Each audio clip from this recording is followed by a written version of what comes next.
What's happening, YouTube? Good morning. Hope you're doing well.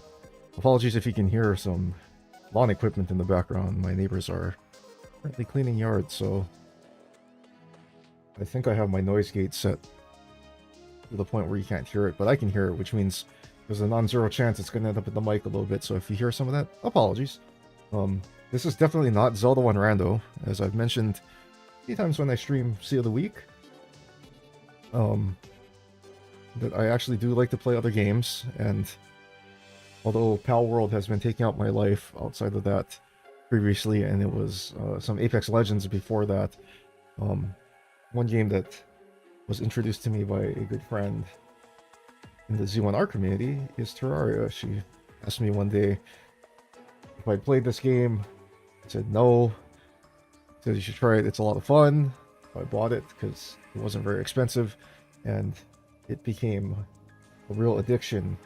By addiction, I mean I played it a lot. So, I think currently I'm sitting at 3,000 plus hours in this game. So I've played it a little bit, but I haven't played it in a while. It's one of those kind of things. It's kind of like Minecraft, where I'll play it for a bit, play it hard for a bit, and then step away and play other things, and then come back to it and play hard again, and step away and play other things. But I'm feeling the Terraria mood now, so we're gonna play some Terraria. If you can see from these two worlds I have saved on my select world screen, those are both for the worthy seeds. They are on legendary difficulty, but as a caveat, I did these prior to 1.4.4. I think these are 1.4.3 or whatever the previous updates were. So it was before Red did all the Get Fixed Boy AI boss changes. So I know that for the worthy, I think has all the Get Fixed Boy boss AI stuff in it now. So if I want to do a new For the Worthy playthrough, it's definitely going to be a little bit different than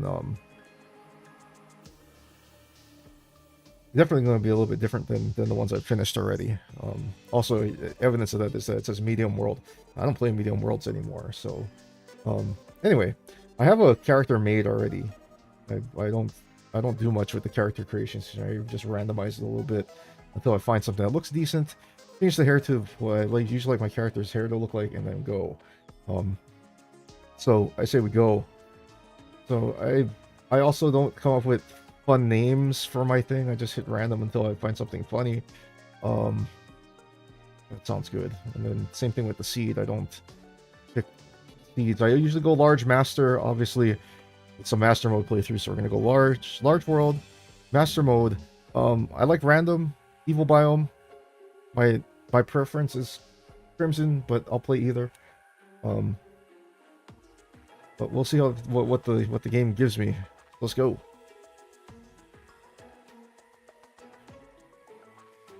Oh, we got Crimson World this time. What fun.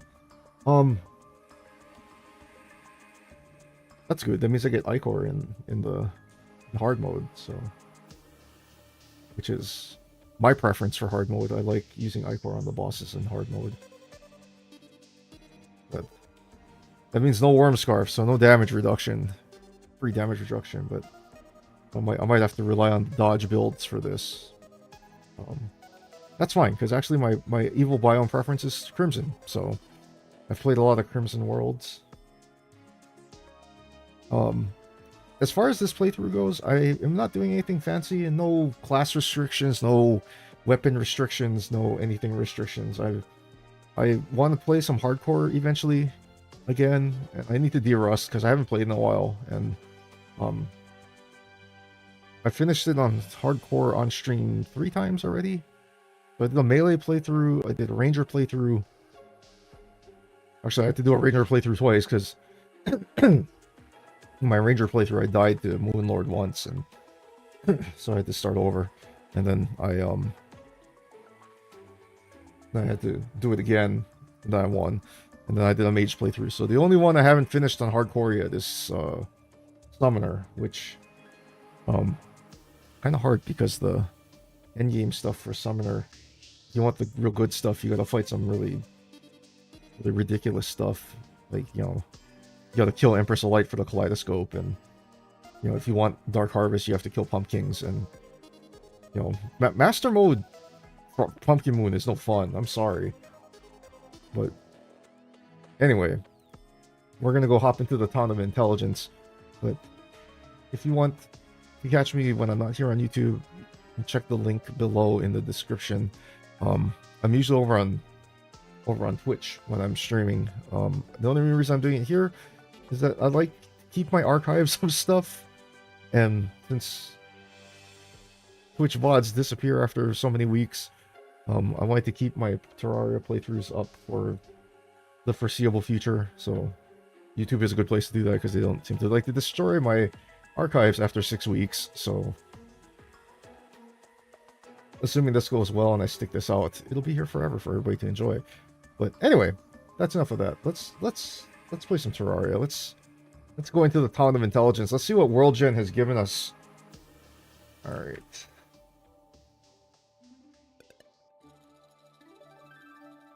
We're gonna do all standard beginning Terraria things here. We're gonna murderify some trees.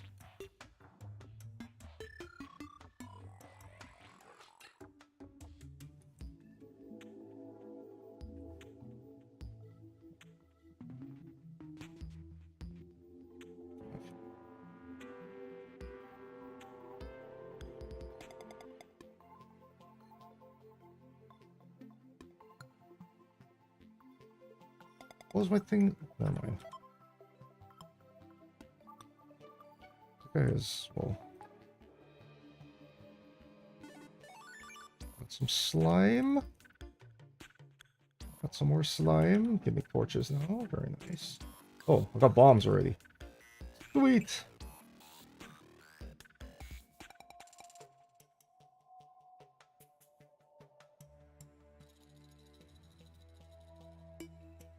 Don't bother with that slime because... Ooh. Probably a chest down here someplace.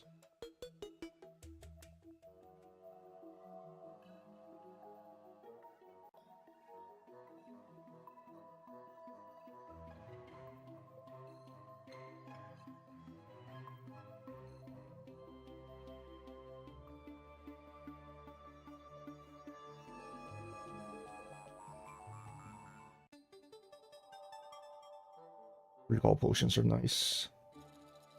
Especially because I can't find... I'm not gonna leave it as a given. I'm gonna find the mirror real fast, so...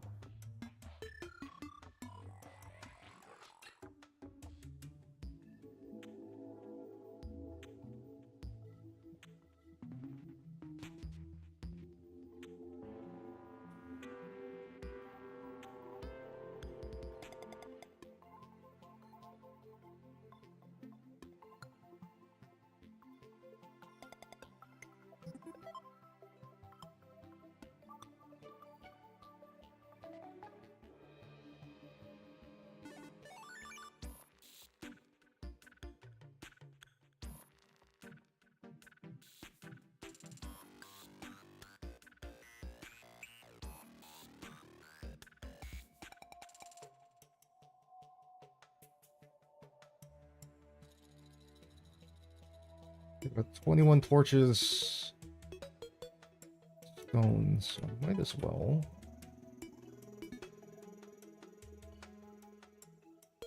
So this so I can see what I'm doing.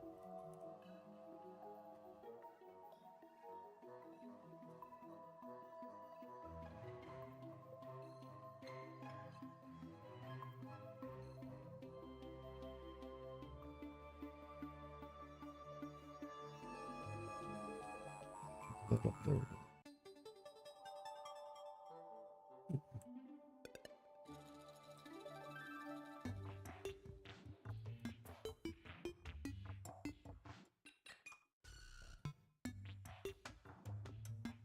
Actually, I saw something I want over here.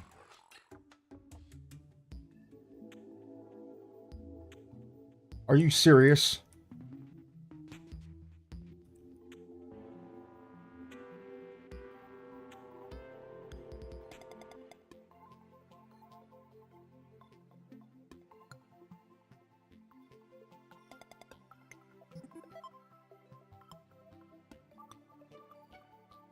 Although I really wish I had grenades right now.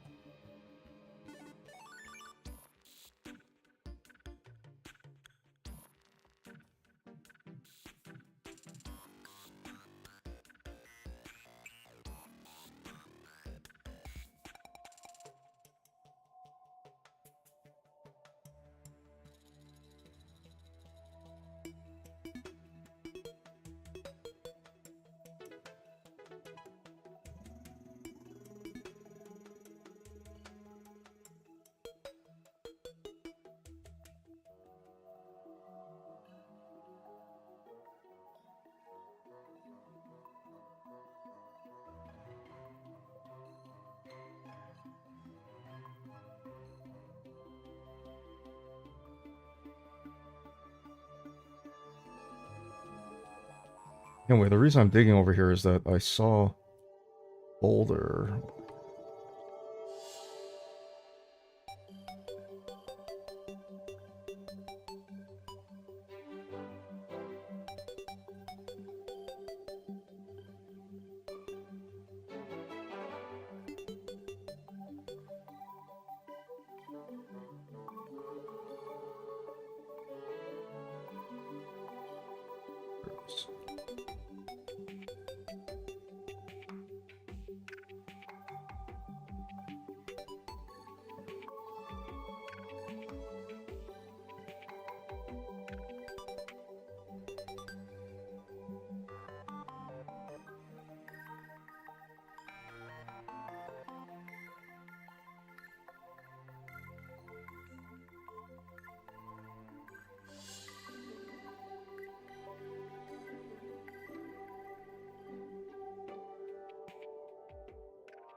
Silver right there.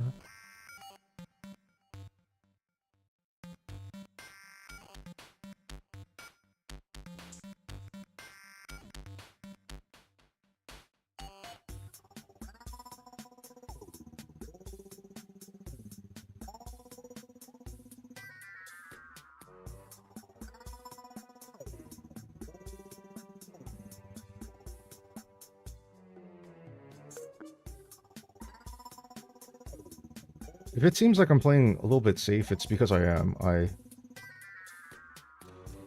One has to remember that my usual mode of playing this game is hardcore, so and even when I play Minecraft hardcore as well, and my general philosophy when it comes to this is risk management and risk mitigation, because like sometimes early game Terraria you can't help.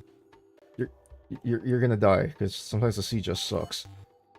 But like a lot of times hardcore deaths are entirely preventable.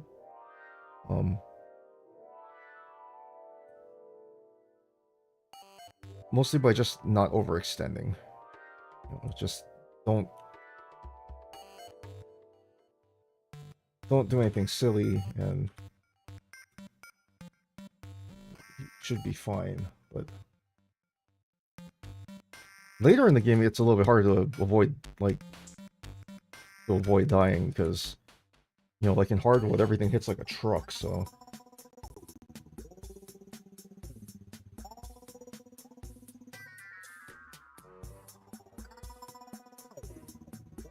sometimes you just get unlucky in hard mode, at least. In pre-hard mode, I find most of the time dying is usually entirely preventable. Usually.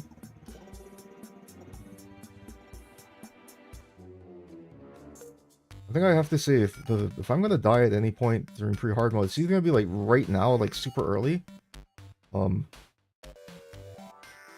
Although I did get those active stone blocks, so at least now I can see traps. Because, we all know traps are how you die, usually at first in Terraria. Once you have gotten over getting murdered by slimes. Speaking of slimes, good gravy. Here's a party. Okay, so I have a tin, lead, silver, gold world when it comes to my pre-hard mode ores. Nice to know that I've found all 4 tiers of my pre-hard mode ores, so I know what I'm working with here.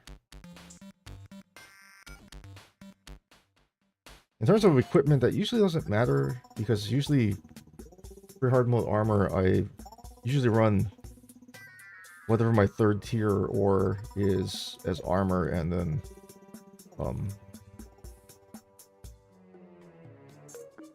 some weapon, and then after I kill Eye of Cthulhu, I usually just stick with that armor until I figure out what class I'm going to play, and then that kind of informs where I'm going to go next. Like, if I'm going to go mage, I'll probably try and hit up the jungle so I can get jungle armor. If I'm playing ranged, then I'll try and most likely try and hit up the frozen biome for stuff, and also the desert so I can get fossil armor. And here I have a little bit of cash on hand.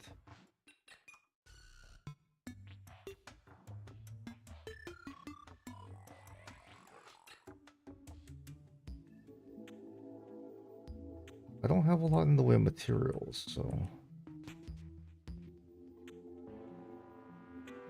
I do want to get started on base production because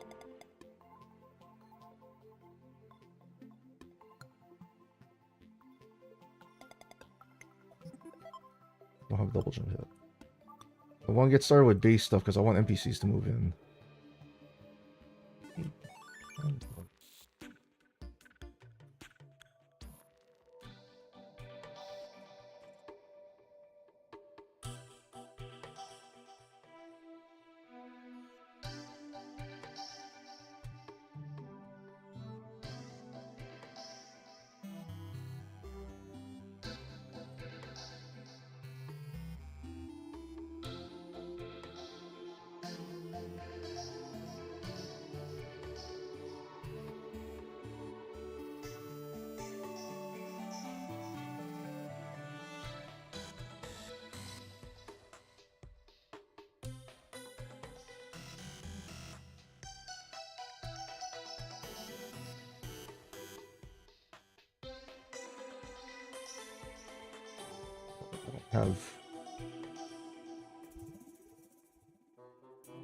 Have enough of anything.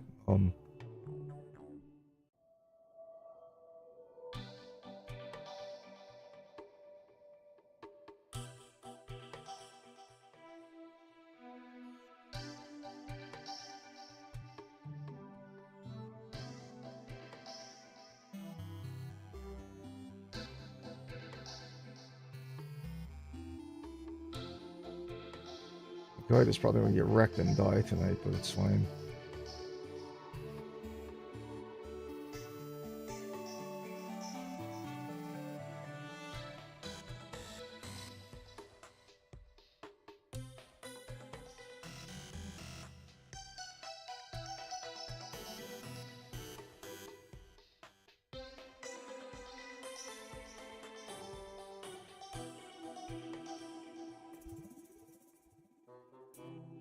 Maybe one of these guys will drop me a shackle. Oh, nice shot.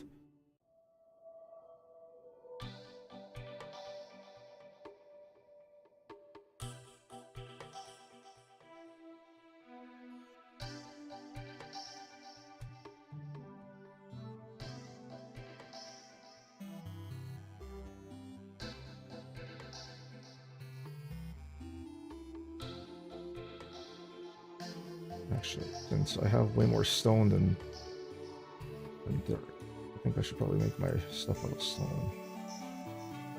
So, just a block swap this out. I am also not any kind of like super duper builder here when it comes to Terraria. So if you're looking for exquisite builds, you have come to the wrong place.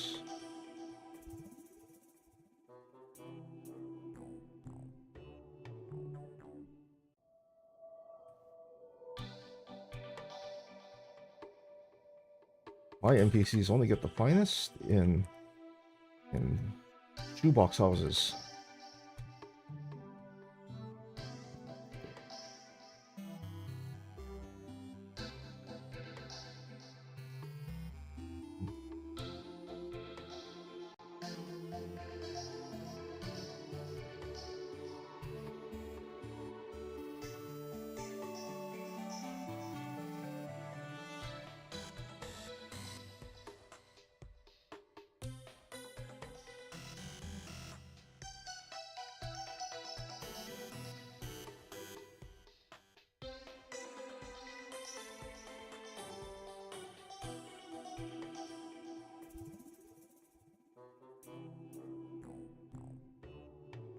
If my guy dies, that's fine.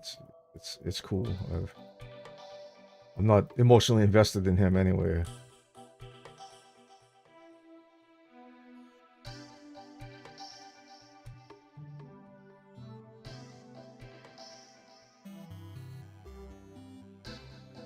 And Lord knows, if I'm looking for a specific drop from Wall of Flesh, my guide's gonna be having a bad time later.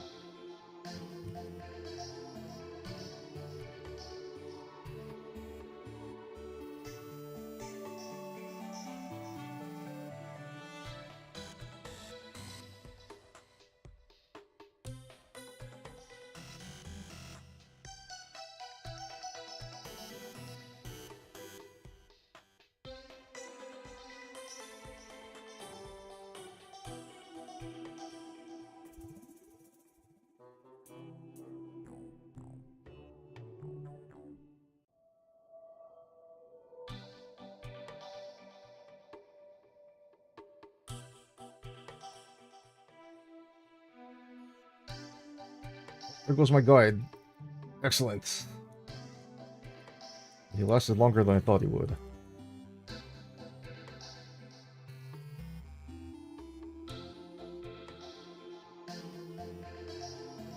Also, thankfully, this is regular master mode and not for the worthy. If it was for the worthy, I'd have to make 300 times more arrows, and these would all be doing like 1 damage, so...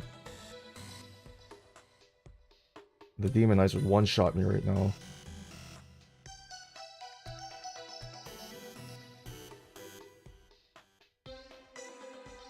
But my style of building my base, I usually put 6 rooms in my main base here.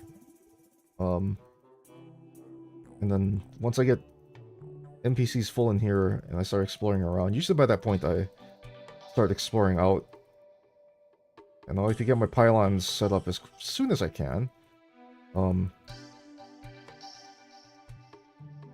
Because pylons mean fast travel, and since I play on a large world, fast travel is important to me.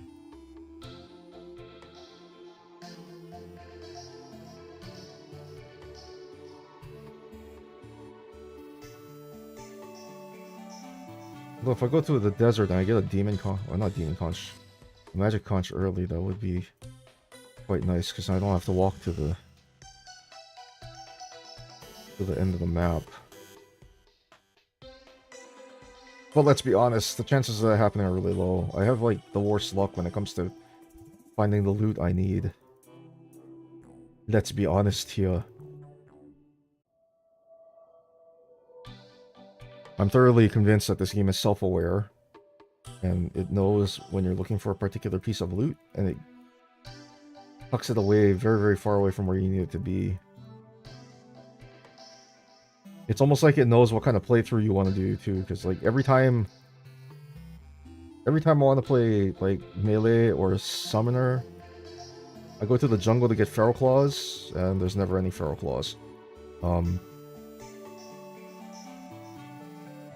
Same thing if I want to play mage, I want to make a gem staff. Like in this case, because I have gold, like I'd want to make a ruby staff.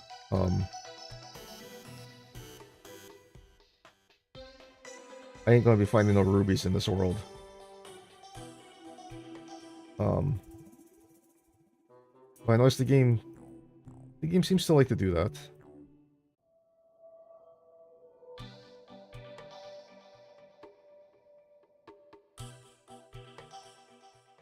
Because that's how the game rolls.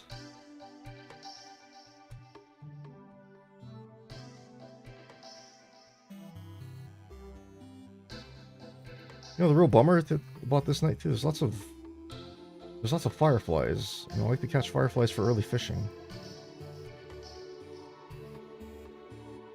Because I like to fish in the desert early, because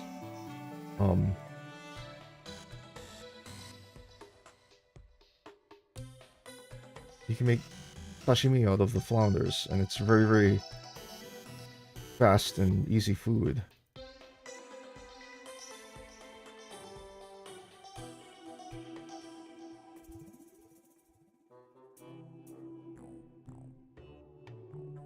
I don't know what kind of playthrough I'm doing yet. Oh.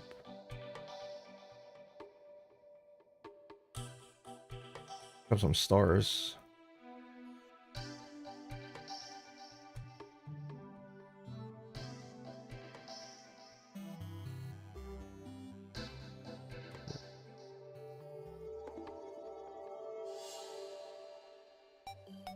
That guy's gotta die.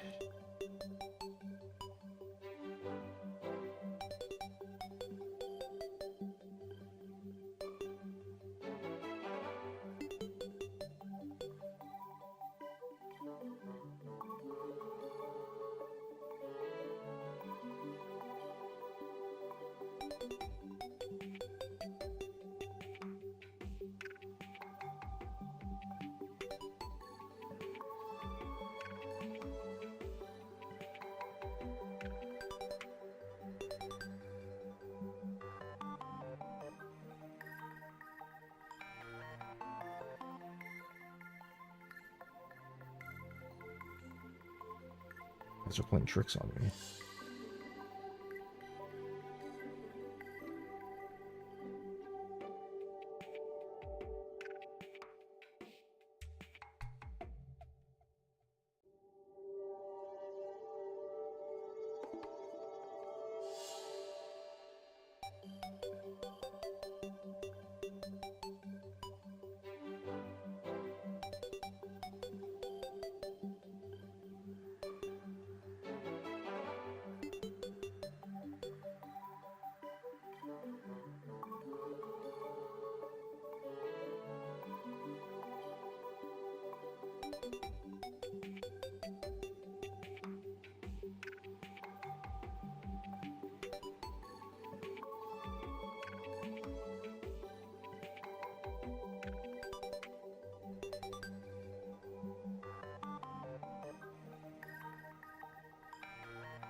If you don't want to get harassed by slimes,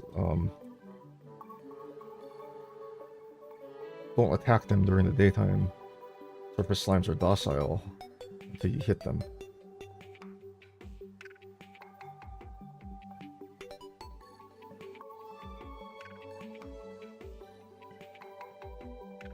I need this wood because I don't have enough.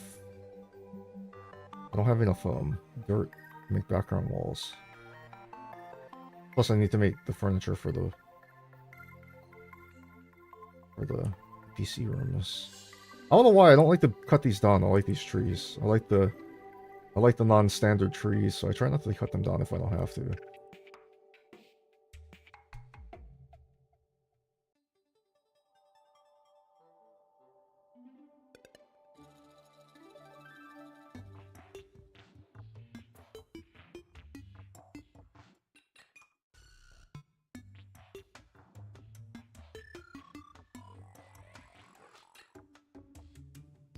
Works.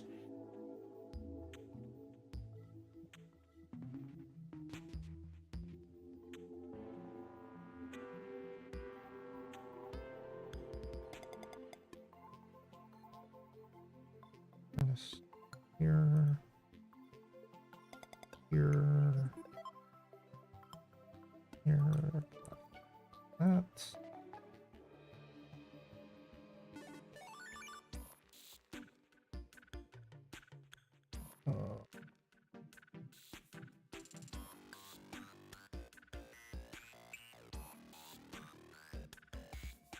Cars.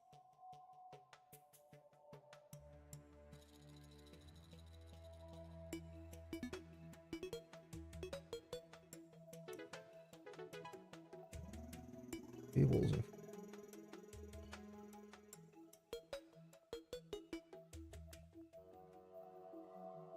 Okay, I have 1 gold, so I guarantee get the merchant. I have bombs in my inventory, so I'll get the demolitionist as well. So we could start.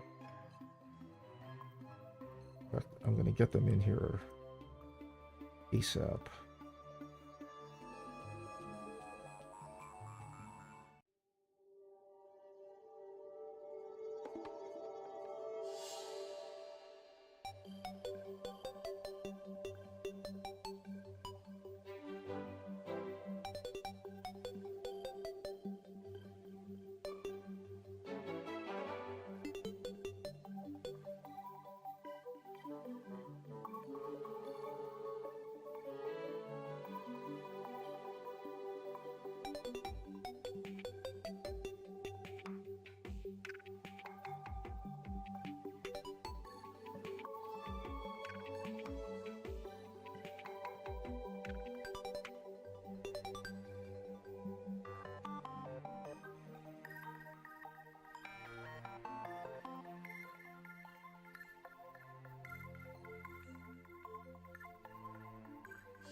I just moved.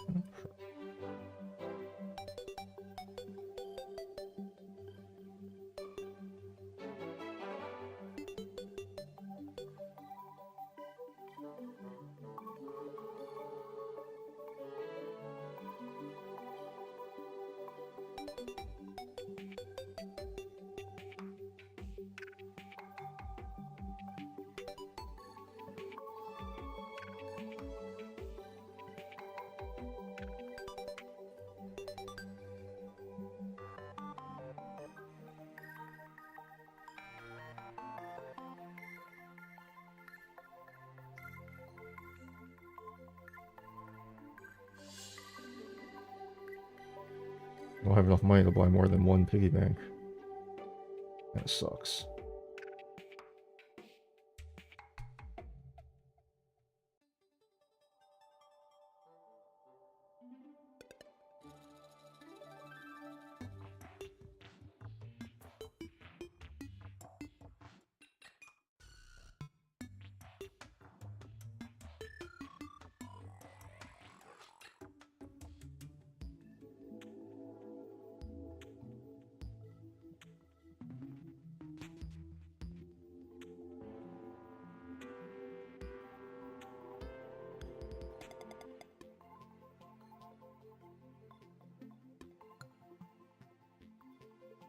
By the way, if you're wondering why my base has kind of a janky design that has no doors and stuff like that, it's that if you ever played this game enough, you know that NPCs are idiots and will do really silly things like open doors when the zombies are at the door, and then you have zombies in your house, which is no fun. So I like to prevent that proactively by never giving them the chance to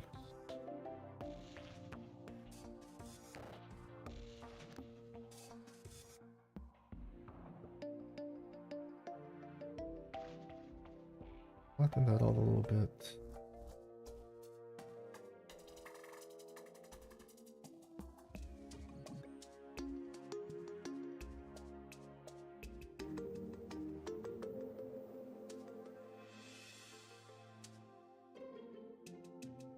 Hello?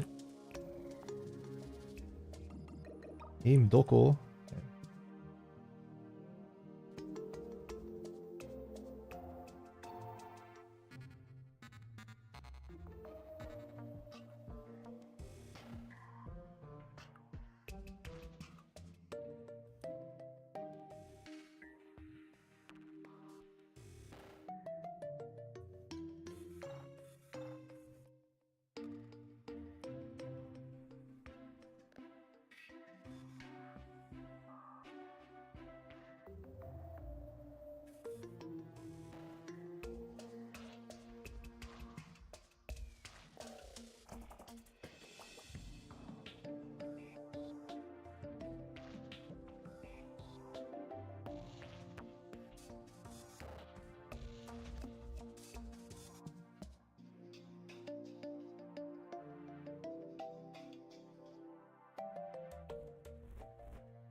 Anyway, the reason I'm flattening this out is not for any like special reason. It's just I like it to be relatively flat around my base area.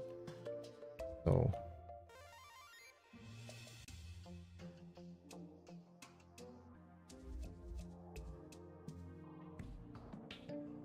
actually for right now, this will do.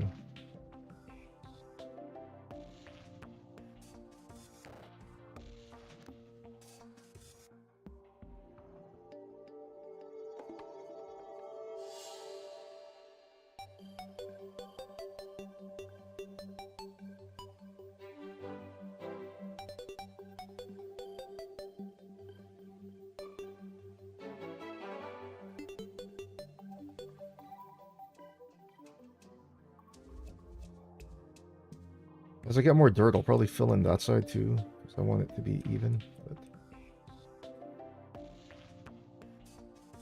right now, this will do.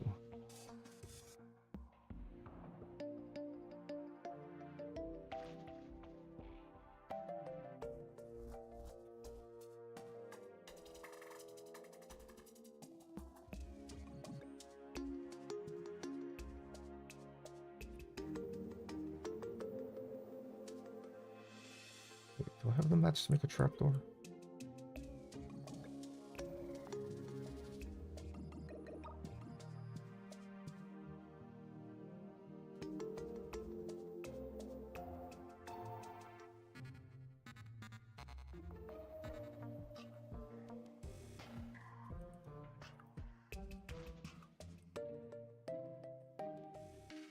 Anyway, like I was saying, the reason I have it built like this is that the platforms, um, you know, get the game to believe that I actually have valid rooms in here.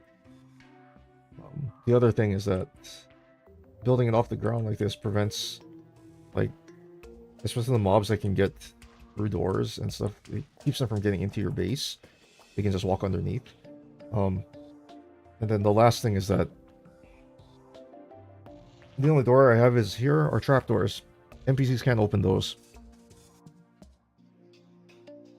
Because if you've played this game enough, you know your NPCs will open doors. And they'll open doors probably at the most inopportune times, which kind of sucks, but yep, that's how this game rolls.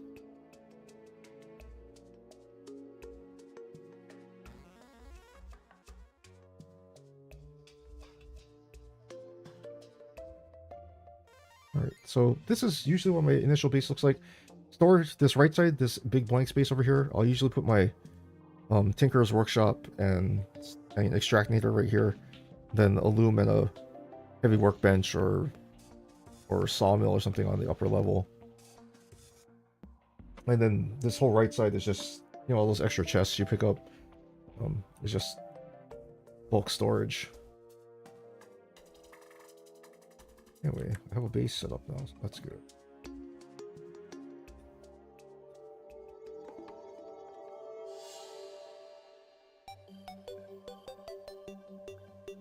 Did not get a chance to see what was out to the left here. There's just a lot of trees, it seems.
Snow biome is right there.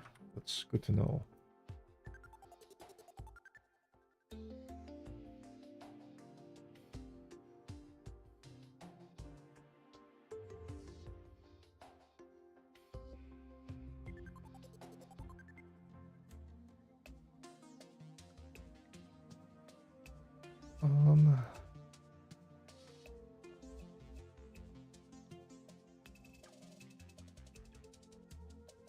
I'm a glow stick enthusiast.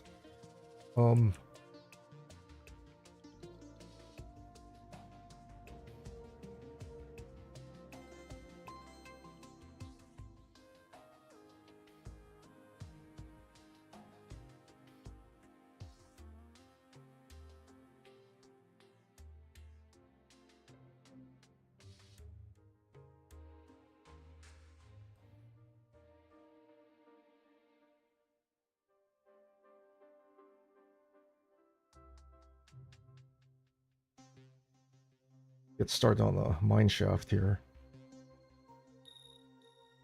The elevator, if you will.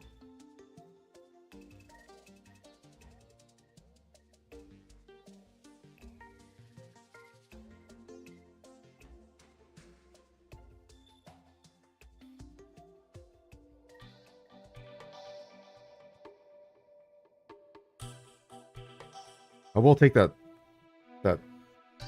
dirt ceiling that I just put in. I will take that out eventually. The reason I put that up is so that I don't take a death from above by the zombies, because they're, now that I'm out of the town area, zombies can spawn and they will try and pathfind to me, which means they might decide to fall down the hole.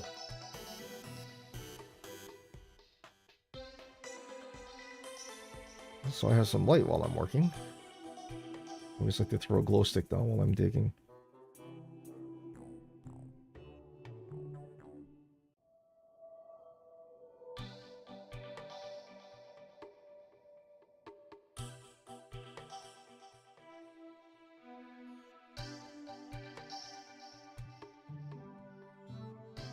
I don't have a Spelunker potion. That's a little unfortunate, but it's fine. I'm still kind of high up in the world anyway, so... Speaking of zombies,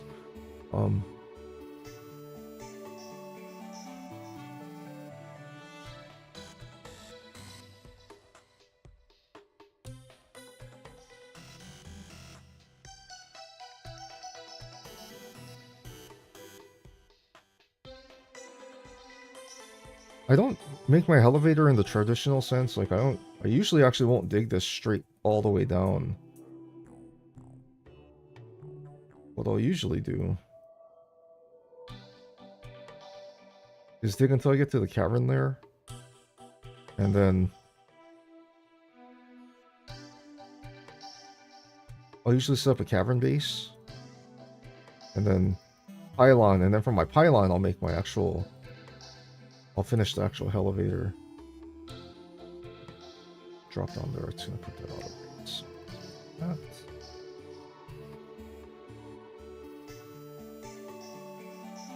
Save.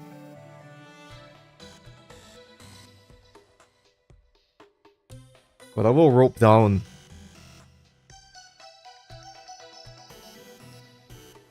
from where I am, since they put lucky horseshoes back up in the sky.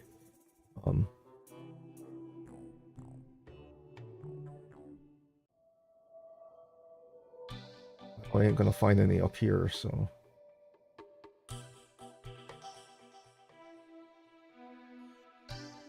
I'm grabbing all the worms for a reason. I do like to go fishing. I'm a fishing enthusiast in this game.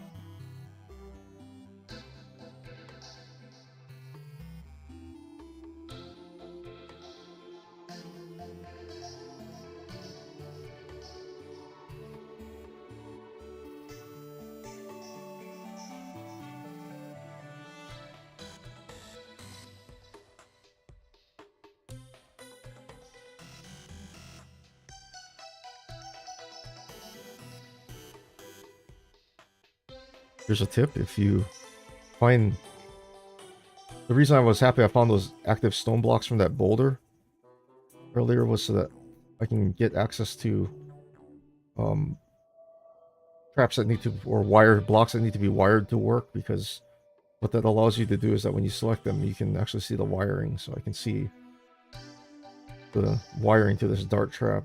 I saw the pressure plate. And I knew I could either have dropped down and taken out the pressure plate, or do what I'm doing where I'm taking out the dart trap itself. That's good, because in master mode, the dart trap will kill you.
I might be mining to a very, very large pile of water.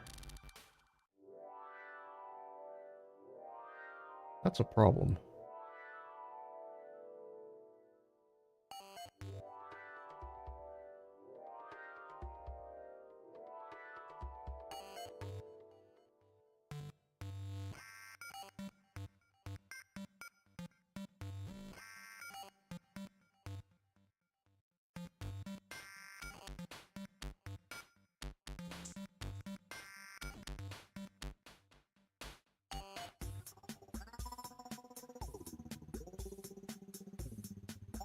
Wouldn't mind finding a chest or a house or some kind of loot, though. I do need like things like a double jump and um, boots. Mirror would be nice, but if I can just get a larger stock of recall potions, that also would be fine.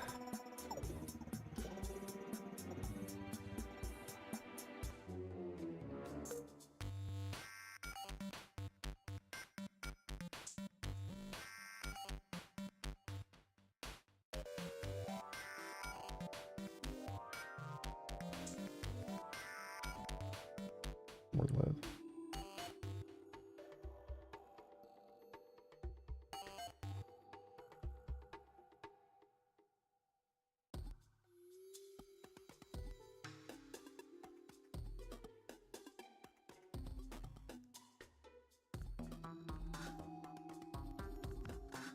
Really wish I had grenades.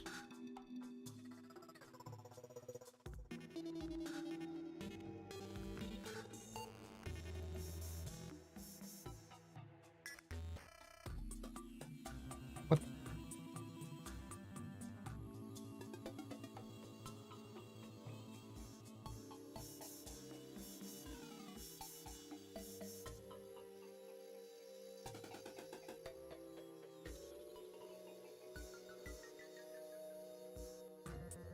I don't really want the lead for armor or anything. I don't usually run second tier armor, but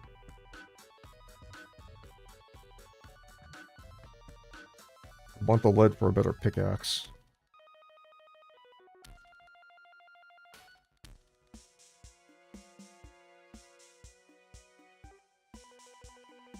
Wouldn't mind finding some gems either.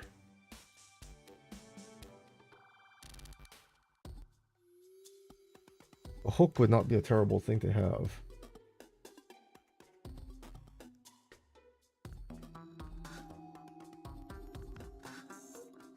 Although, if I do get enough gold to... Oh, there's a mine shaft right here. Or minecart track.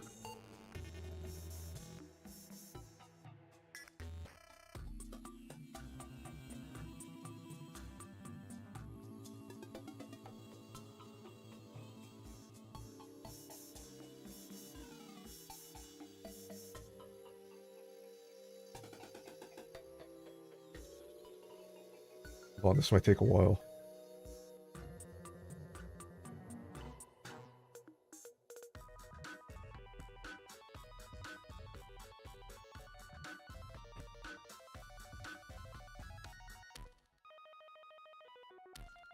That's why if you're decent with them, grenades I think are one of the best early game weapons because they do a lot of damage. Just gotta watch out about blowing yourself up, obviously.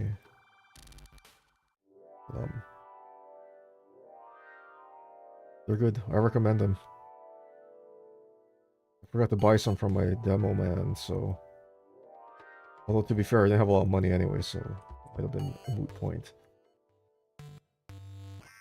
But anyway, like I was saying before, was went into slime killing mode.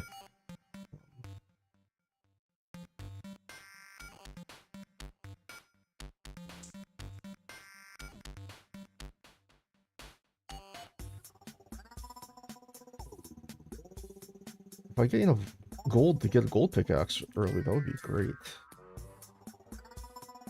I would much rather have a good pickaxe.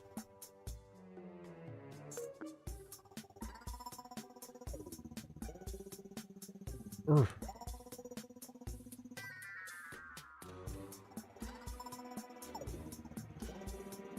Wait. Oh!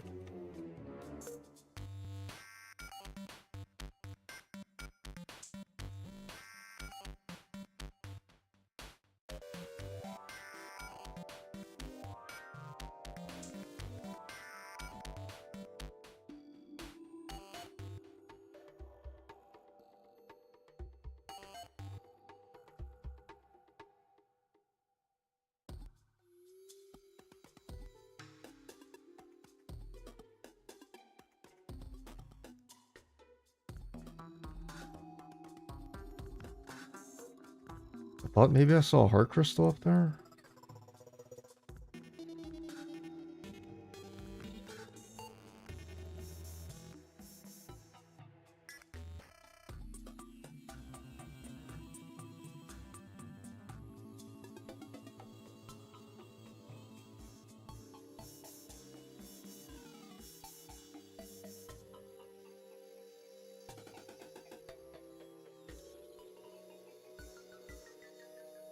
Good.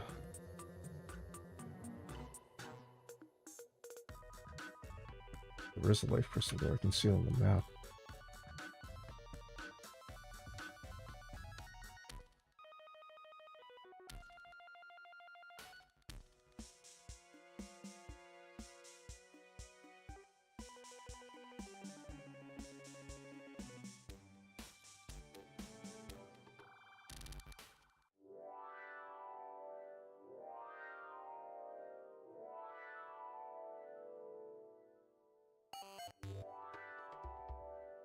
Clear some of these idiots out so I can get that heart. Does one extra heart make a huge difference when you have no armor in master mode? No, but it'll make me feel better. At least against the slimes, that's usually like, you know, that guarantees you at least one extra hit, and that one extra hit could be all the time you need to pop a recall potion and get out of wherever you're at, so... This bow sucks.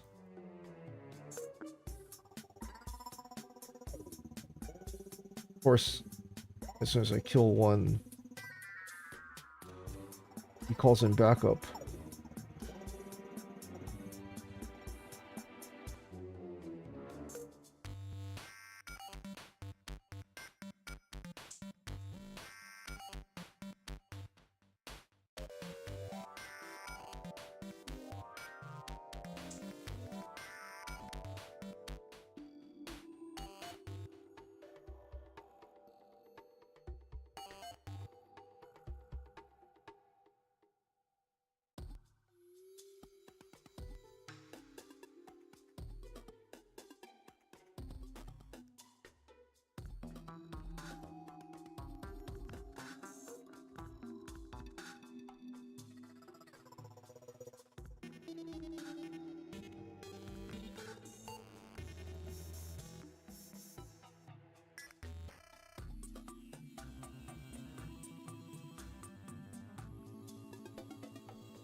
That might be like the most work I've ever put in ever to get a heart crystal.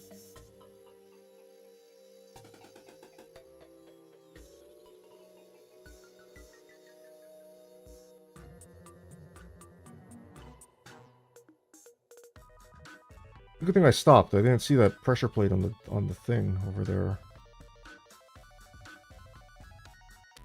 I would have carted face first into that and died.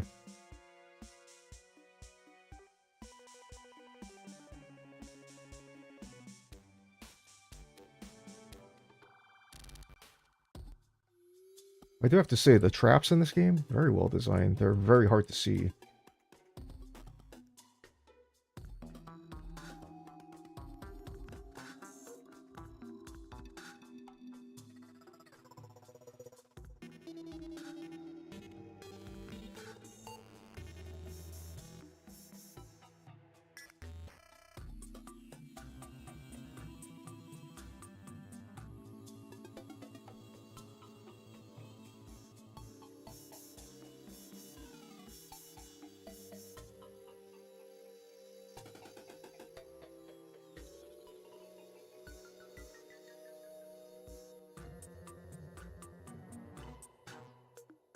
Or you know what? I'm gonna boogie. That's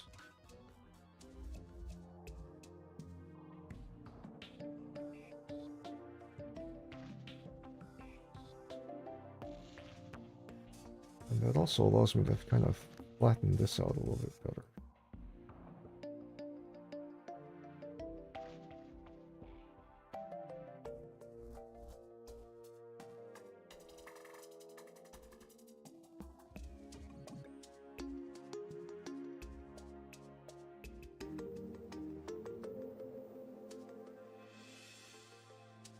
That'll work. And then I feel a bit better. I'm gonna put a couple of sunflowers over here. I don't think I'm gonna have any biome spread issues at this area. It doesn't look like my evil biomes are close, but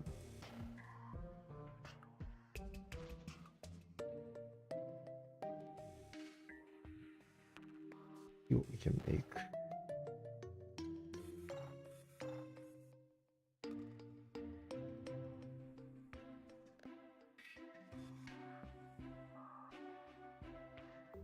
A silver bow.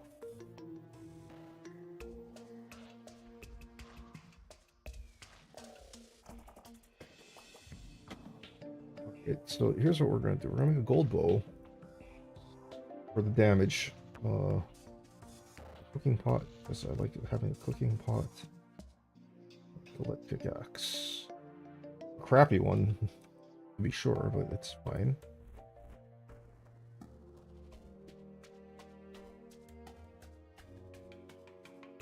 Terrible modifier, but I'll live with it. This.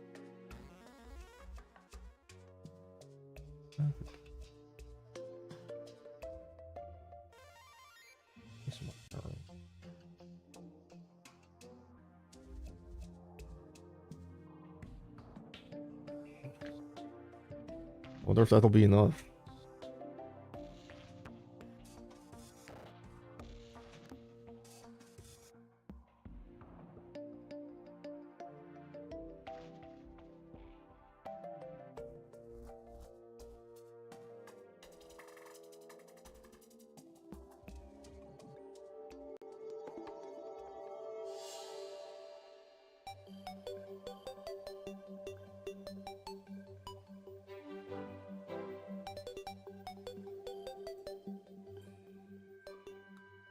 Really?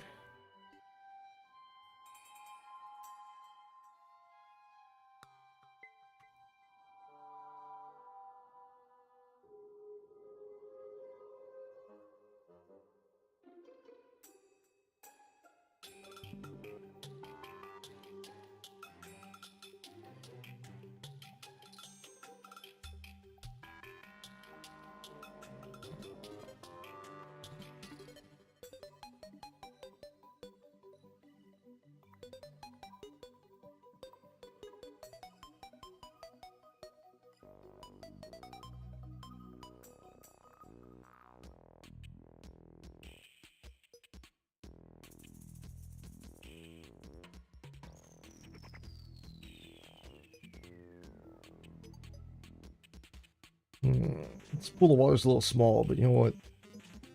Should be able to fish in it, no problem.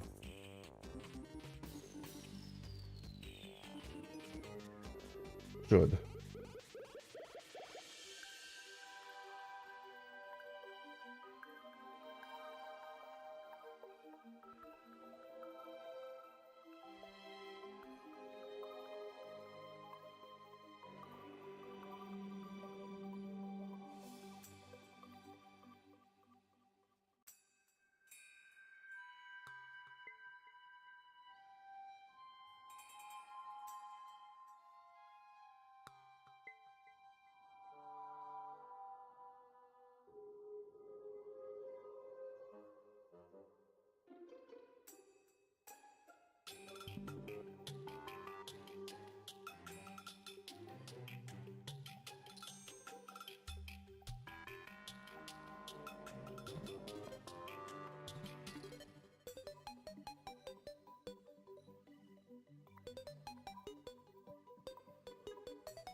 This is so close to home, I'm not even sure this is worth setting up a pylon for, but at the very least, I can fish here.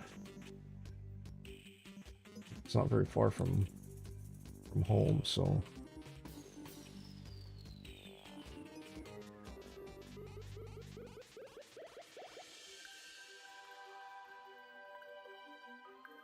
Also good.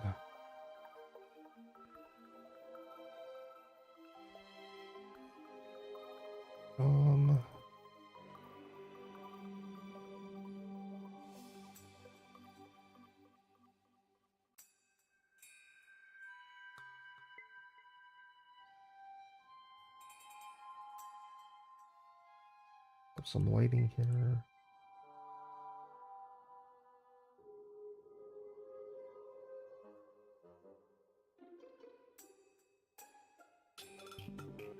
Get this started a little bit. I don't have enough materials to make all the furniture, but if I get it started, then that's just less trees I have to cut down later.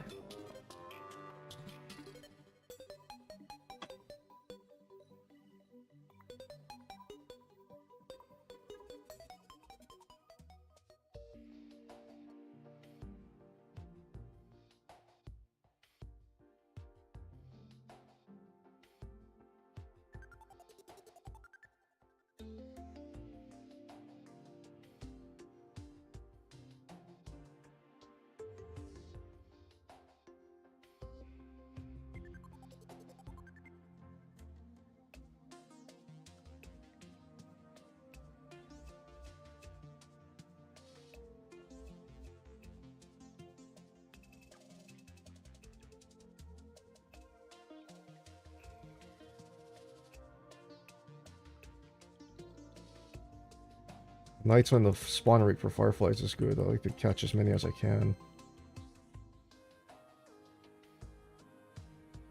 Other thing here.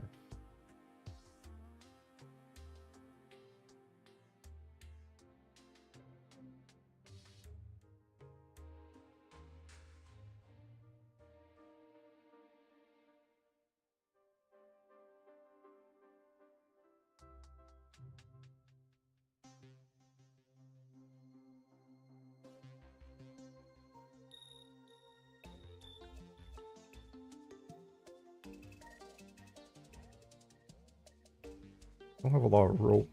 It sucks. I'm also gonna keep most of my potioning stuff. This chest for now. Eventually I'll find more loot, so chests won't be a problem.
believe I actually have to buy a rope.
Need some more. Need some more lead. Oh, we got a fishing pole.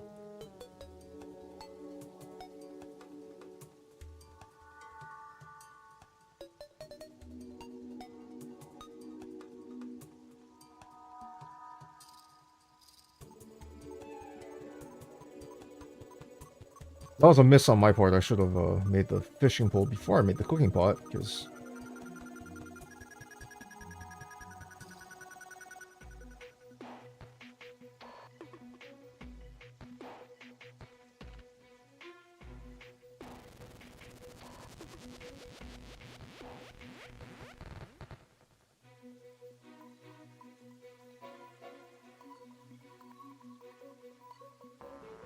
I'll be honest, when it comes to, like, the fishing thing, partly it's for the loot, but actually more for me at early game, it's about the food, because, I like running the food buff as much as possible.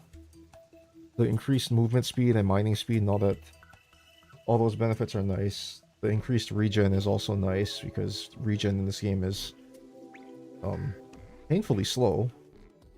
But that's fine, yeah, that's...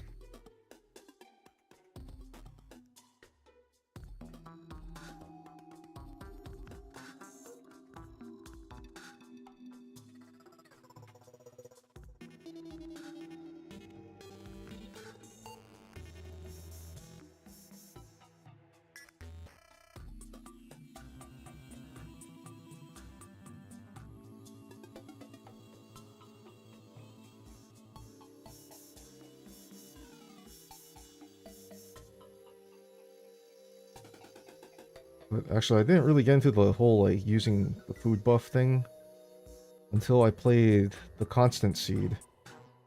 Because the Constant Seed, you actually have a hunger mechanic, right? So you have to keep eating, and when you get to run with the food buff all the time,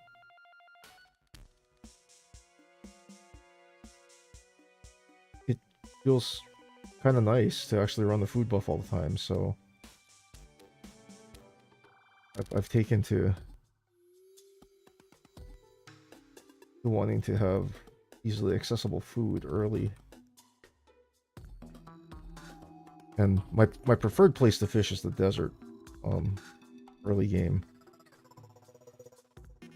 Because you can get lots of neato stuff from the... If you get the desert chest, you can get a lot of good stuff. Because you can get all the underground desert drops without having to go through the underground desert, because everybody knows the underground desert is amazing if you want to die.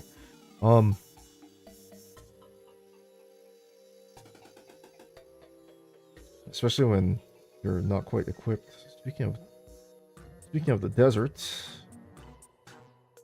it's a topaz tree. It actually gave me topaz. That's amazing. I am impressed.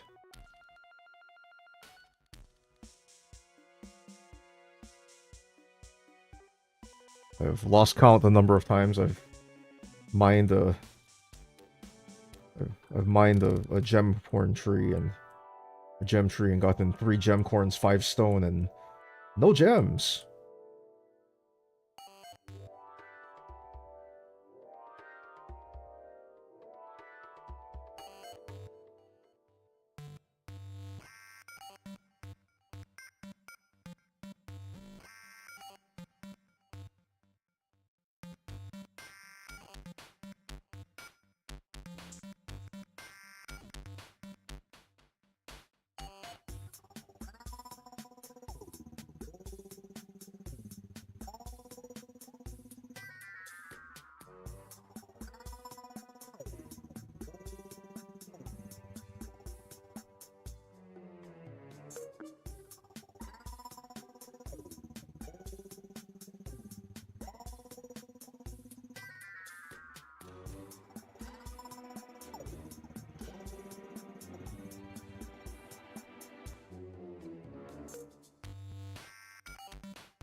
Come on, man, I need lead.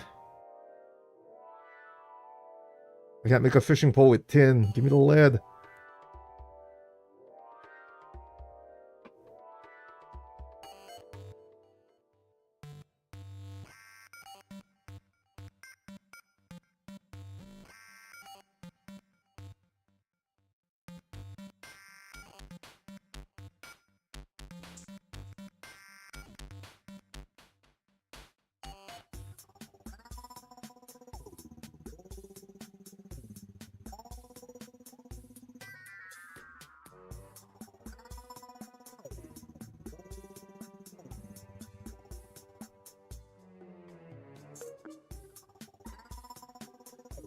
Oh, wait, hold on.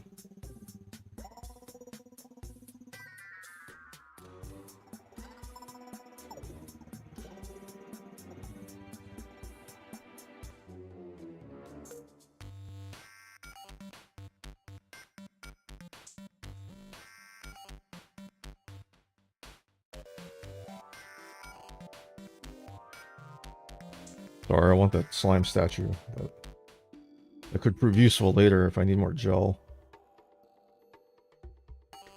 Because then I can wire that up eventually. A giant Shelly.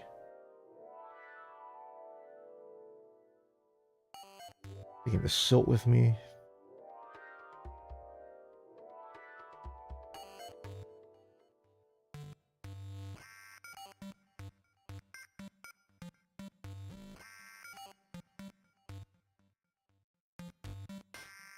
If you can position yourself upright, silt is an underrated weapon, along with sand.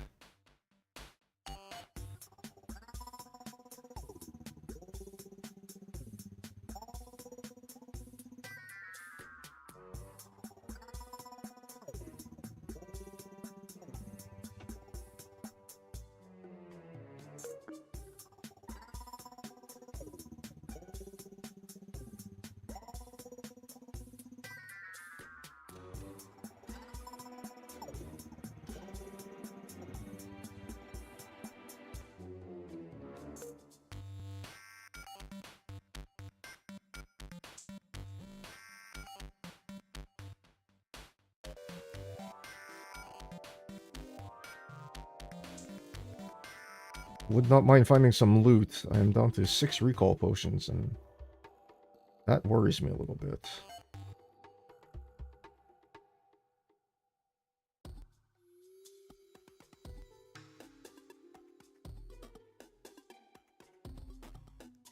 Oh, that's a goldfish.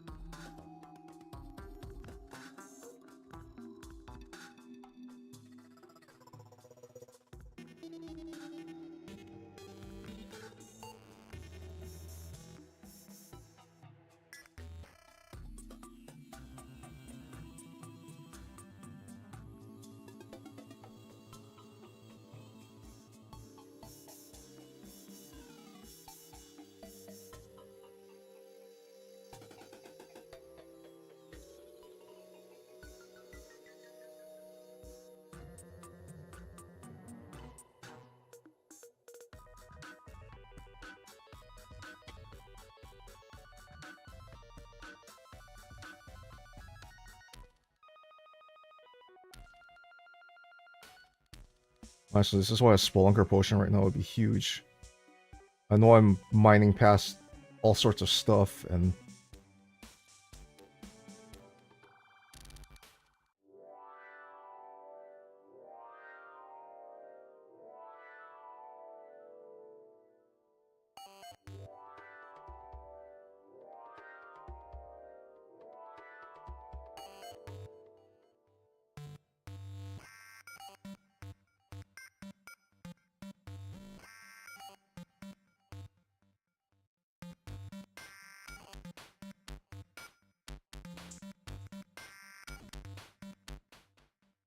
that was probably not the smartest thing to do.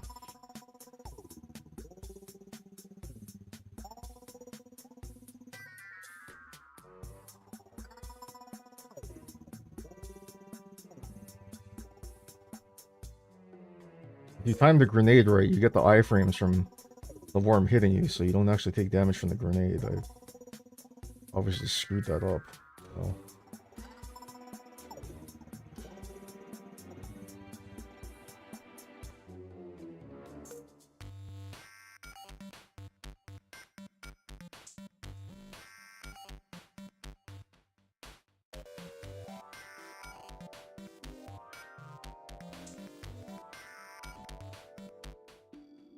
Mushroom biome would also be kind of nice. That's usually essentially a free loot zone. There's another mine shaft, minecart track here.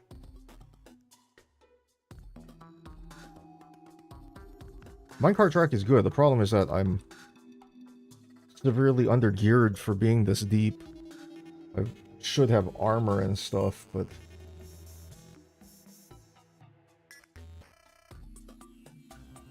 I don't.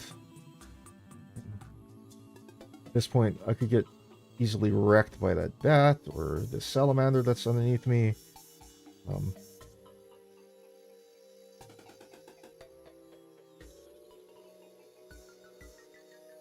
Black slime that's right there.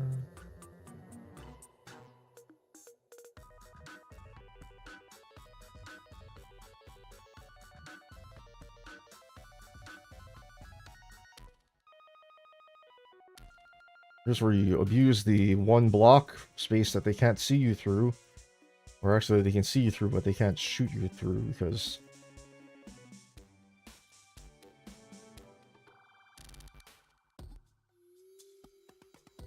their targeting AI doesn't work that way.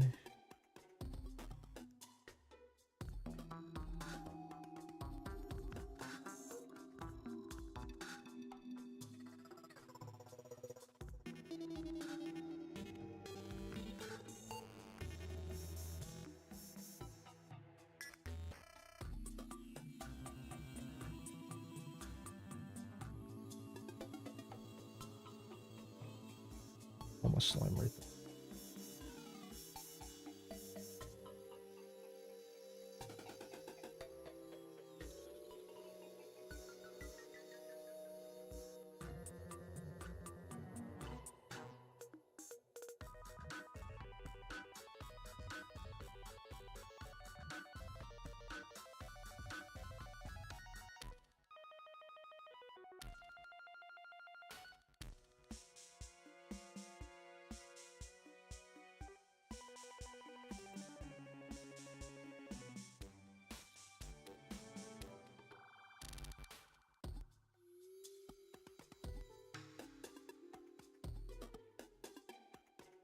Hmm.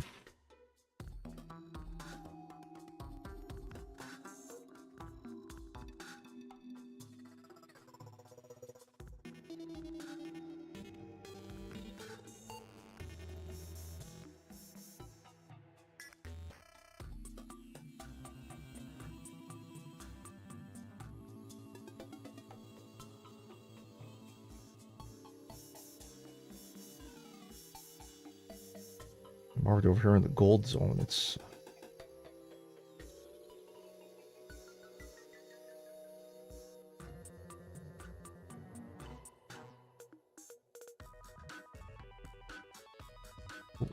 oh, I see gems. It's Definitely not enough to make a hook, but it's a start. Those are amethysts. Wait, 1, 2, 3, 4, 5, 6, 7, 8, 9, 10, 11. Oh, they're gonna give me 14. What a game. What a game. I need 15 to make a hook. They're gonna give me one less than what I need. Thanks a lot. Hey, lead.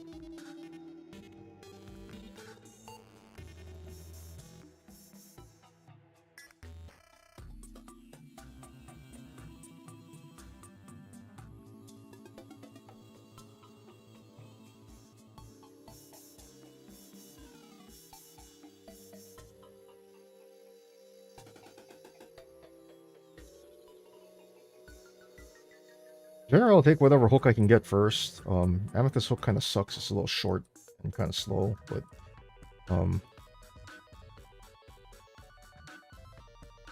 at the end of the day, it's a hook.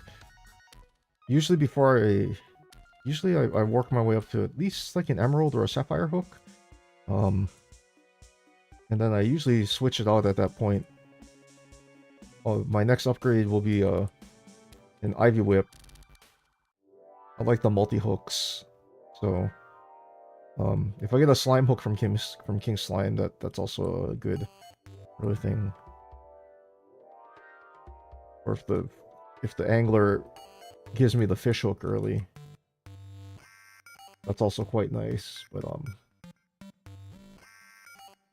come on, we all know the angler doesn't ever give you what you need. I was trying to make a shell phone or a cell phone, and the amount of times I've been sitting there waiting for him to give me a stupid weather radio or something like that, I've lost count.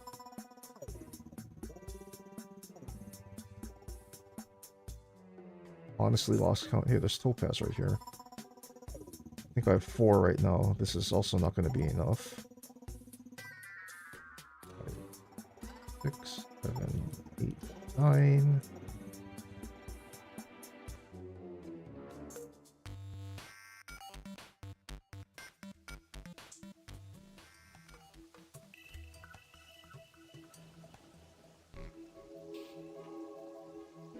Yep, I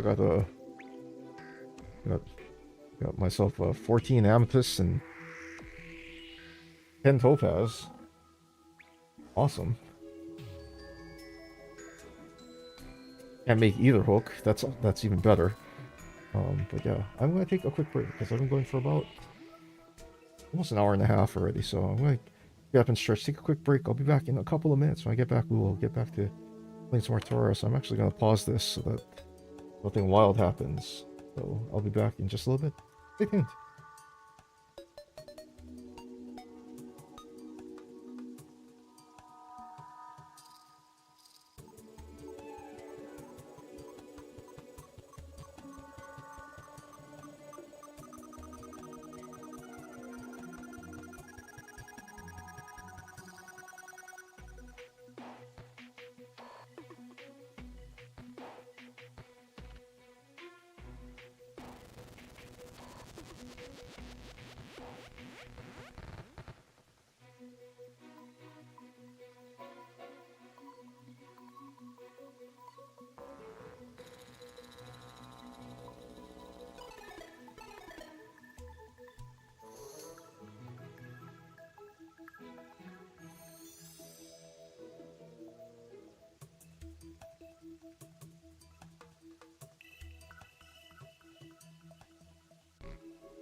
Hey, welcome back. Alright, let's see if we get back to some Terraria.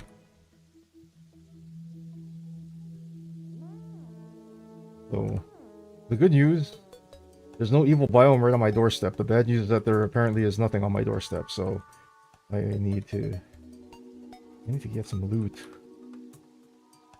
The easiest way for me to get loot right now is by fishing. I think we need to make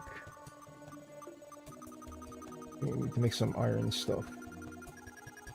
Like a fishing rod. Good idea.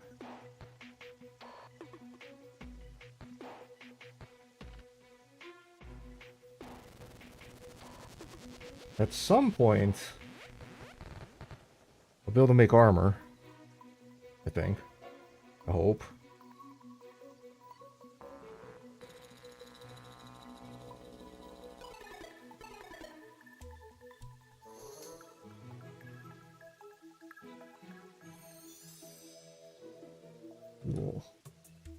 We'll see.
I'll slide some walls in here later. But,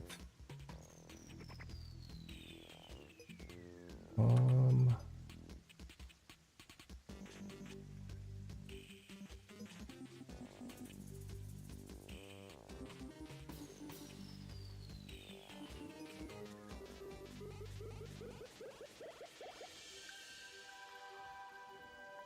probably gonna catch some trash because I don't think this pool is actually big enough to not get the penalty. I could be wrong.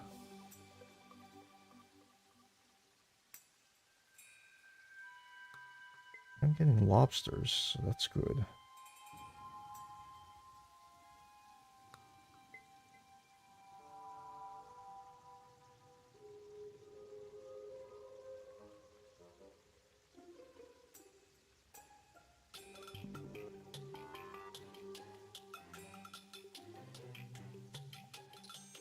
Bombfish are fine. I'm okay with bombfish. That does mean I don't have to worry about making sticky bombs.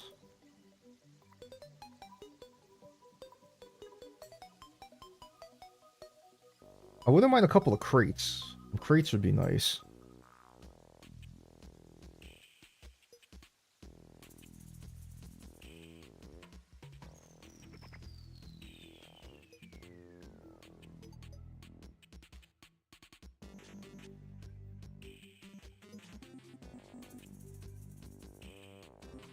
Give me a sec, I need to... That's true.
Sorry about that. I had to answer a... Hey, speaking of crates, I had to answer a quick message on my phone.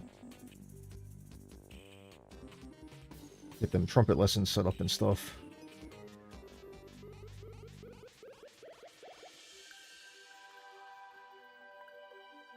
Okay, so maybe the fishing power is high enough so that I can get decent stuff in here. I thought this pool was a little bit small. It might be just at the threshold. Or if I'm taking a penalty, it's really, really small.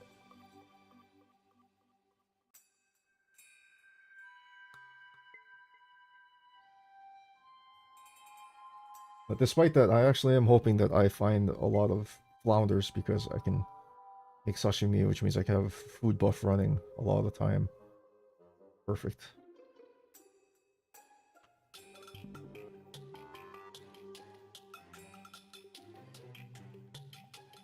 Before I got into the whole fishing thing to get a lot of gear and stuff, I used to do the standard thing, like not really run much food buff at all early, pre-bosses, and then wait until you get the Dryad, and then make billions of pumpkin pie,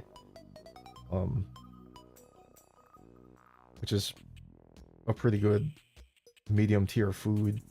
So, but since I'm like a huge proponent of fishing in this game, I think that it's possibly the most overpowered mechanic in the game, because you can just like get all sorts of stuff without having to mine. I enjoy that because as a hardcore enthusiast, anything that gets me good gear without me having to go someplace where I can potentially die, I find to be a definite plus. So these crates get me good gear, usually get me some decent loot, because I can get Tsunami in a bottle, so I can get a double jump, I can get sailfish boots, that gives me a dash, not dash, but, running boots. But, I can easily get kitted with certain things that I would have to go mining for, and it's just better and safer. And then, what it does, it also allows me to go through the caves easier, because I'm not, like, dying on the... or not potentially dying on the regular and things like that. So, if you haven't tried fishing in Terraria, highly recommend.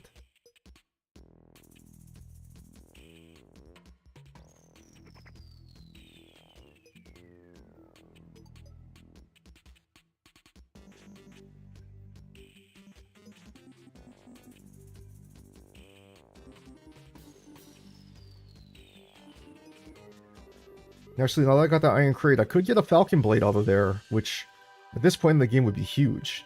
Falcon blade is an awesome melee weapon, especially this early. I mean, it ain't no enchanted sword, but it would be good. An enchanted sword would be huge too. Auto swing with a projectile built in. That would be great. I know now there's that accessibility setting that you can turn on auto swing. I actually don't use that. I am getting old, but my mouse clicking finger still works, so I'm not too worried about having to do that. Plus, I played enough of this before they added that setting in, so it's kind of ingrained in my head that, like, if I want to auto swing whips, I need feral claws and things like that. So,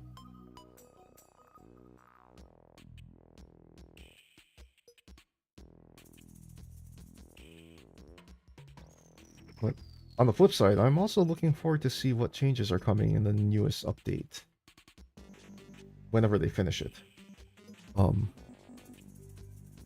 Terraria has been the game of perpetual, this is the last updates, so, as far as I'm concerned, they can keep breaking out the content. I mean, I think I got this game on sale for $5, and the fact that I've gotten over 3,000 hours of playtime out of this game for something I paid $5 for, huge, huge value.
Awesome.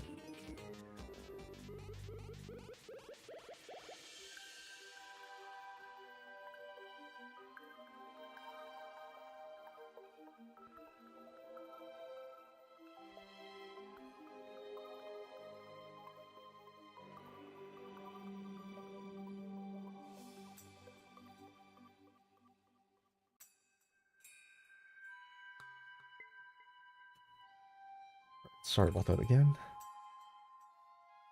Trying to get some lesson time set up with some people, and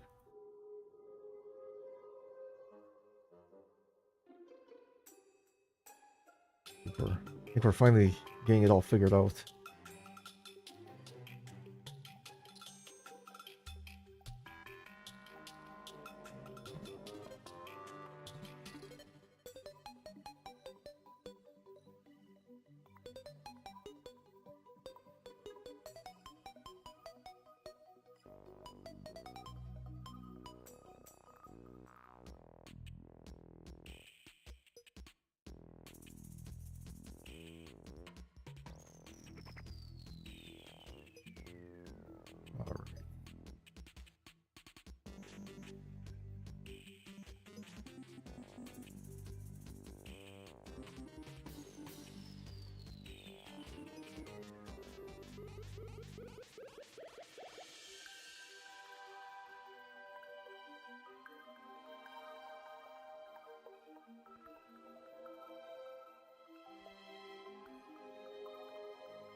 I think it's the morning since all the zombies are piecing out. Usually I can't tell. I usually try to get a watch early in the game so I know what time it is, but I didn't make one yet. Now's a good time to fish because right at 4:30 is when your fishing power spikes for a little bit. It's a good time to be fishing.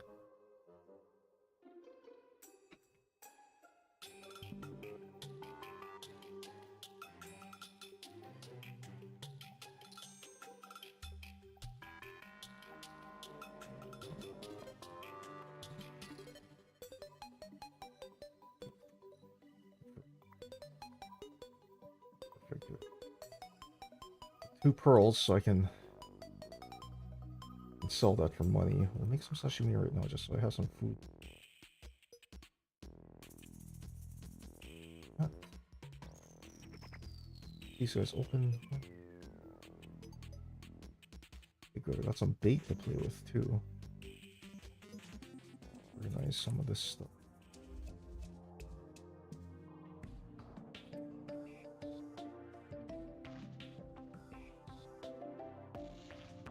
My step stool is better, so let's sell the step stool. Sell the 2 pearls because those are big money. Sell the step stool because I don't need that. I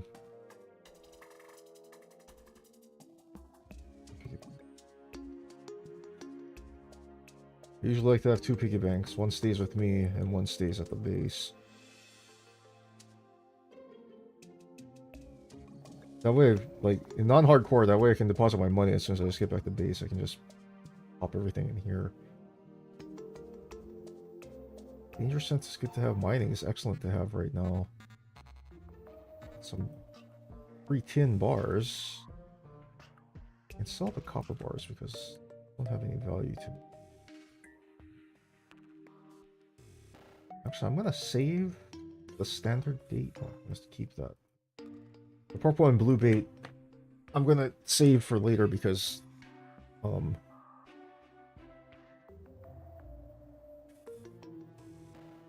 usually use those for hard mode fishing when I actually do a lot more fishing. Alright, anyway. Alright, so I got some food to play with. I'm gonna put my slime statue down. We'll wire this baby up later, like when I can.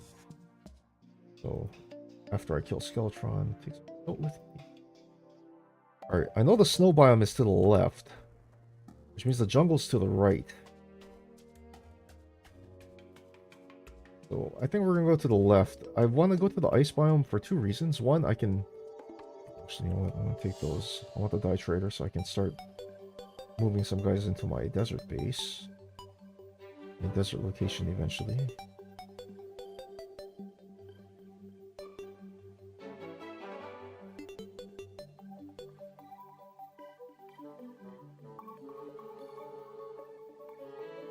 Having this medium food buff is great.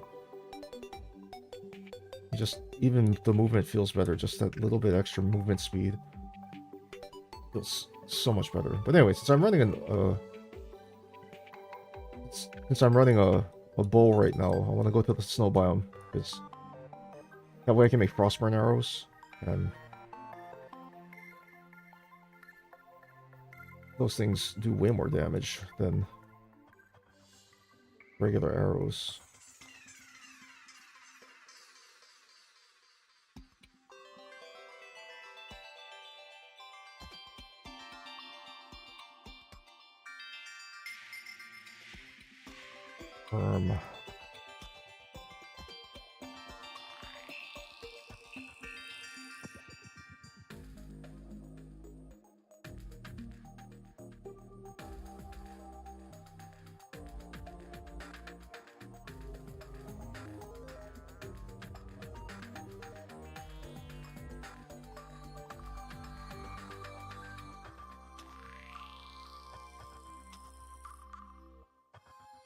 Raining again.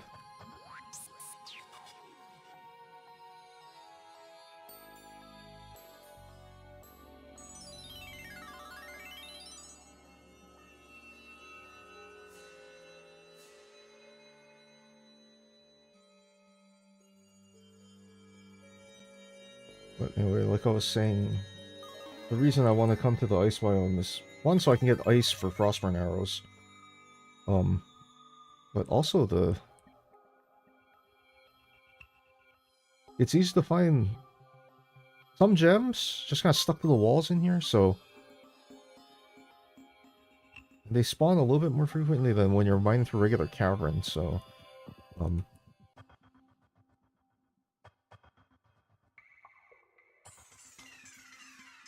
that's good. We can also get some pretty fun ranger weapons. I can find the snowball cannon if I'm lucky.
I'm gonna deactivate this trap. I don't think I'm gonna ever walk on this spot, but you know what?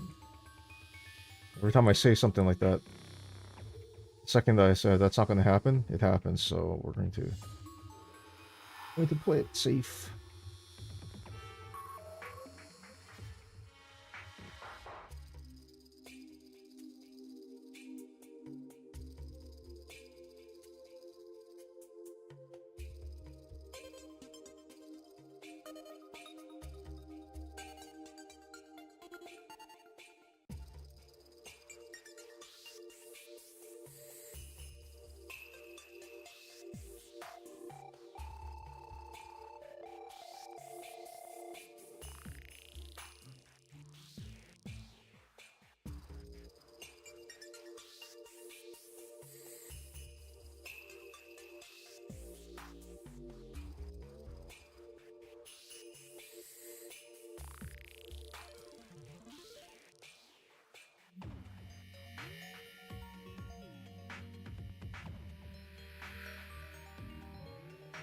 Where's this guy taking me?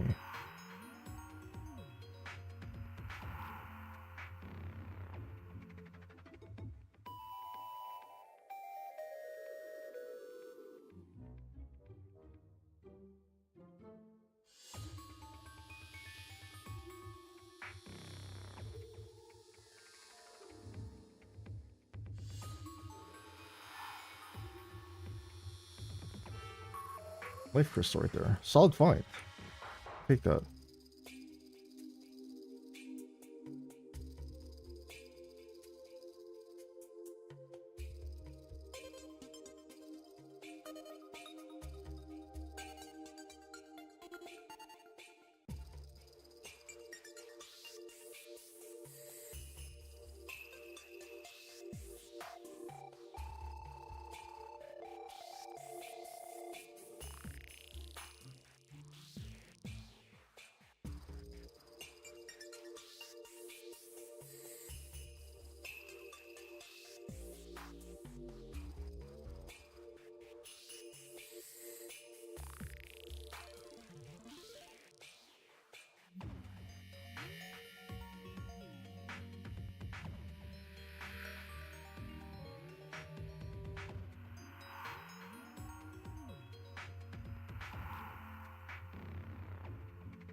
Not gonna lie, a Spelunker potion right now would be really, really nice.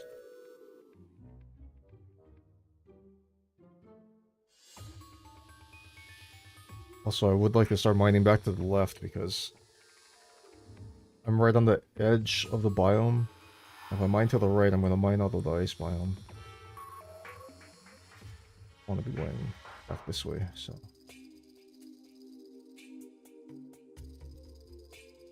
We head this way.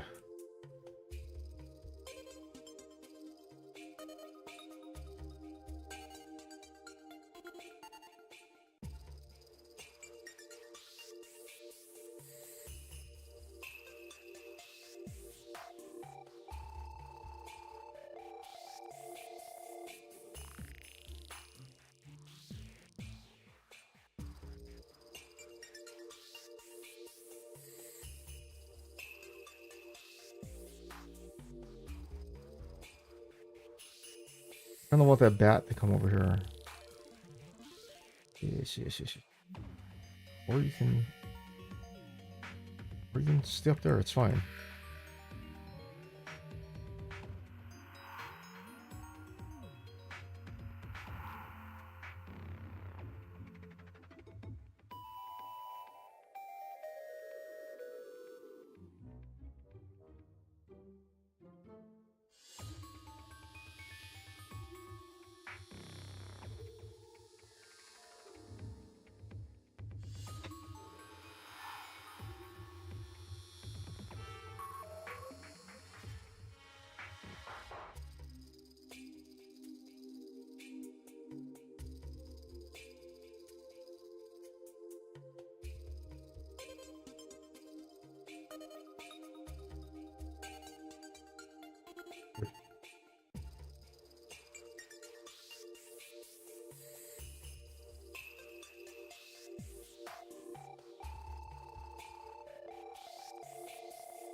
If I come out of here with flurry boots and stuff, that would be awesome, but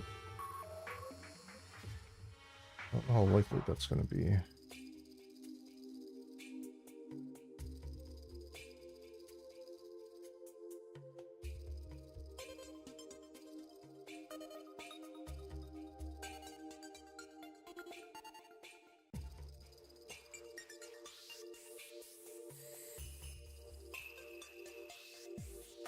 Uh-oh. I'm glad you're here, because...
I don't really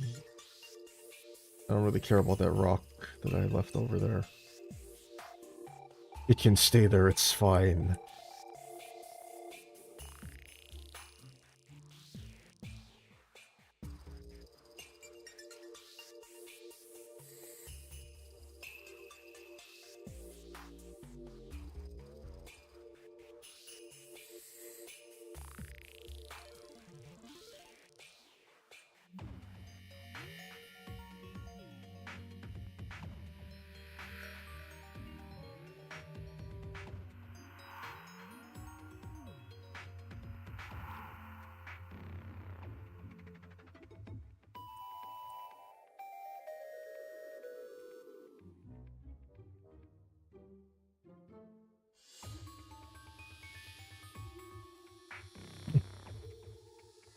Using explosives to mine can sometimes be a good idea. One, it clears out a little bit bigger area. Speeds up mining. The other thing is that the explosion lights up below you, so you can sometimes get a sneak preview of what's below you. When you're actually actively looking for stuff like I am. Sometimes getting that little bit of extra sight can be nice. There are a lot of bats under me.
Hmm.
This would be a lot easier if I had a faster pickaxe.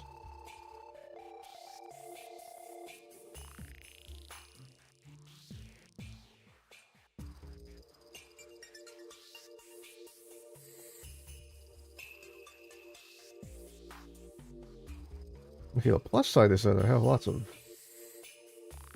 I'm getting lots of, good.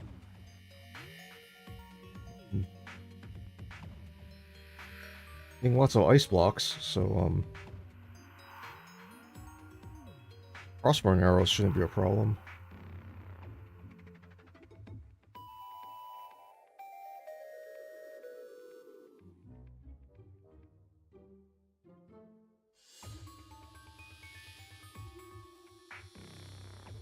I'm a little disappointed in the lack of loot, but then again, the way I'm mining through this thing, that's not surprising because I haven't really been opening up a lot. So, plus I'm not running like a spelunker, along with like a shine and night owl potion, so like my ability to see everything in the caves is not particularly awesome. That's a topaz right there, though.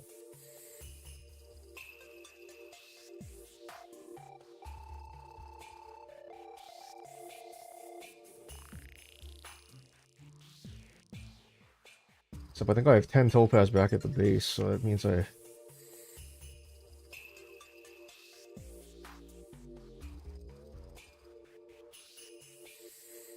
Well, I will have 14 of 2 different kinds of gems now.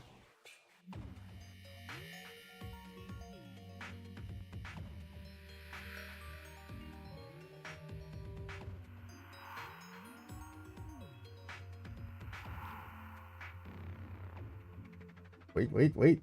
That's another topaz. That's 15 topaz. That's my hook right there.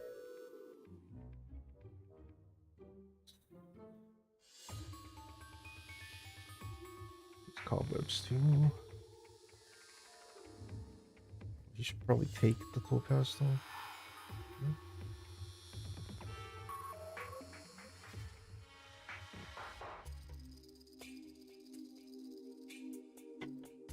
Not gonna lie, topaz hook kind of sucks, but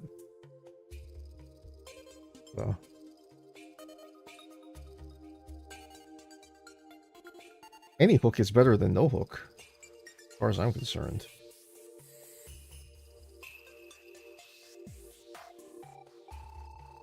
Probably should grab this crimtane right here, even though I don't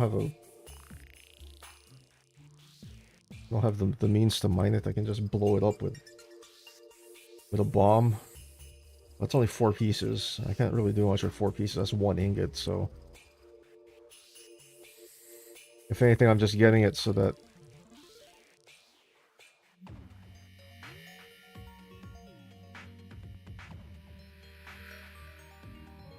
Yeah, if anything, I'm just gonna get it so that I can put it into my storage chest so I can have a space for it.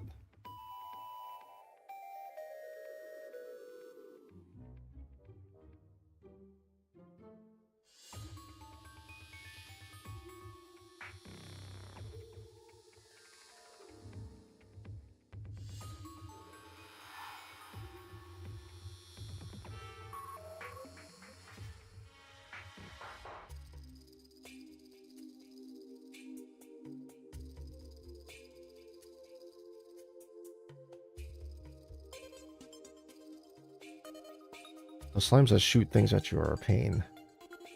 These ice ones aren't as bad as the jungle ones, but as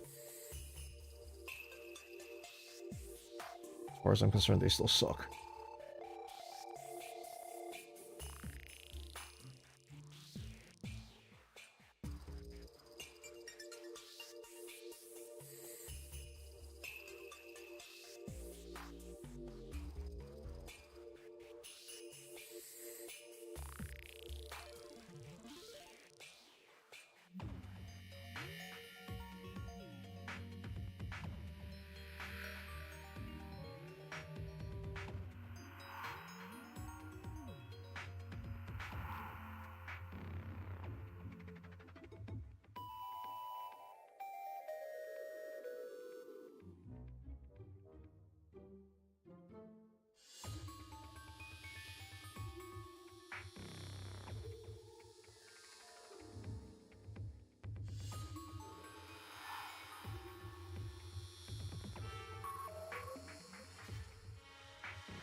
Hmm.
We'll be here for a little bit while I do this, no worries.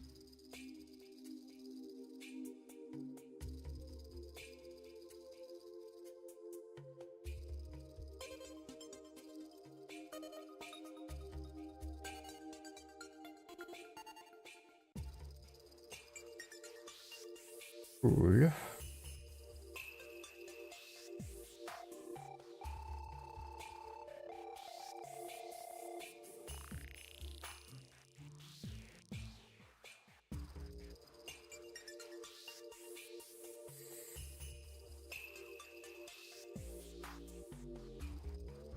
Free money right there.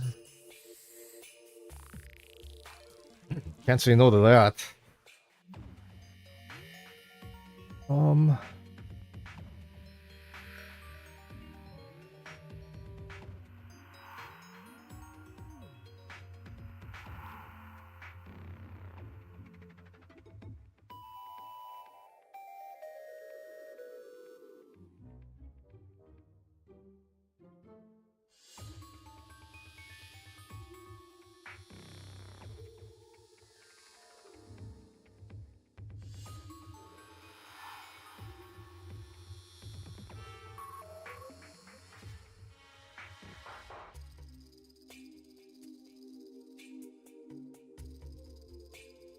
I was seeing things. I thought there was a chest right there.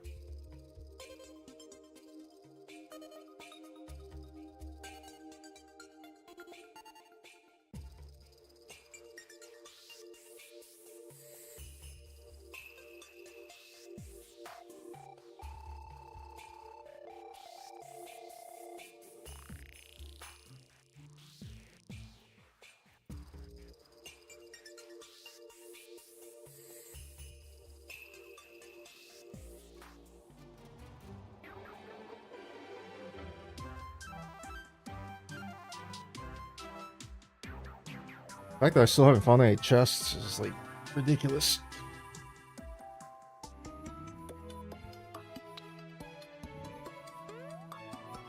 Absolutely ridiculous. That being said, I can make myself a topaz hook now, which kind of sucks. But fine.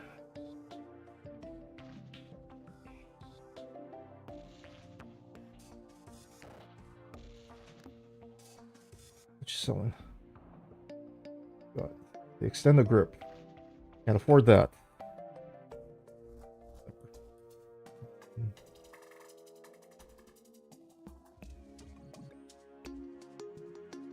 We have 8 flanks first, so that's actually enough to do a couple of things with, but I don't know if I want to go there just yet. Because I can make a flink staff already.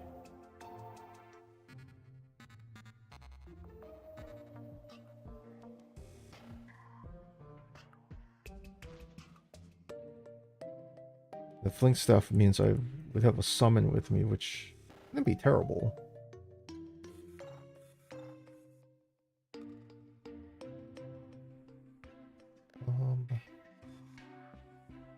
A lot of lead, though. That's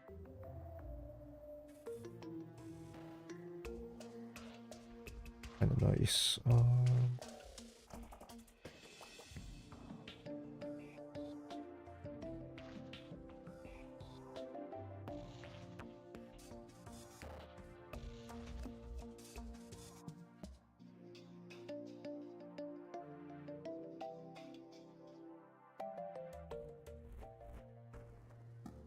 Okay.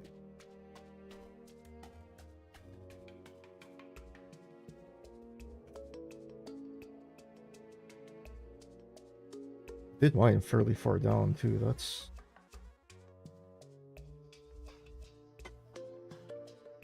not an insignificant amount of space. Mined out. So I think I'm gonna put my arena for my base arena right here. I'm gonna flatten this area out and then bail on some trees.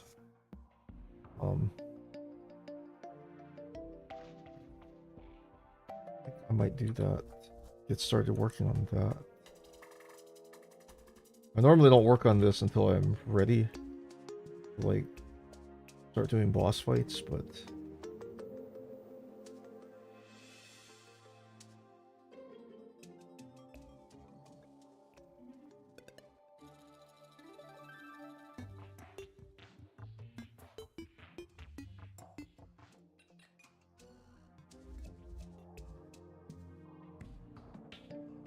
oops.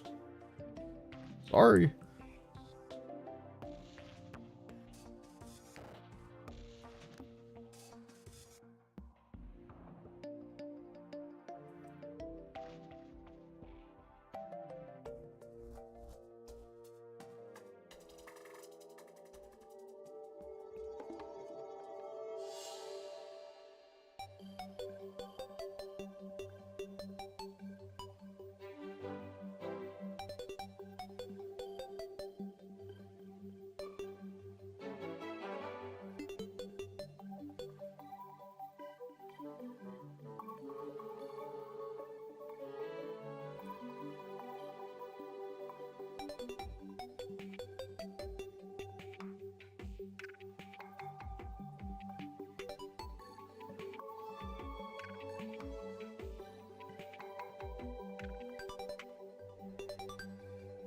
Dang it. so much for the not killing bunnies run.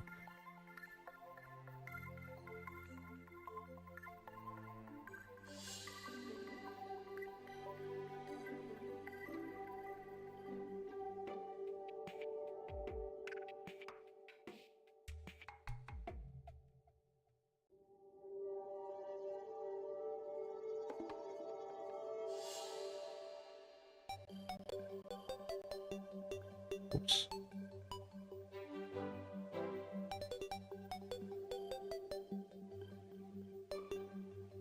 Ugh.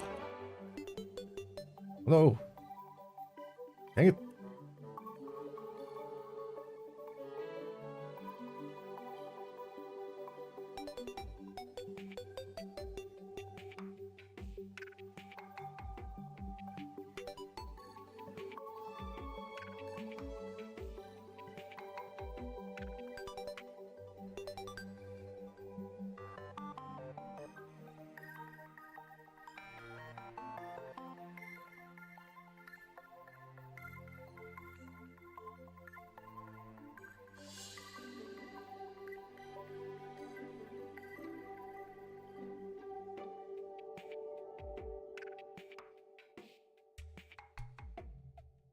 The unfortunate thing is I'm gonna have to fill this back in because I want my arena floor up here, not down here.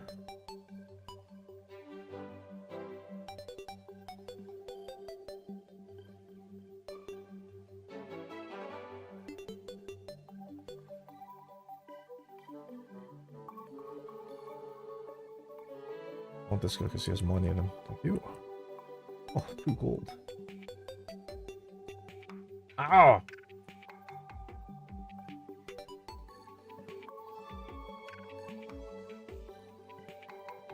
Like killing a pinky, except you don't get the pink gel.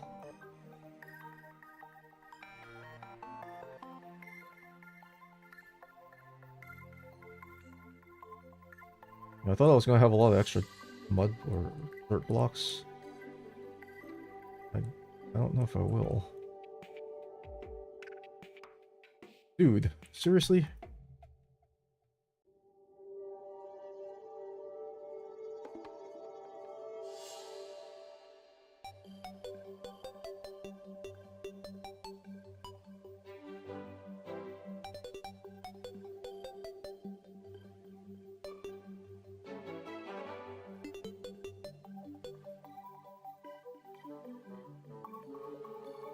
Got him.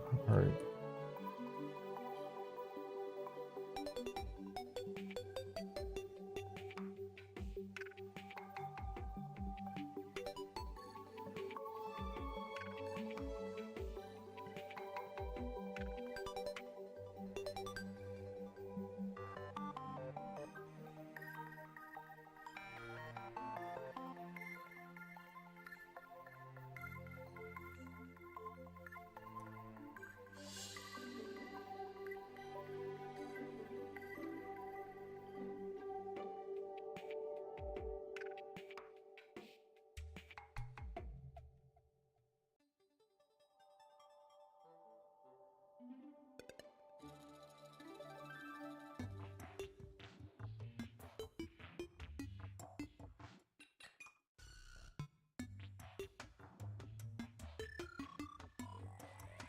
Boy.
Um,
I think a nice fishing session is in order.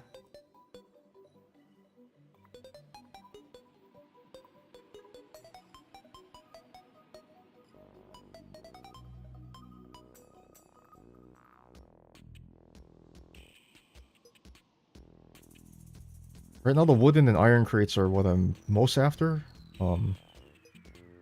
Because those are the crates that I can have things like tsunami in a bottle or boots in them. So it'll help me get kitted up so I can get around the world a little bit easier. Because I would like to explore out and figure out what's going on with the rest of my map, but we'll see what RNGesus provides to me from these crates. Because could be good, could also be epic trash. We'll see.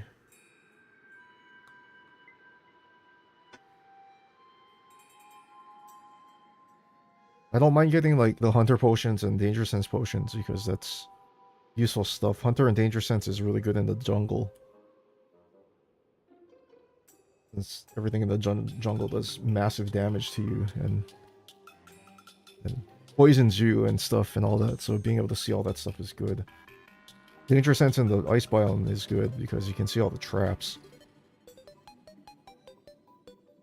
So if you're a potioning kind of guy, danger sense and hunter is very, very nice to have.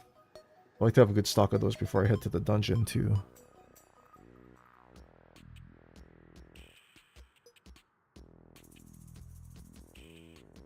Danger sense especially for the dungeon because it lets you see where the cracked bricks are, because I've had more than a couple times where I've gone to the dungeon without that and thought I ran into like a whole pile of dead ends when I just didn't break a wall that would have opened up another section. So I do like to mark biome chests, even though I rarely ever take the things from the biome chests.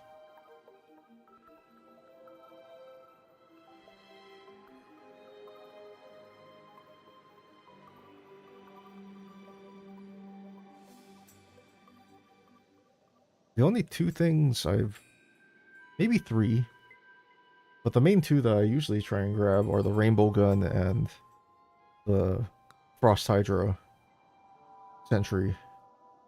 I think those are the two of the better two of the better biome chest weapons. Vampire knives are pretty cool as well, but I'm not a big fan of the for summoners. I mean the tiger is okay, but I'm not a huge fan.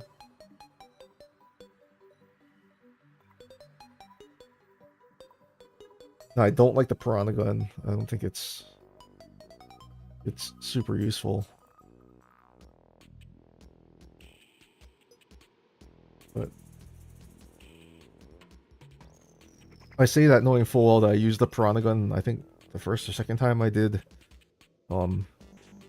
Lunatic Cultist and Expert Master, one of those two, I was able to get the piranha gun and it made it a lot easier because you don't, because it latches on and it does pretty decent damage over time.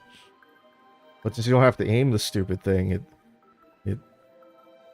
you can focus on dodging the cultist attack, which is usually a good idea because a couple of his attacks do a fair amount of damage. But nowadays I don't bother. My aim is better, and I've gotten better at movement in this game, so I can take care of that without the piranha gun.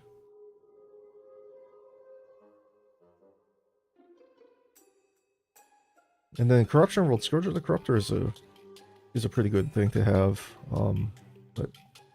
But yeah, I'm not. I think that the biome crate weapons are fun, but they're not like game breaking. So I don't try. Like, it's one of those kind of things. If I get it, then cool. If not, it's fine.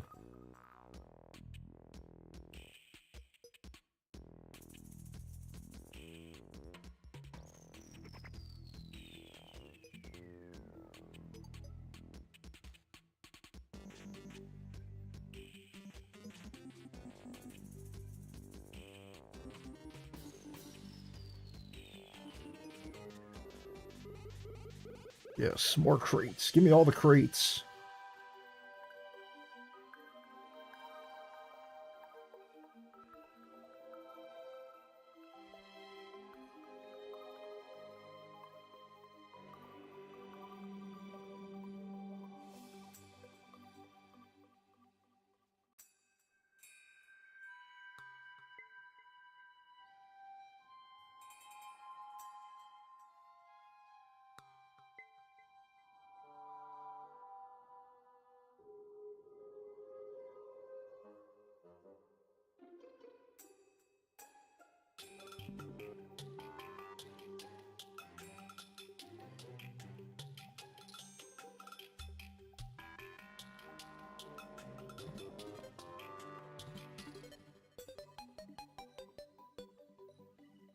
Oh, I run out my supplies of.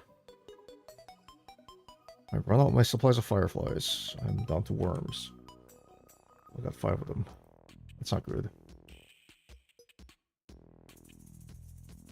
I'm also running out of recall potions, so I'm going to need to find some loot pretty soon and fast.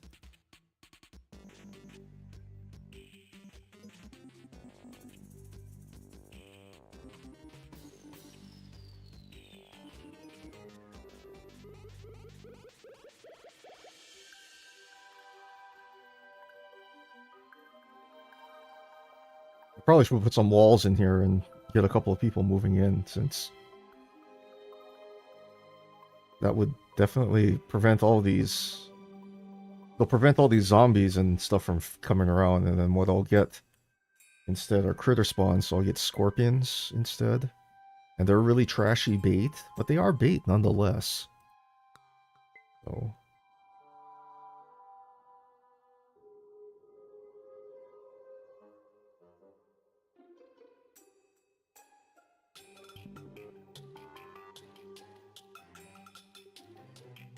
I forgot I made a watch. I was like, oh, I have the time over on the right side.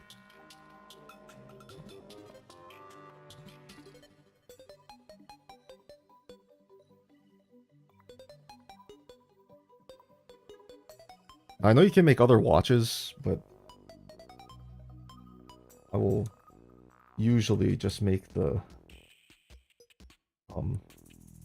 I usually just make the gold watch because I don't find there to be a use to make the other ones. I know you can use them as crafting.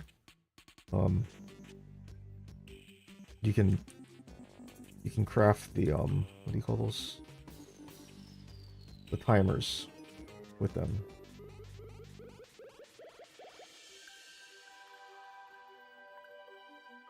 Oh yeah, I forgot about these. Oh.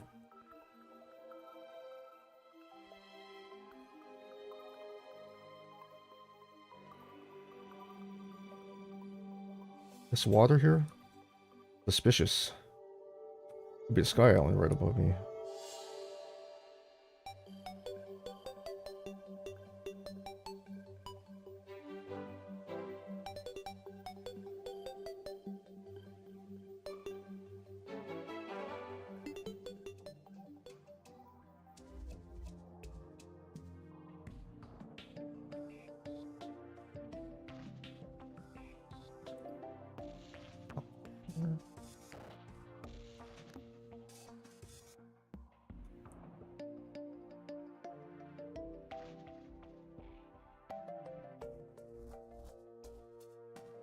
Wow, no pearls.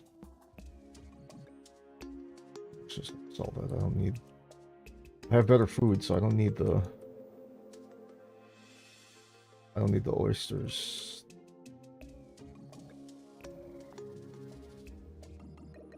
Alright. Well, I got 7 crates to open, so let's see what we got. 2, 3, 4, 5, 6, 7. The best stuff, to be fair. I don't need mana potions, so I have that. That either for these or that.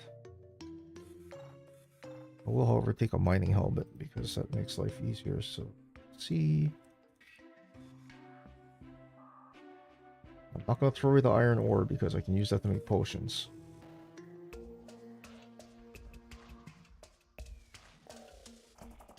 So what I want to do is I want to keep flatifying this area.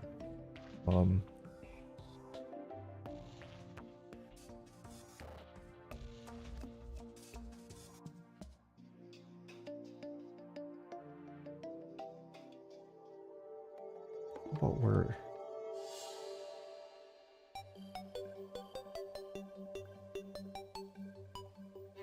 That's about where it stops being a town.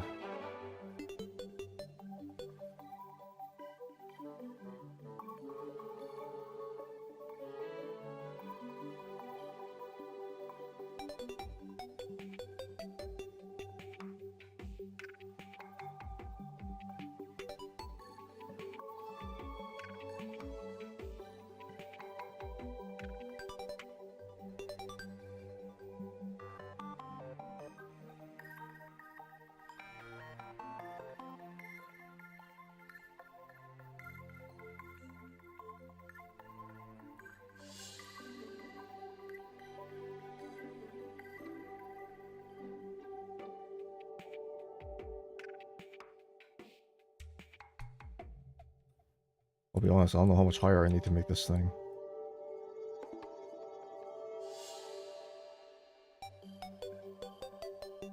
Ugh! Jerk.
I might as well just take some of those guys out if it'll give me gel for one, and then also it runs up the counter so I can get a banner faster, so that's always a plus. Green guys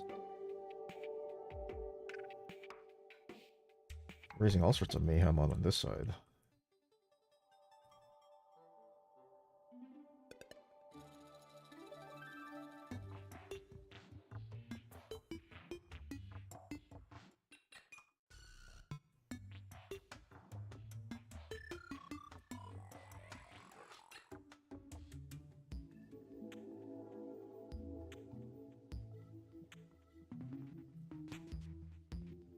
Okay, I actually might not have enough dirt to do this. That's remarkable.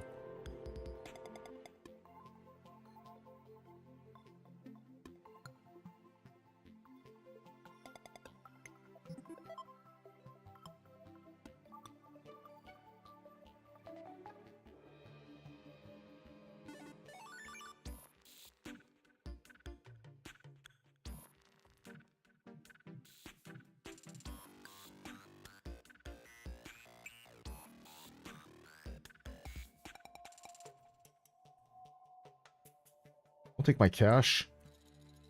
What do you have? You have a Swifty potion? Oh, yeah.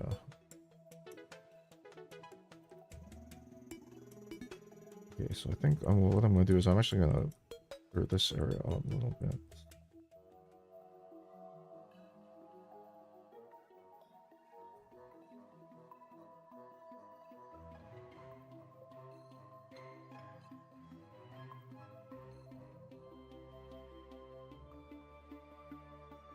Plate to this height instead.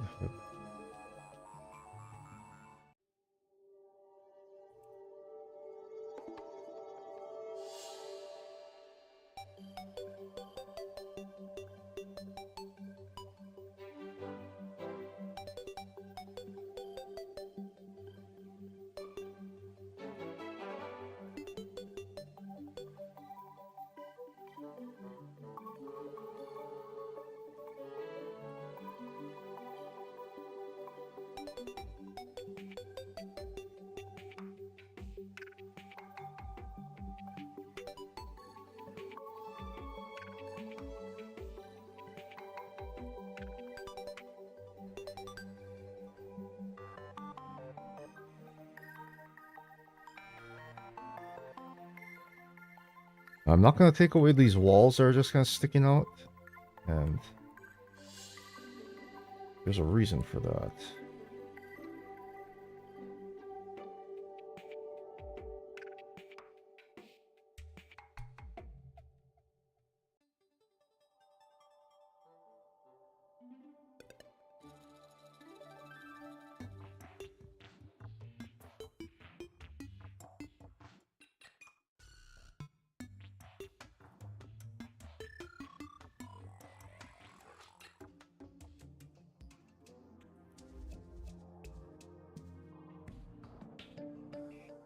Purple guy I don't care about. The blue guy I want to kill because the blue guy has recall potions in him.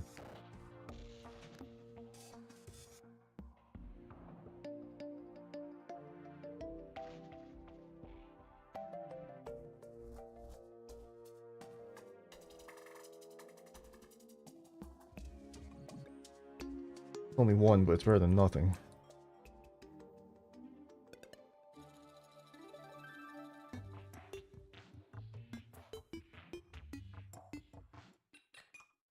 Might as well just cut this all the way back to here. Yeah. I might as well just cut it to here so I can make a smooth staircase up. And then I'll hammer that so that it's actually flat.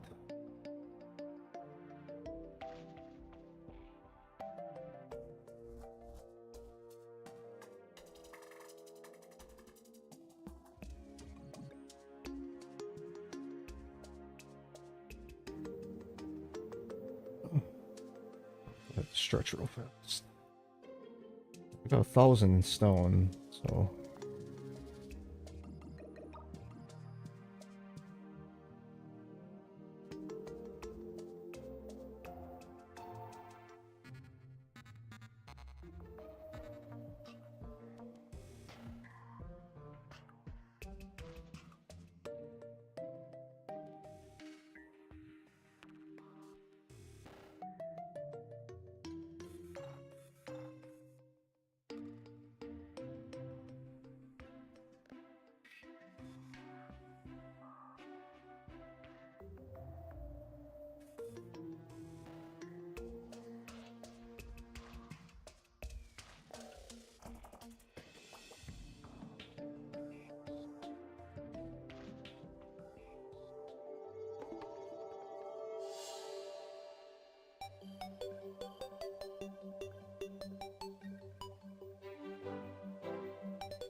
Okay.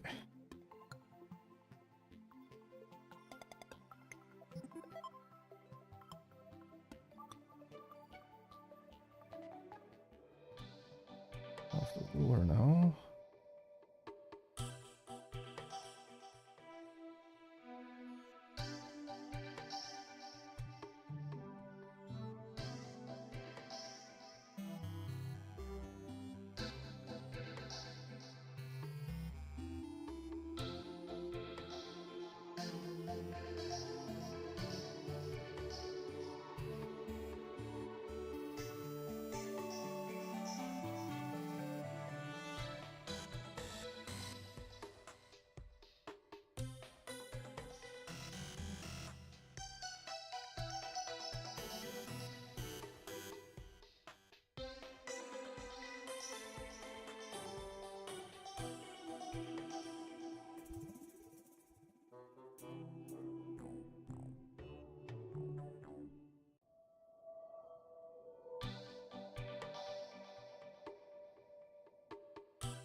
I am farming these guys for the banner. I want the banner now, because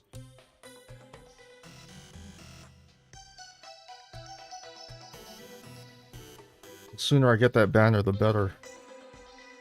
Not to mention these guys... You drop a nice amount of resources. You know, you kill enough of these guys with the torches, and you don't really have to worry about torches, and you kill enough guys with the gel, with the bubble heads, you don't get a lot of gel, but at least you get some gel to work with.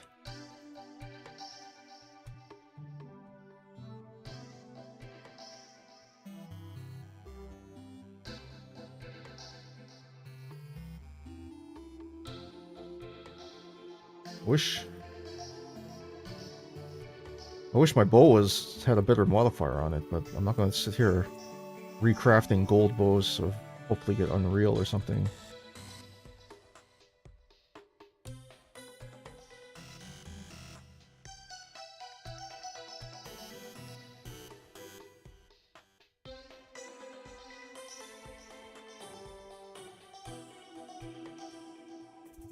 I could do this infinitely faster. I could just grab some grenades.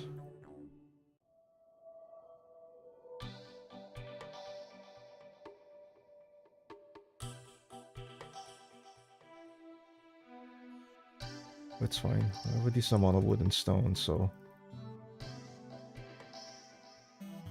crafting arrows is not a problem.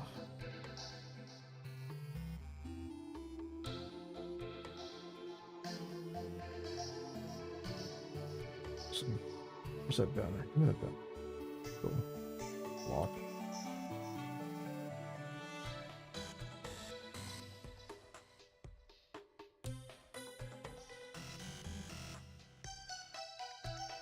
If you are not a banner enthusiast, you should be. Double damage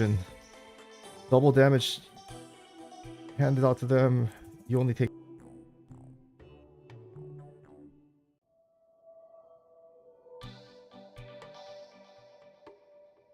I mean, I will argue it's a little bit less important um, in regular master mode and stuff like that. However, you know, if you're playing like For the Worthy or something like that, those banners are a godsend because For the Worthy, those things do um, not insignificant damage.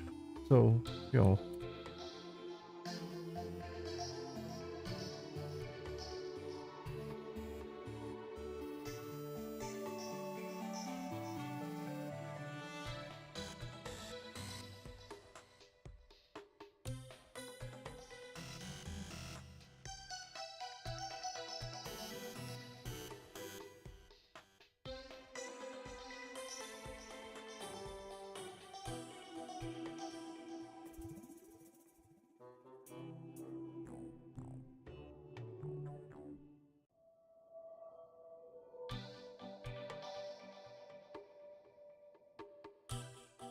right.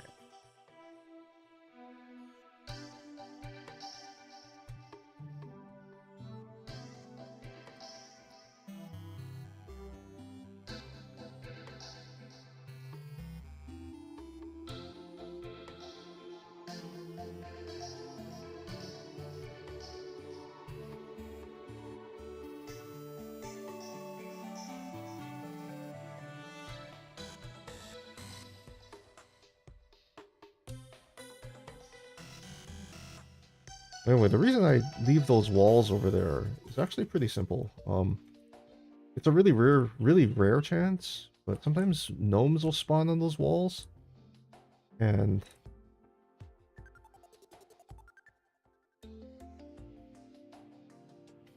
because they're so close to, you know, they're so on the open. Usually, what happens is they spawn, they take one step, and they turn into the gnome statue thing. So, um, a lot of times I'll just get some, I'll get some free, um, I essentially get some free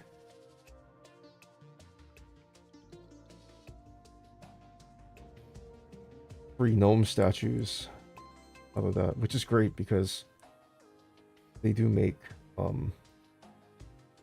they do raise your luck a little bit.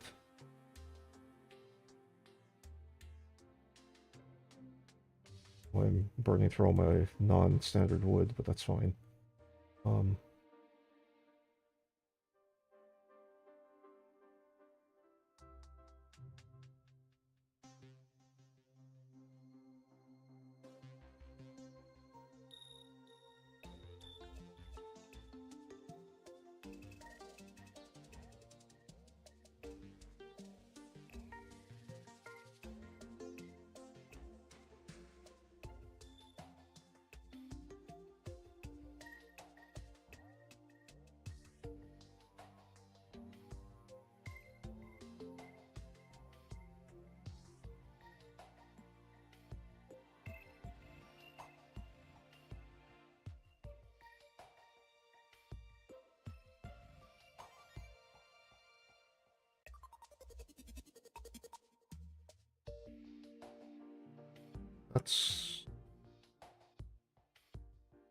That seems like way more than I'll ever need, but you'd be surprised how fast I can burn through that, so.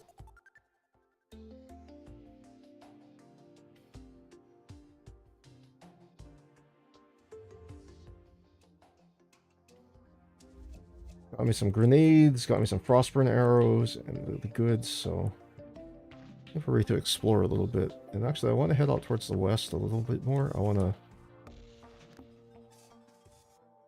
Actually, here, I might as well put the rest of my things out. I'm gonna put a campfire here, so I'm not gonna finish lighting that up.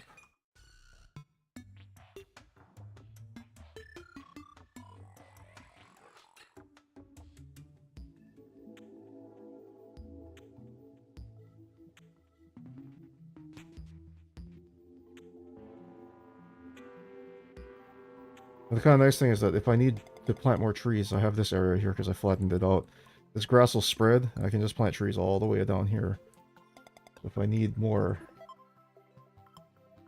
if I need more wood for any reason, just that. Actually, what I'm going to do is I'm going to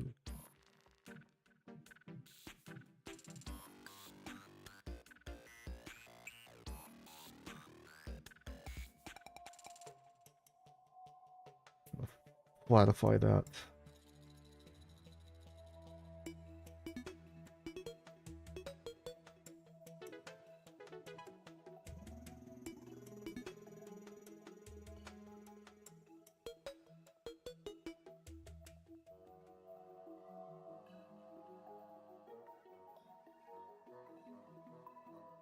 Do that so I don't have to walk over that. I don't have to fall into the water over there.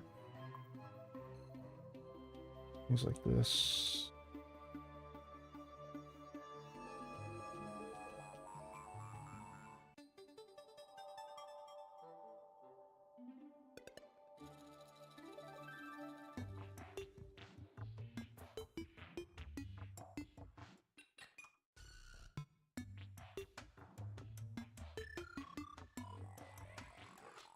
Like things like that. It seems small, but like the ability to just run across that without getting stuck.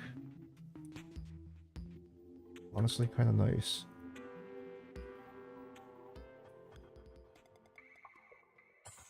Oh.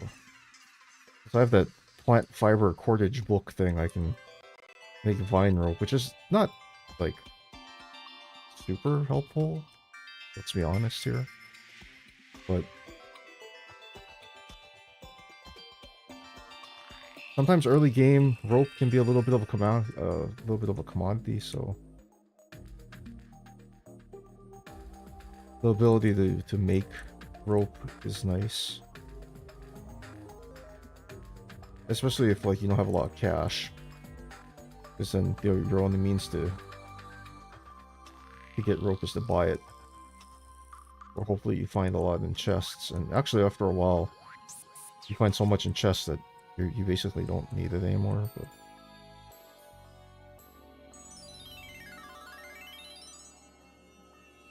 and the reason I'm being patient with these slimes is simple. You don't... Slimes are docile during the day, so if you don't attack them, they won't bother you. I'm gonna platform over this so I don't fall in that hole. I might take some time to explore in there later, but no, it's not the time. I want to keep going to the west. I kind of want to see where my crimson is. I have a feeling it's right past this thing. There's a good fishing pool right here.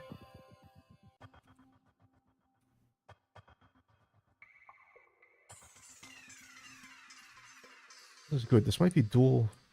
No, it's too close. I thought I might be able to swing a dual biome fishing pole out of there, but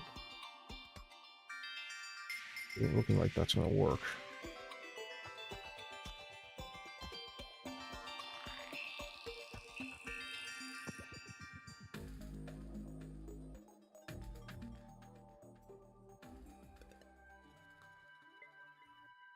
Some extra desert here.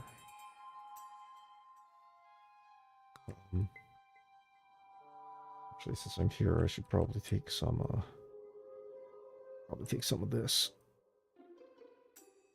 Actually, this makes sense because I need to have an underground desert somewhere. Well, I don't think this is going to be it. Why are there so many vultures? What is this?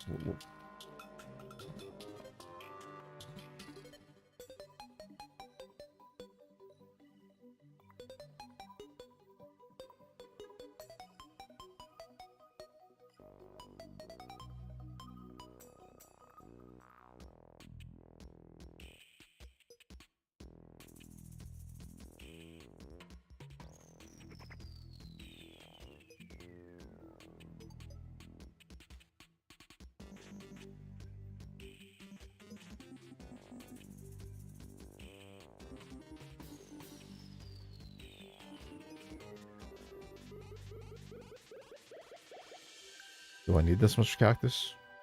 No. Because I don't make cactus armor, so that pretty much grabbing all this cactus for toughness potions. This pool of water is really small. Forget this. Maybe if I get the... Oh, wait. Oh. Serious?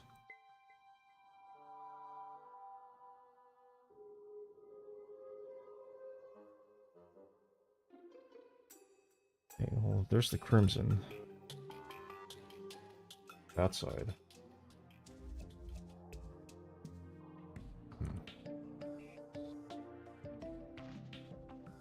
That pool of water right there, though, that might be really good. That I can probably get dual biome out of that. And that's a big pool of water, so I won't get the penalty. The problem is that stuff is gonna spawn, and I don't have to deal with Chimera while I'm fishing. I know I will need an area to fish in for fishing quests, so that might be a potential good spot to keep pinned. That doesn't look like it goes all the way in. This looks like it might.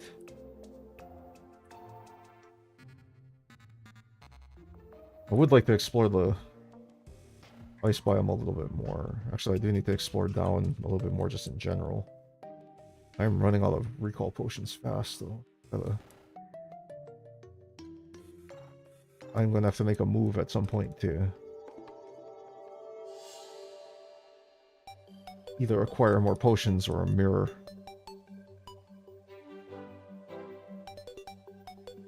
What I'm gonna do here is I'm actually gonna go past... Wait.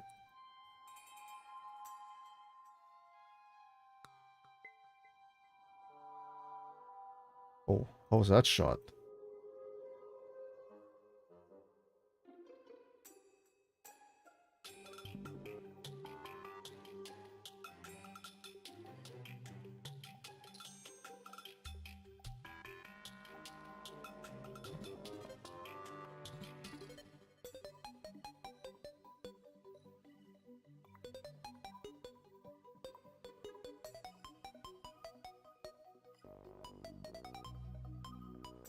This looks mildly suspicious.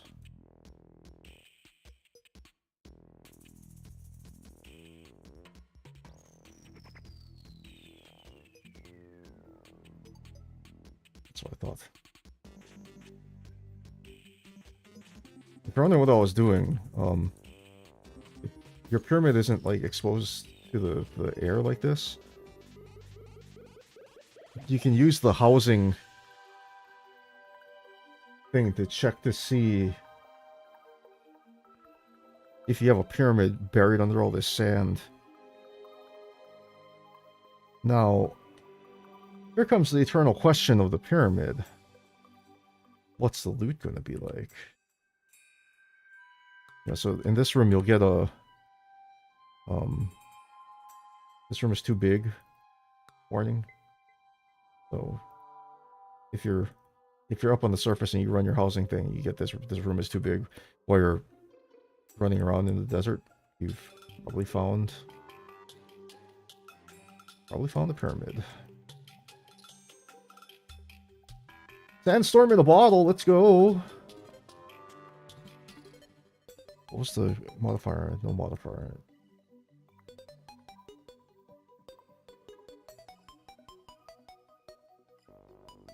Oh, there's the entrance to my underground desert right there. Let's put a platform over that so I don't fall in that hole, because that would be embarrassing. Alright, so I have a double jump. Best double jump in the game. Which is solid. All I need are boots and some health, and we can take on the eyeball.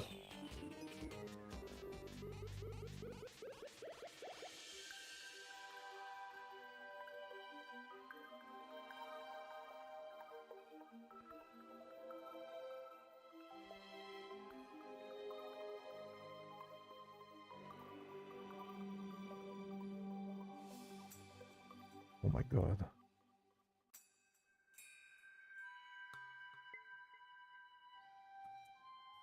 I didn't want to use up all my frostburn arrows before I have to fight like a boss or something, but you know.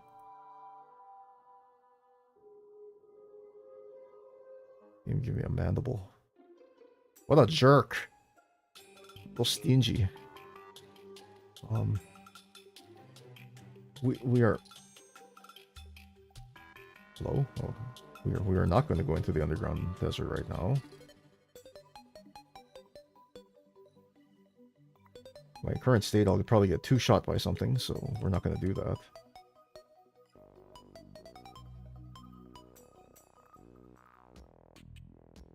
Antlion mandibles. Good to have for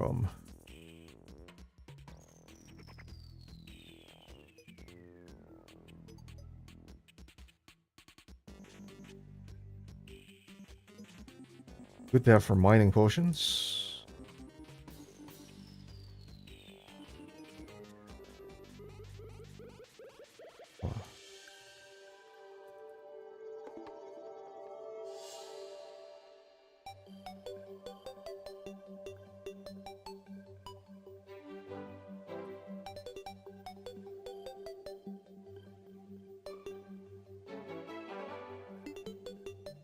I'll be honest, normally I don't put the accessories like the radar and stuff in my accessory slots because usually they're trash as far as like why would I waste an accessory slot on them? But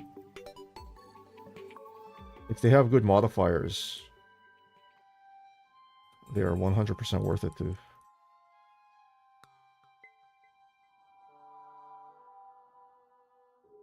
put up there. Especially when you get a modifier like quick. Early game, it feels great to have extra movement speed.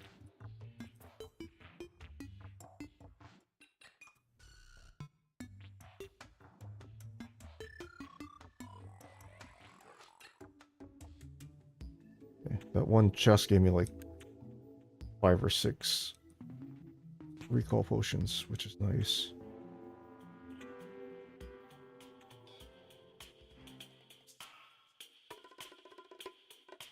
Wand of Sparking?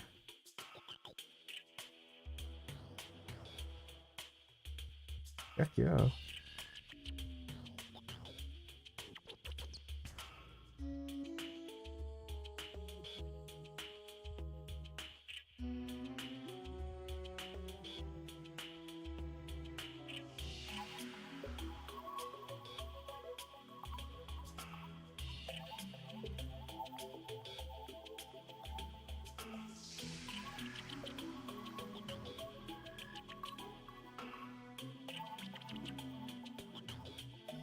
Well, that is a very large hole.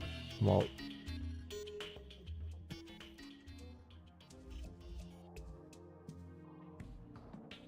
Alright.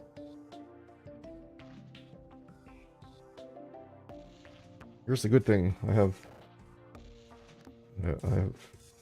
chests now. I can put this.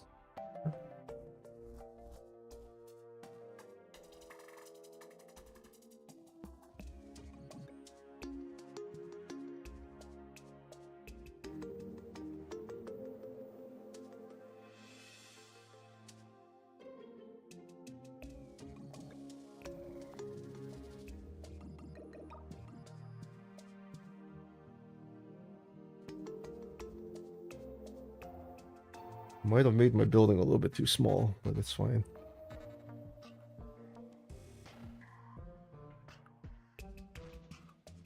It's fine. So it'll be block storage for now.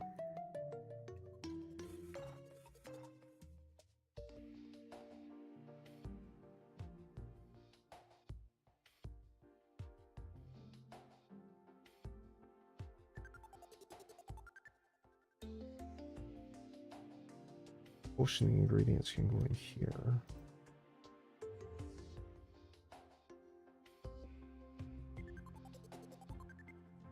Right. Making pretty good progress. I have been going for a little bit over 3 hours, so I'm going to take another quick break. I'm going to be back just a few minutes. Pause this. Oh, wait, that's not what I want to do.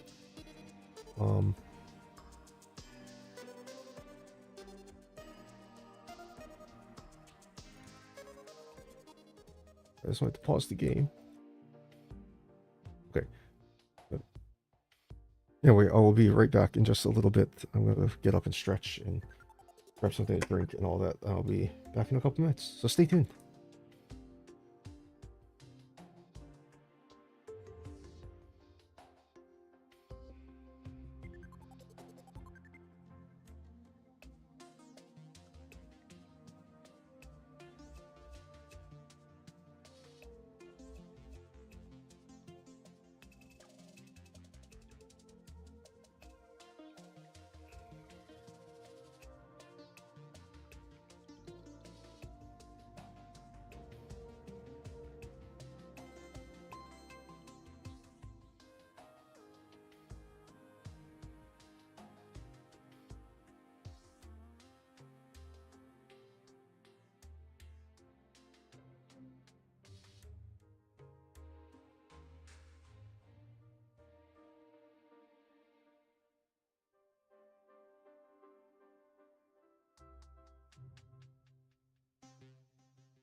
Hey, welcome back. All right, so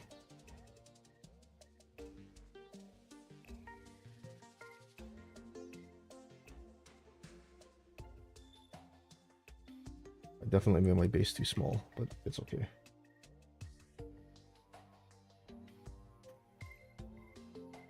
We'll roll with it.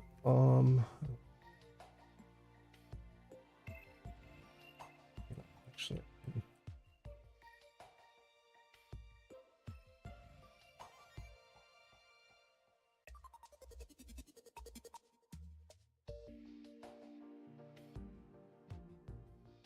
this wand of sparking, nice to have. I will use that along with my bow and arrow.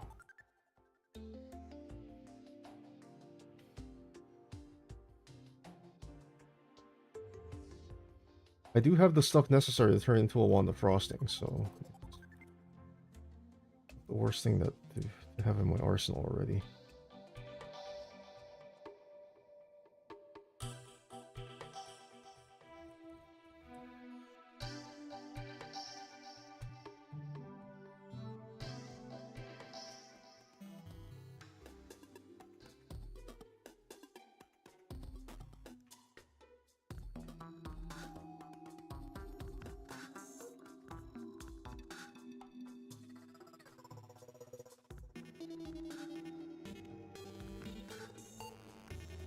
Okay, so what I'm looking for primarily are heart crystals.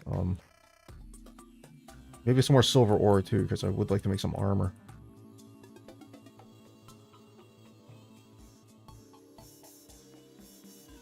In terms of loot,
well, apologies if you lost some frames there. My OBS said disconnected for a second.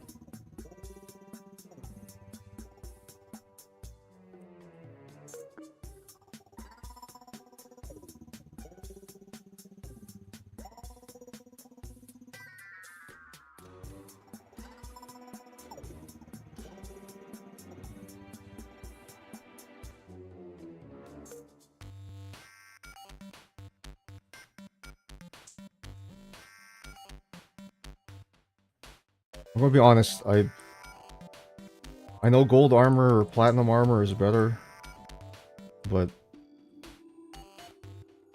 to be honest, the amount of time it takes to I have a block of thing over my head, but the amount of time it takes to mine out enough ingots to make one set of like gold armor, I don't know, it takes too long.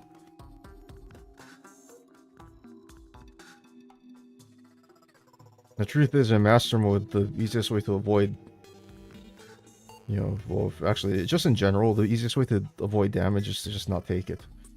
So, you know, I follow Mr. Miyagi's Karate Kid 2 advice: best defense, don't be there. You know, and that's why I know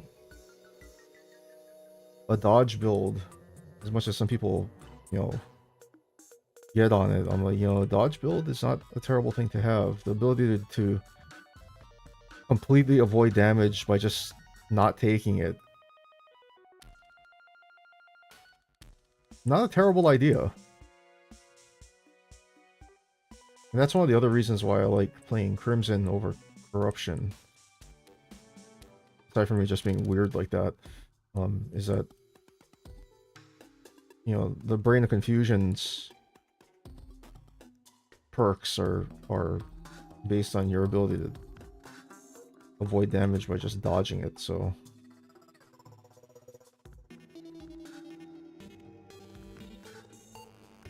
Don't need this hotbar. This on my hotbar.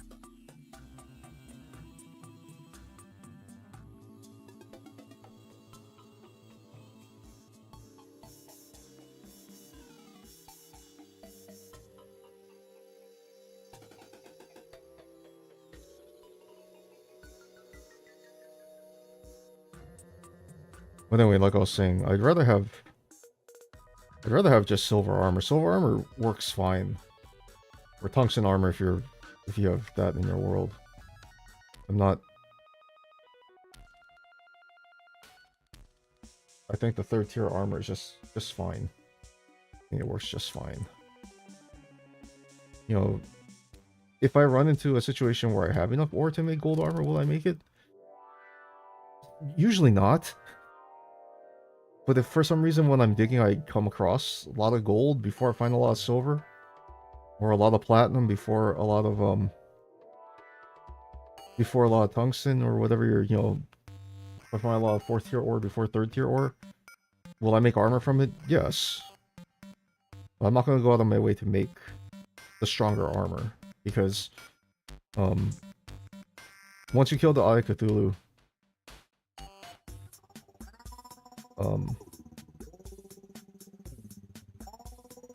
I feel like, you know, that's when you can start thinking about class loadouts and things like that, and when you want to really start seriously thinking about your class loadout, and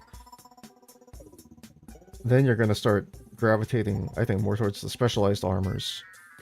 So you'll start gravitating towards more like, you know, fossil armor or jungle armor, or, you know, if you're a mage, you know, if you haven't gotten the fossil, if you haven't, or don't feel comfortable enough for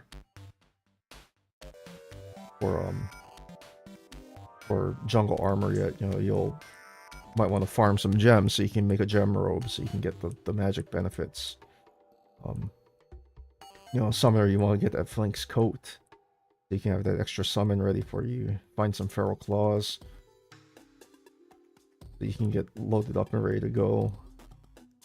But for summoner, I usually try to kill the evil biome boss as soon as I can, because not so I can go mine Hellstone, because I actually don't use the imp staff very much either, but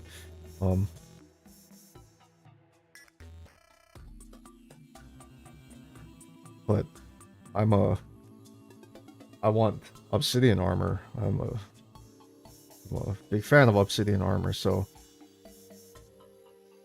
the sooner I can get to that, the better off I am. I know that they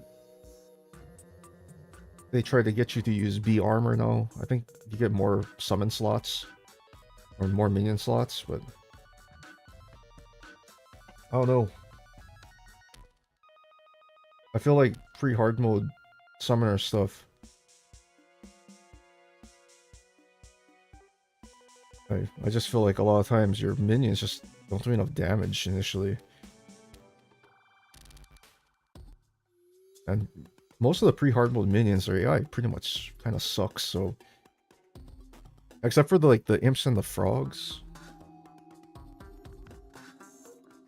And maybe the hornets. The bees are pretty good too, but... You know...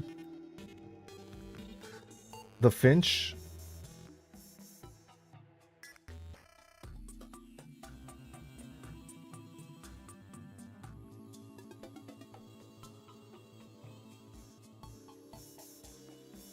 Anyway, that's what I was trying to do with the worm earlier when I took a massive amount of damage. You let him hit you once and you throw the grenade as soon as he hits you. What'll happen is your iframes are still active. So the grenade will blow up, and instead of you taking the 50 damage, the iframes will eat it for you, and then you you'll do a lot of damage to the worm because the worm takes segment damage. Oh. But anyway, like I was saying, I'm not a big fan of the imps because they like to shoot things off a screen, and I don't need stuff extra aggroing on me for what feels like no good reason. I also kind of like the bees because they shoot faster. But that's preference.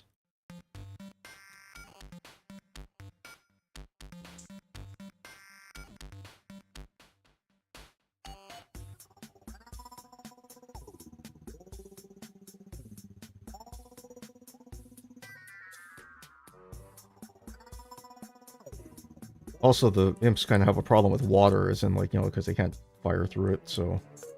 Whereas the bees work, no matter what. I do like the faster fire rate of the bees. But when it comes to minions, I am a blade staff enjoyer, so...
There appear to be spiders here.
Why is there a spider in there? Oh my God.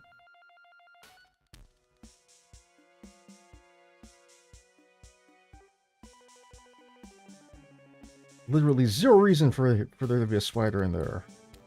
Spider cave's over there. Stay in your lane.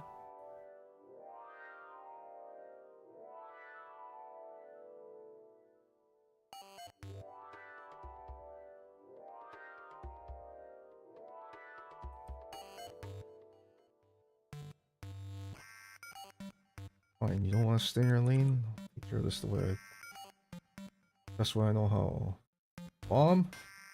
Not the hole, then you pelt them with grenades.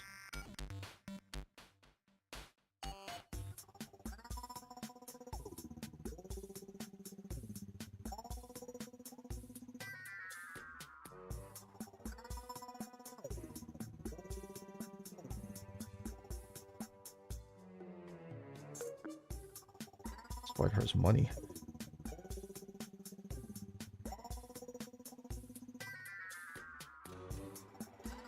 I mean, it's nice to know that I found the spider cave. Yeah, sort of. I ain't walking in there right now, though.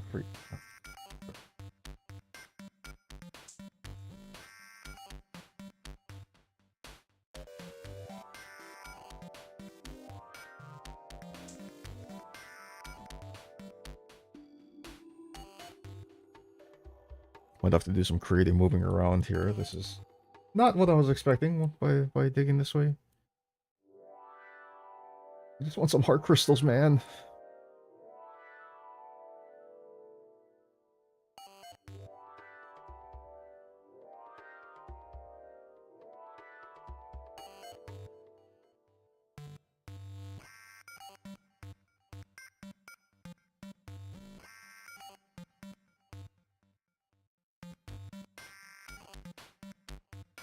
It opens up this way a little bit, so...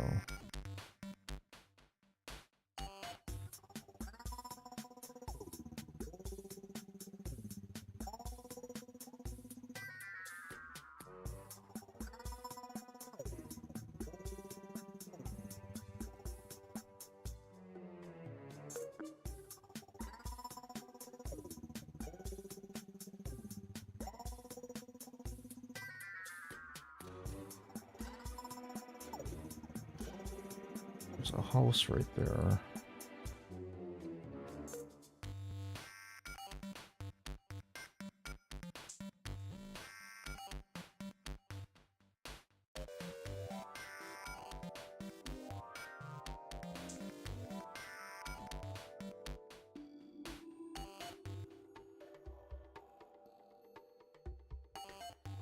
That is totally not what I was looking for, game.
I'll go that way.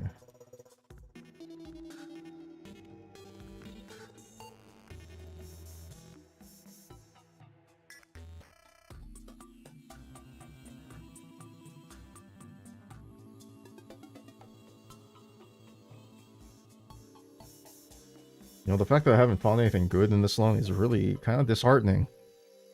Usually by now I've found enough heart crystals to get me up to at least 200, and I've found my boots.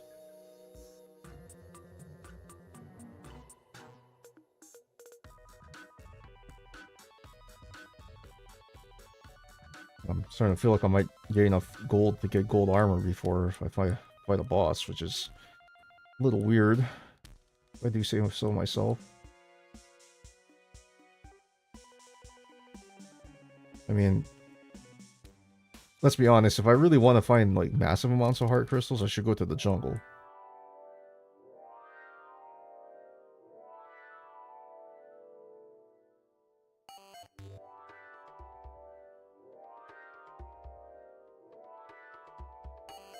The amount of good loot that's in the jungle is unparalleled. However, the amount of things that can kill you in the jungle is also unparalleled. So, I don't want to go there right now. However, this being said, I'm finding a lot of gold. I do have way more gold than silver. That might not be entirely true at this point, but before I came down here, I had a lot more gold than silver, so...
I actually do have a fair amount of crimtane now, too. I could make a better fishing rod. Which at this point might be a viable option because I kind of would like some boots, and I might get sailfish boots easier by fishing than by wandering around down here. The only thing I can't really get, honestly, are heart crystals.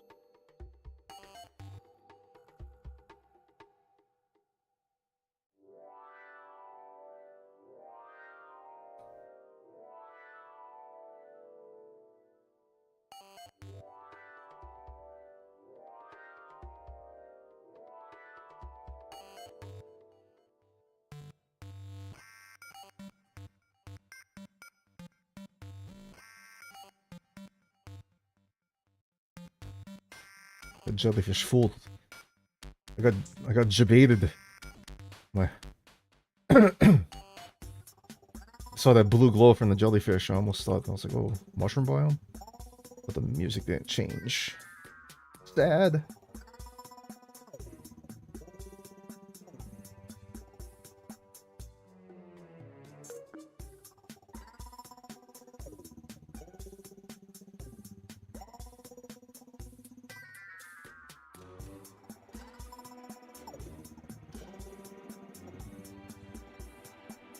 Something just died. I don't...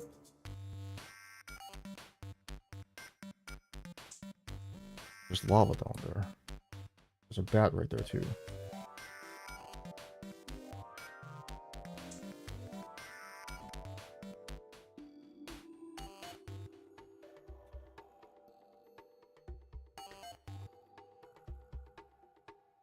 Oh, bombfish.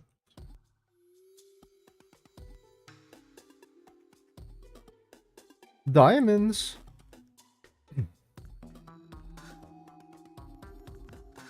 A 5, we can make a pickaxe on an enchanting table now.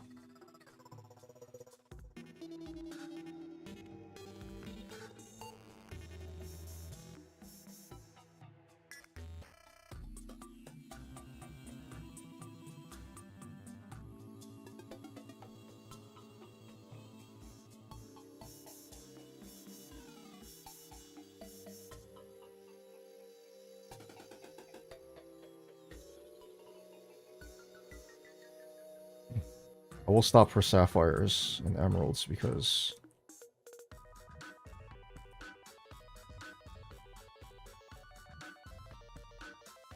strangely enough, I'm like a 3rd tier armor, 2nd tier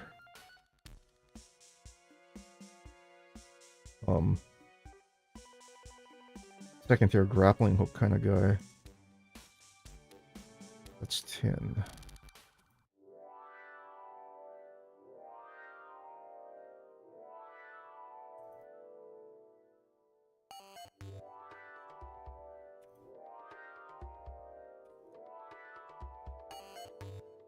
Oh, there's a house right there. Food. Boots? Oh, down to regen. Not a terrible thing to have. Unfortunately, my inventory is full and...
Another fall potion. I didn't see that earlier. Oh, in here. What?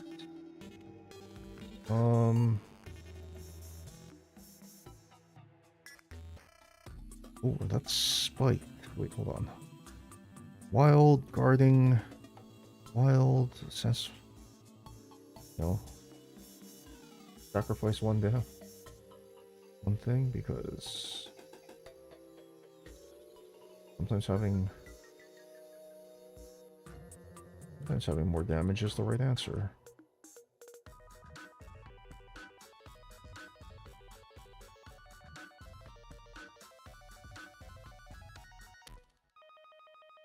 Again, this is still not what I was really looking for, but I'll take a band of regen. There's nothing wrong with a band of regen.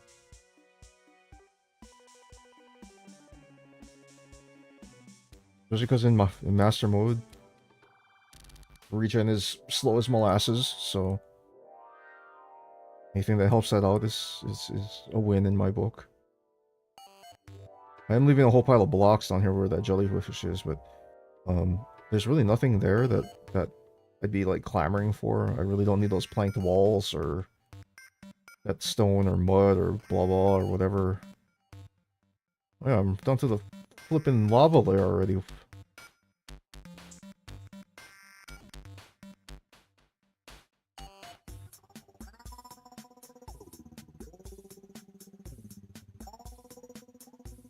Well, the good news is that sometimes you find a lot of heart crystals down here. The bad news is that I'm way down already.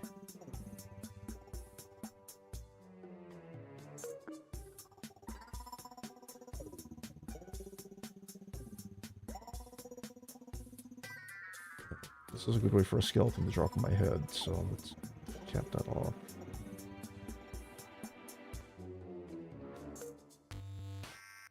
That's a good amount of silver.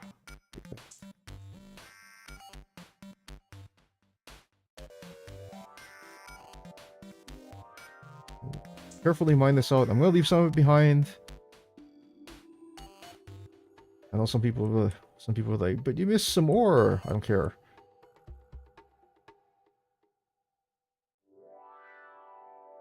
Trust me, it ain't that bad. It's only like that's like 3 bars worth, and I'm pretty sure I can find 3 bars worth of silver somewhere else. So chill out.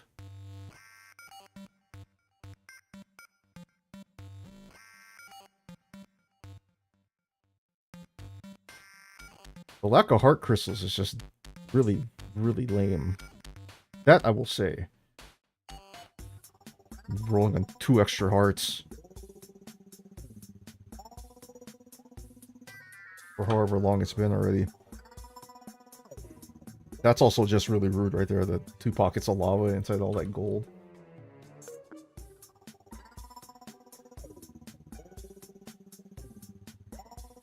You have to mine creatively to get that. Speaking of mining creatively, I think I'm going to head back towards... Yeah, I'm going to head back towards the left. I want to head back towards under my base.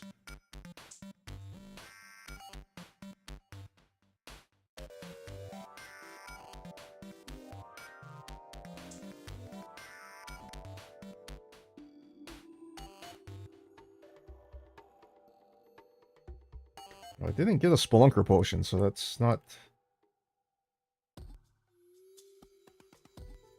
really something I can look out for. Can't just pop one of those and find all the ore and goodies. Because there's probably a 99% chance that I've mined right past something and just didn't see it because I literally didn't know it was there. Because that's how it always works. Is that more tin? That's gold.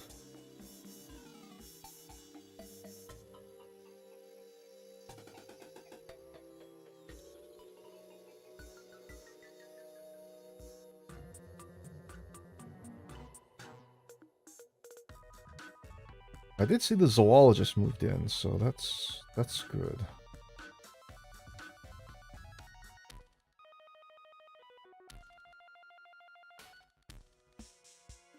I wouldn't mind if the painter moved in too. That would be ideal. Then I can move some of them over to the desert, and I can fish over there in not complete peace, but some peace.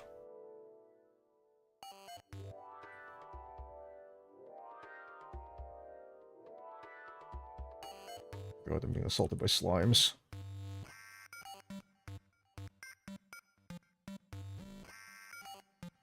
Also, I be careful.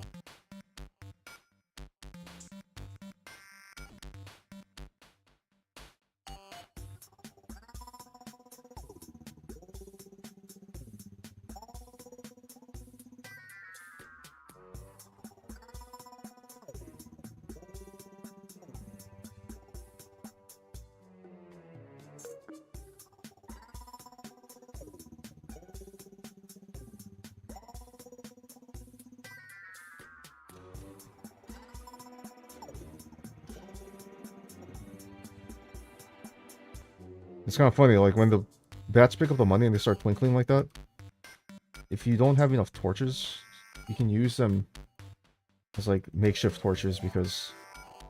Oh, a depth meter. Excellent, I need that. But anyway, like I was saying, you can kind of use them as like as unofficial torches because they... a little bit of shine they have does light the area up just a little bit. Sometimes that's all you need to gain sight on an area so that you can figure out whether it's worth, you know, proceeding in a particular direction or mining out an area or whatnot, so... Very nice. Precise is for the chance. That's good to have. Quick.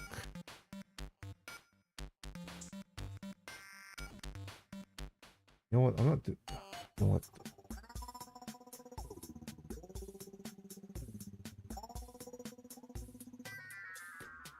I'm not gonna lie, this is one of the other reasons why I like Master Mode, is that you get that extra accessory slot, because, man, trying to figure out what you want to run sometimes can be a real pain.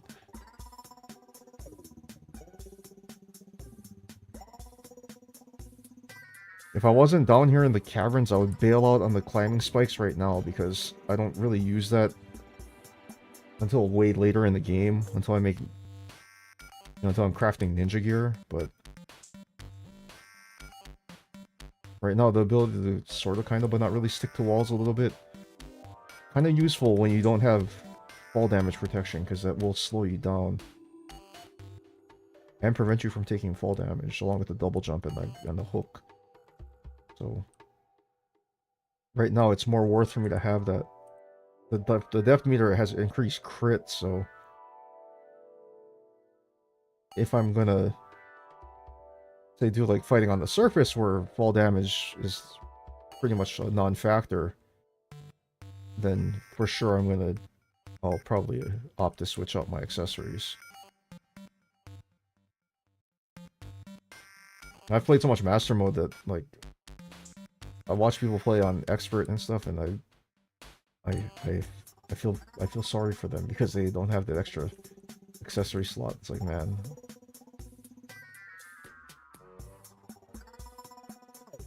I know the difficulty in this isn't quite as high, so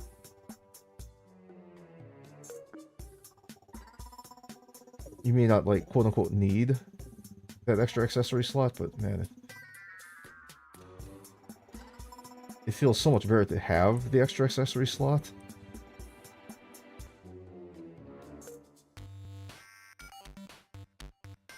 This is weak.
I don't know if I can bomb through this all the way.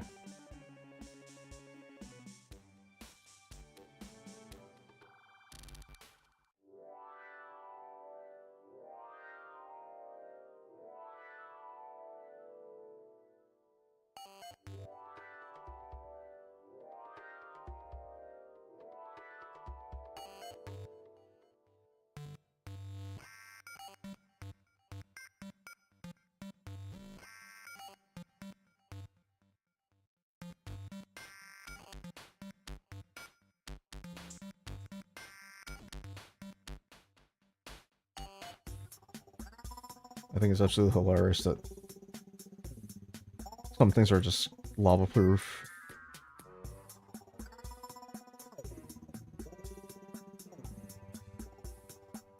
Which makes it a lot better than like, say like Minecraft, you know, where nothing is lava proof except for like netherite, so.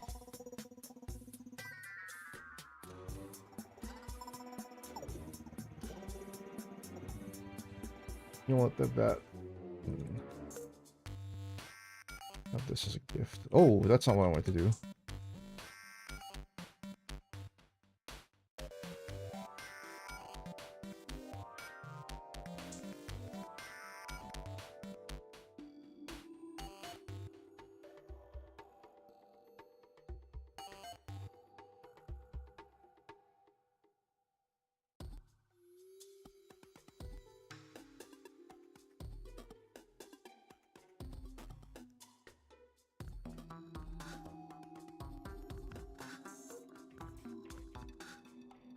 Wait. Oh. Finally. Well, there's actually the rocks there.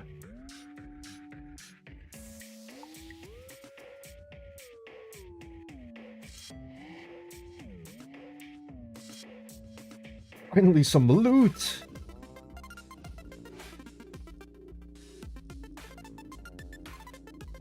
Well, hopefully some loot.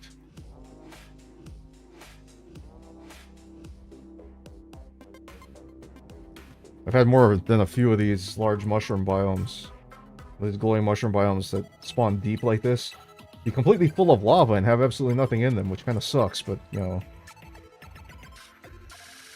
that happens.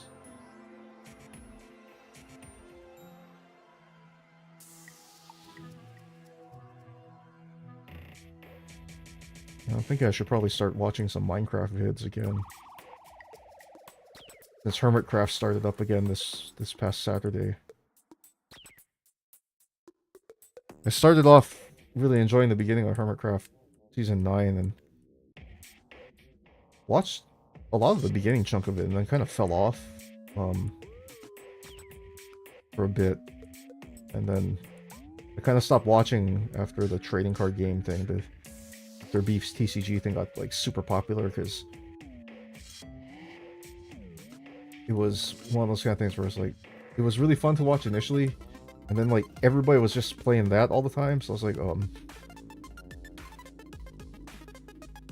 I think Beef did a spectacular job on the TCG, and you know, the fact that people just played it and played it and played it and played it, the real testament. Oh, there's a imp right there. That's always good. It's a testament to how good it actually was. But man,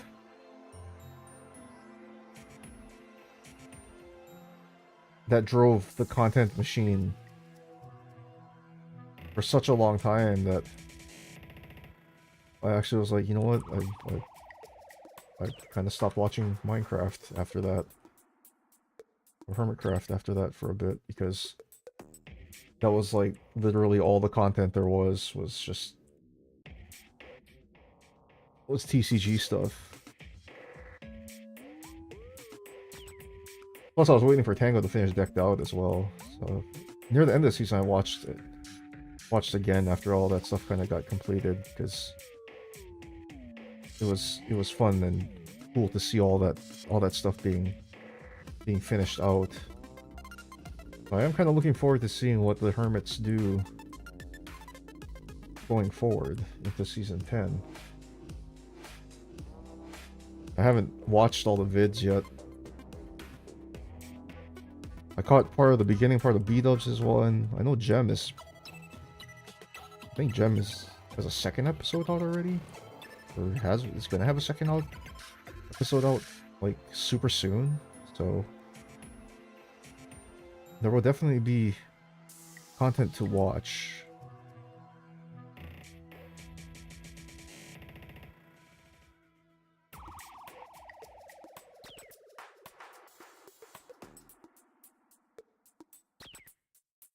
We'll see how it goes now that Skiz and Joel are on there now too. It should be an interesting time. Should be a lot of fun. I like watching the Impulse and Skiz stuff. I always find their things to be amusing. So getting to see them together on Hermitcraft is a really, really nice thing. I'm actually really happy for Skiz that he's on there. Definitely deserves it. He's a great guy, really funny, super entertaining too. I love watching his stuff, so.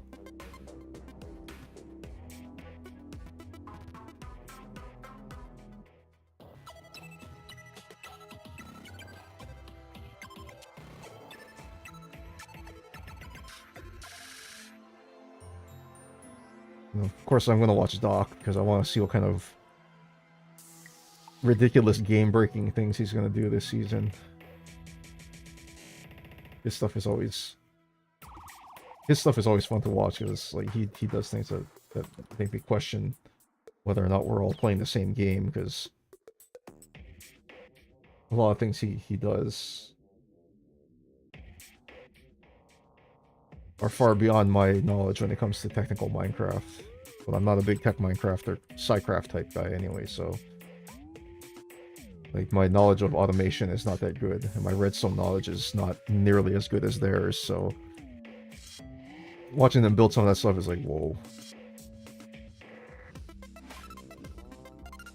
I think I jinxed myself, because normally there's like stuff in these caverns, these mushroom biomes, like stuff other than like that large patch of gold right there. Feeling mildly cheated here. There's usually a couple of chests.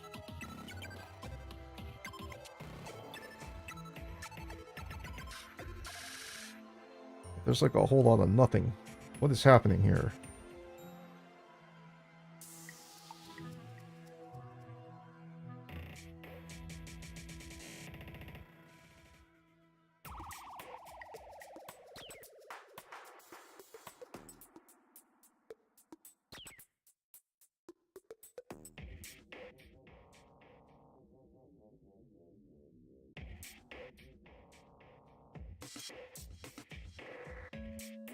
Yeah, because this upper part is usually just a kind of a big round thing, so there's not going to be like stuff up here.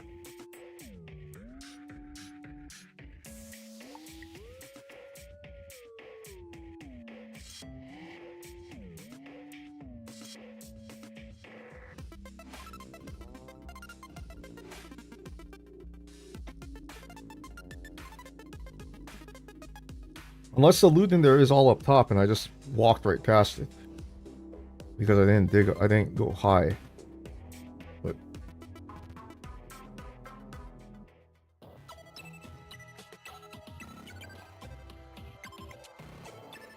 it's fine, we'll work with it.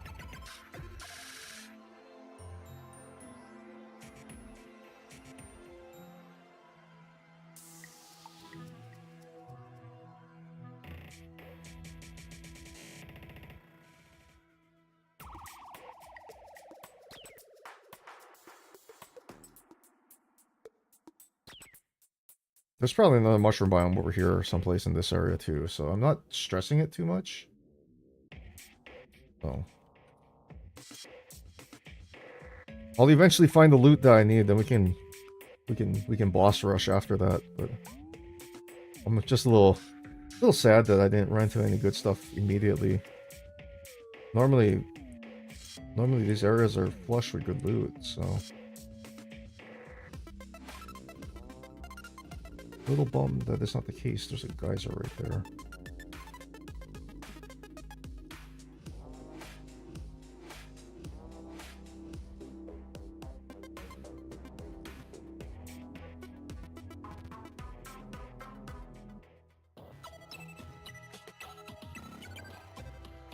Emeralds. I'll take them.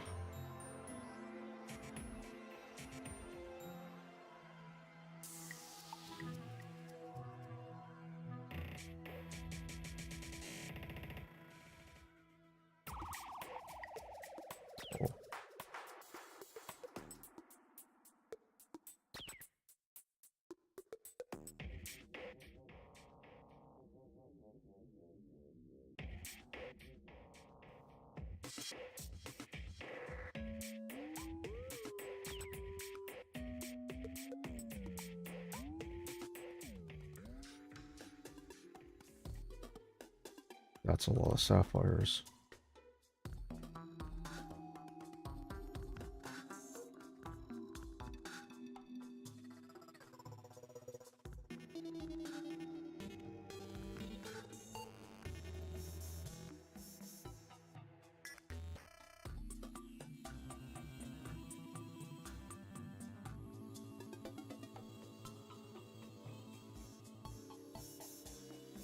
I was gonna say, here are granite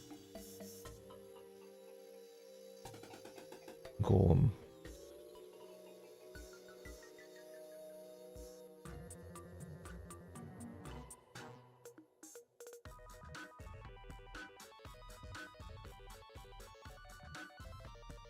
Oh, there's granite right down here.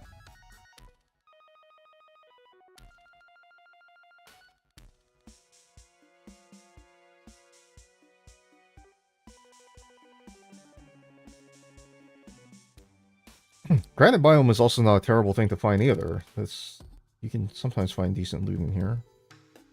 Also, granite rocks in Terraria. Beautiful building block. Or the building type, and you like that dark blue.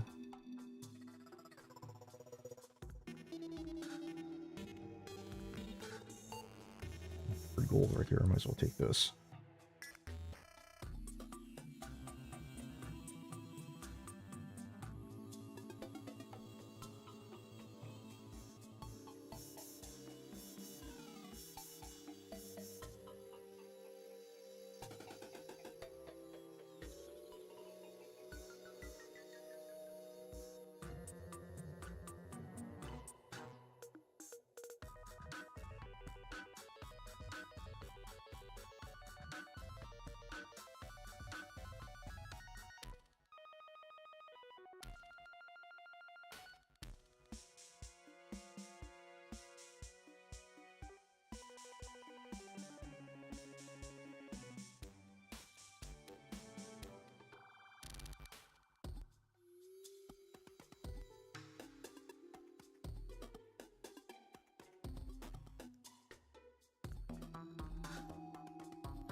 Holy moly.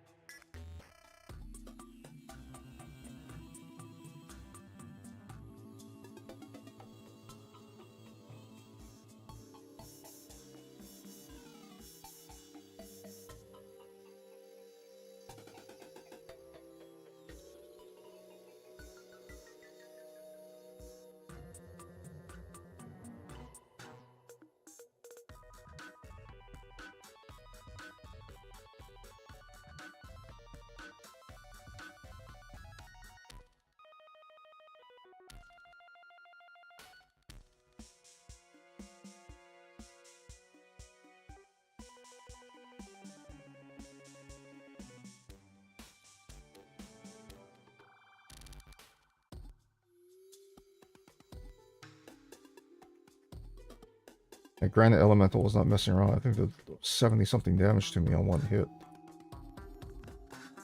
Good thing I killed it, otherwise it would have killed me.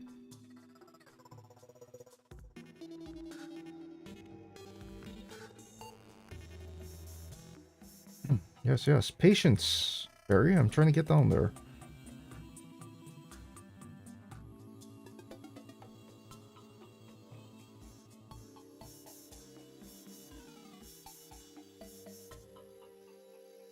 Excuse me.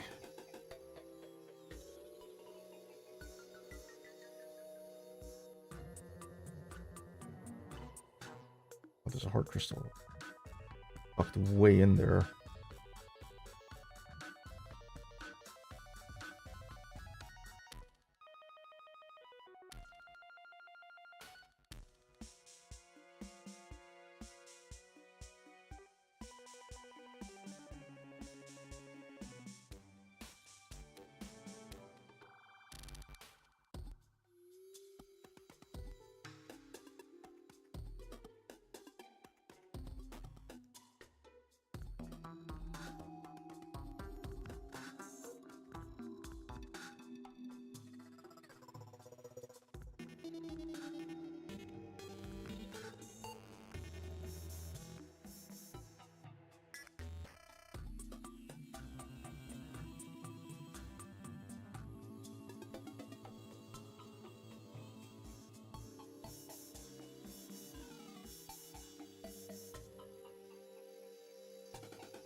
There's one reason why being down here is not like the worst, and it's that the enemy AI is not smart enough to avoid the lava, so a lot of times as long as you have a pretty decent spot you can mine through, you don't have to worry about a lot of mobs, because a lot of them are just going to fly straight into lava and die.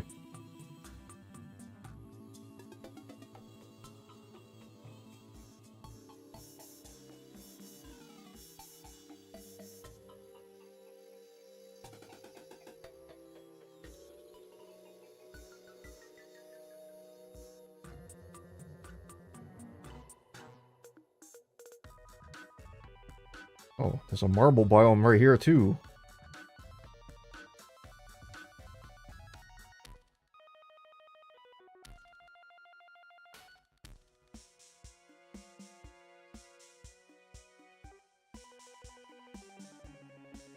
This biome I'm a little less excited about. Because the hoplites, I think, might be able to one-shot me right now. If I'm not careful.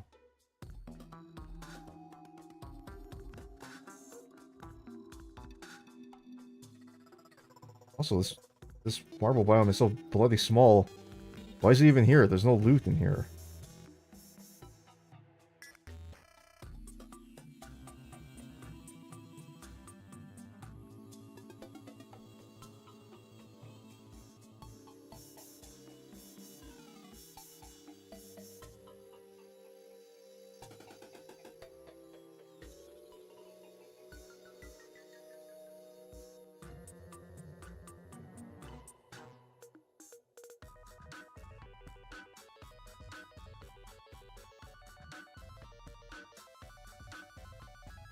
Good grenade. That was an even better grenade.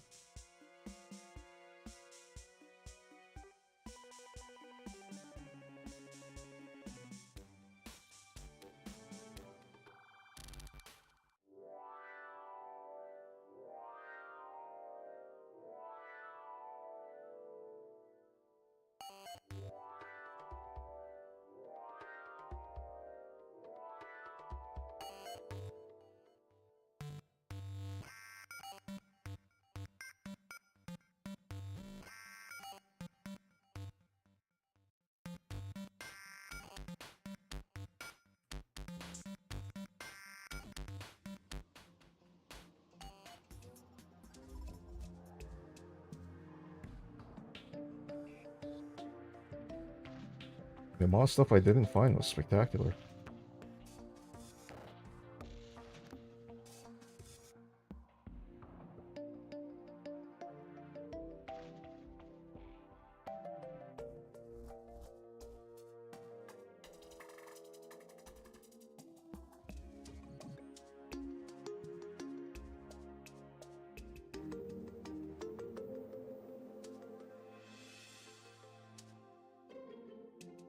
Alright, good news, I can make one of those. I can retire my topaz hook, which is awesome because this thing is lame.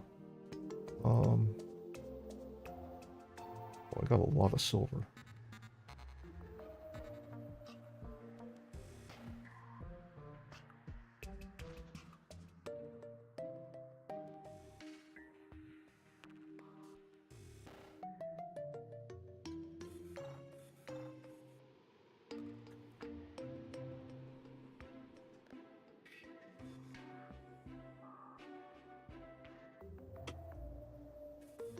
Okay, so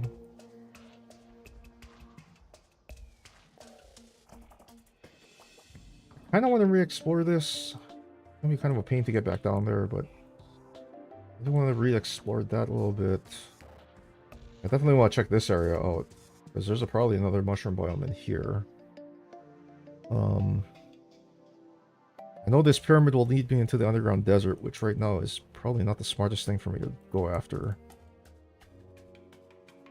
Right, so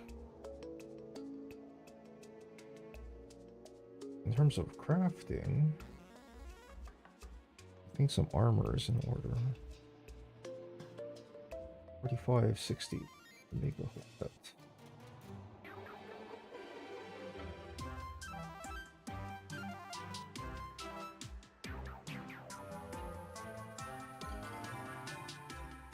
Now I have a lot of defense, which is fine.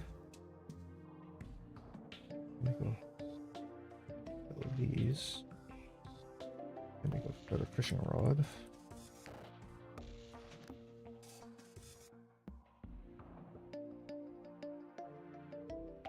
I know you're probably wondering, like, why didn't you make a bow? Trust me, I'll be fine with the bow that I have.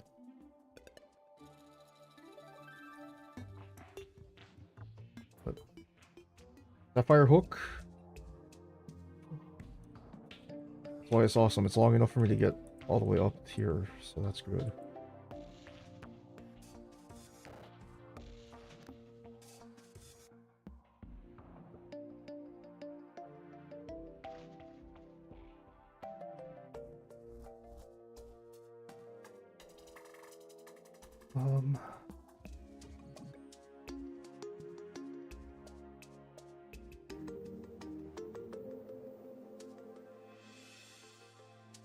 I mean, I have enough to make the bow, but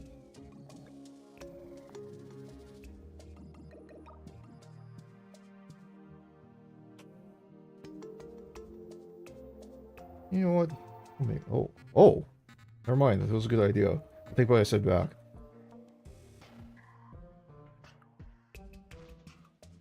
If the game is going to just throw an unreal weapon at me like that, I'll take it. I will 100% take it.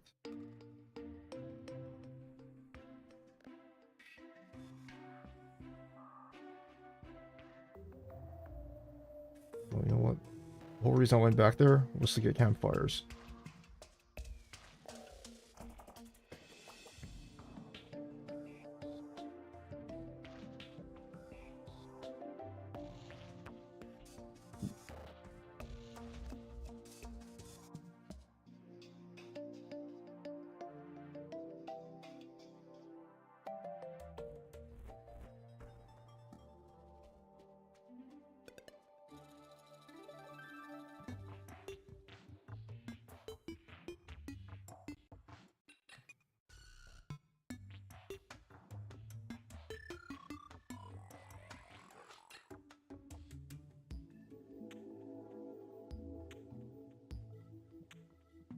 believe the AoE is strong enough that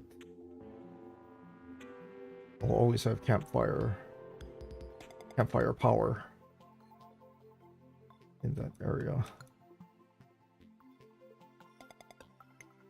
I'll take one more of these sunflowers, drop it on this edge.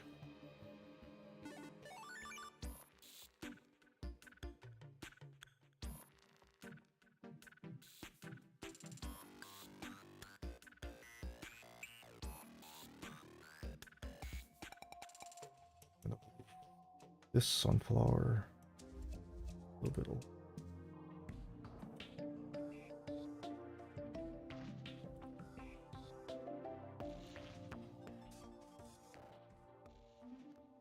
Need one more sunflower.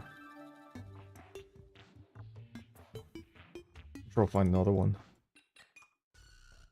Worst comes to worst, I'll buy one.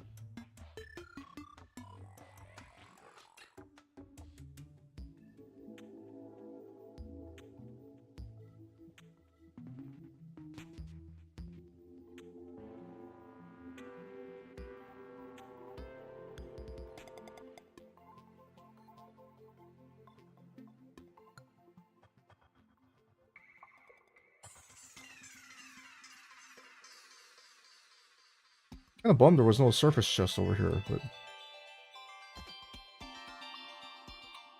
always have everything, I guess.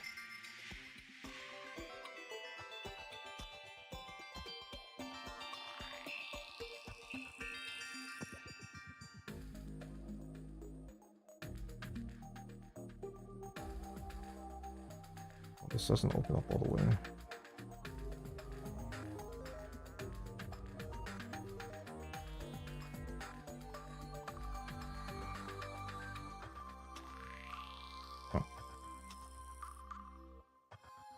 Well then.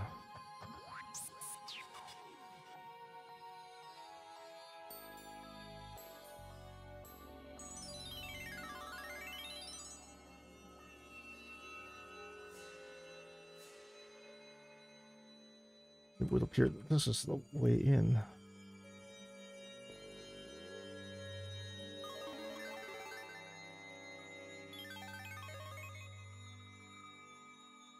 Retrospect, I should have bought more bombs.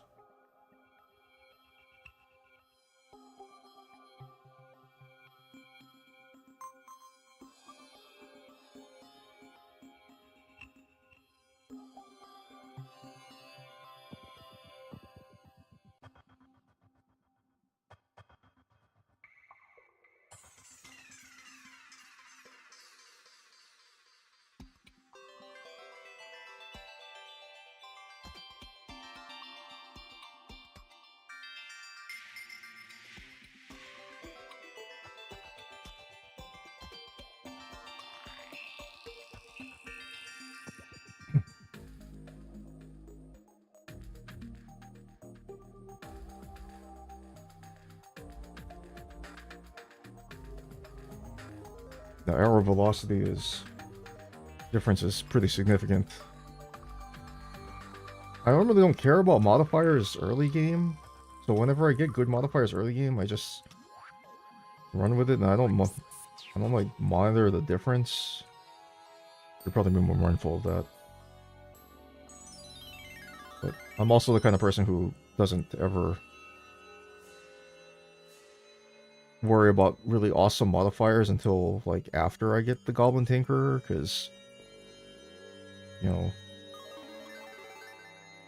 if you can't reforge anyway and you get some kind of really trashy modifier, you're kind of just SOL, right? So, you know,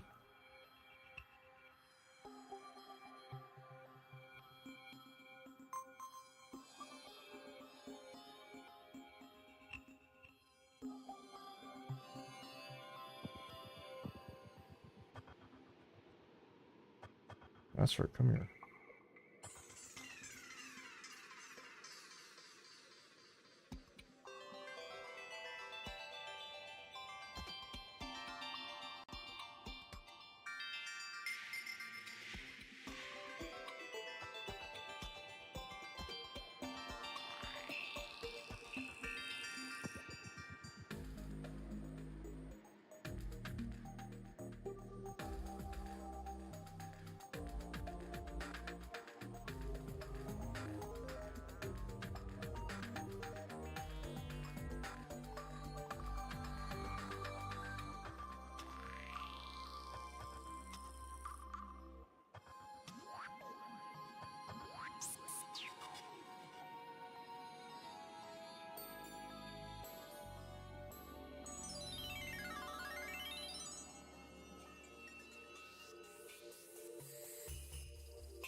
This is decently left from where I explored last time, so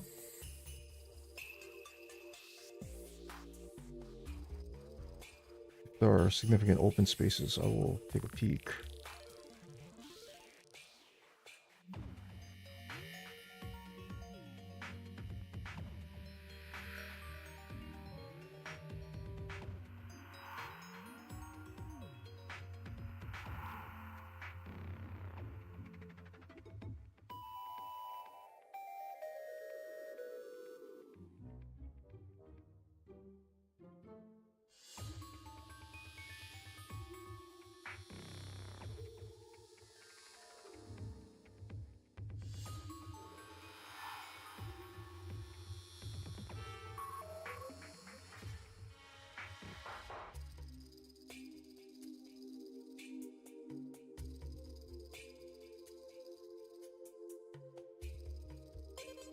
I know I'm not putting down a lot of torches, and there's two reasons for that. One is that I don't have a lot of torches. The second is that, um, a lot of these areas I don't go back to repeatedly, so making sure I can see where I am, like, is not terrible, but if I'm probably not going to come back over here, I don't really bother lighting it up super well because, I'm not going to come back here, so why would I put down thousands of torches just,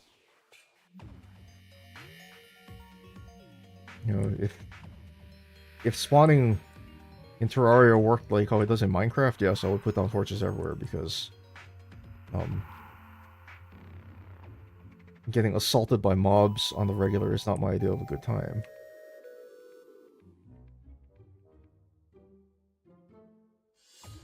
Which also is why I'm a glow stick enthusiast, a glow stick enjoyer, because it provides good light. And it's temporary. Plus you can throw it, so you can kind of like, you can kind of preview ahead, so you can like see enemies and stuff like that. You can do the same thing with like flaming arrows and things like that too. But I usually stock up on a lot of glow sticks. I'm a glow stick enjoyer.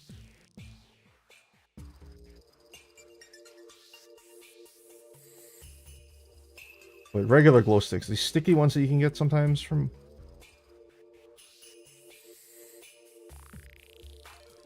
The sticky ones that you can get here in the ice bomb, I hate those things because they don't bounce, so when you throw them, you know, true to their name, they stick to the wall, and it's like, well, that's not, like, super helpful to my cause. When I'm just, like, when I want to see around in an area. Like, for example, this cavern next to me, if I wanted to get a good look, I would, you know, and it wasn't full of, like, lightly glowing bats, I would for sure just chuck a you know, glow stick and just see what it lights up along the way. But even that faint light that these bats are putting out, I can kind of tell there's like nothing over here. Which again, also kind of a bummer, but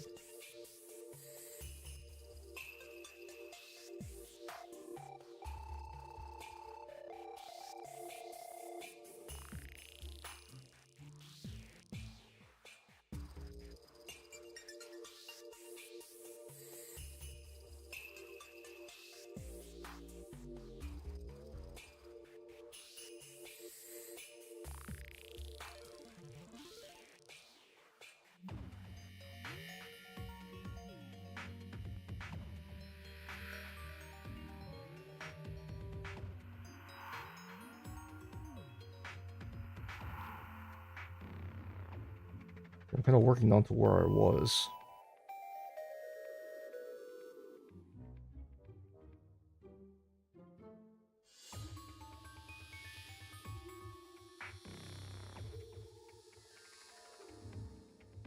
So I kind of want to keep going left. Kind of really wish I had a Spelunker potion. Again.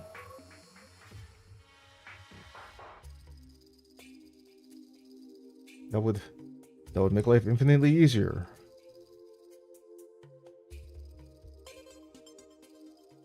But it's fine.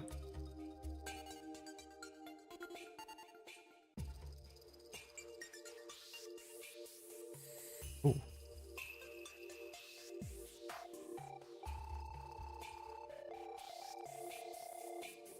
Normally there's a campfire in here too, but this thing appears to be full of water, so...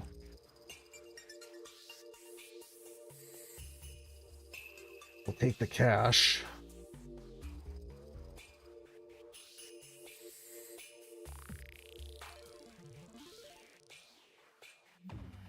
All this slush is good too, but I don't have an extractinator, so at the moment it's kind of worthless to me.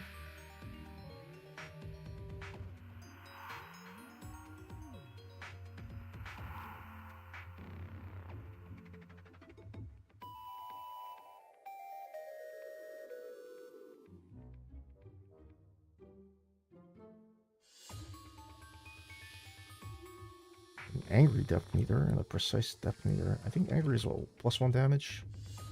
+3 damage.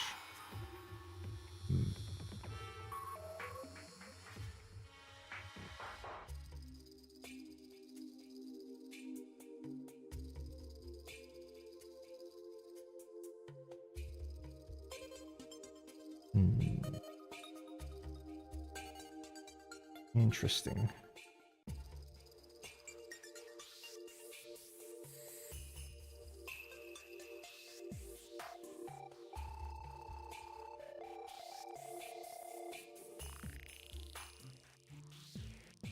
Jeebus.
If I'm gonna fly up here, then...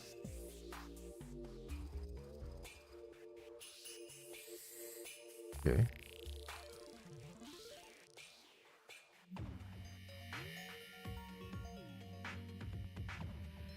Crossburn arrows are awesome. The problem is that, you know, I'm in the ice biome, so... most of these things I'm trying to kill here are immune to frostburn. Chest right there. There's 2 chests right there.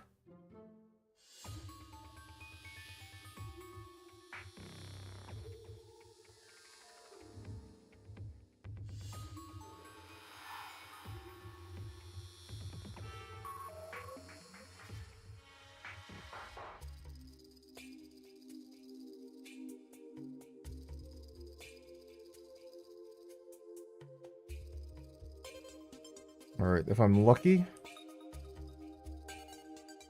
I get flurry boots out of one of these 2 chests.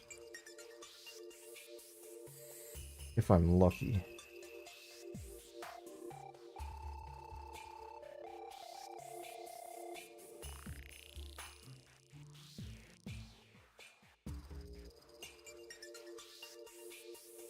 An ice blade, okay, that's fine. Oh, crab potion. So not terrible.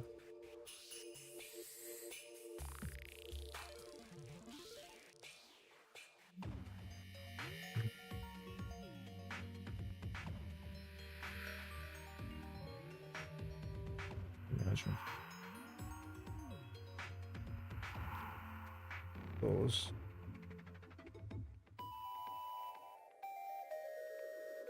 Oh, shine potion. Just.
Okay, be able to get to that chest eventually.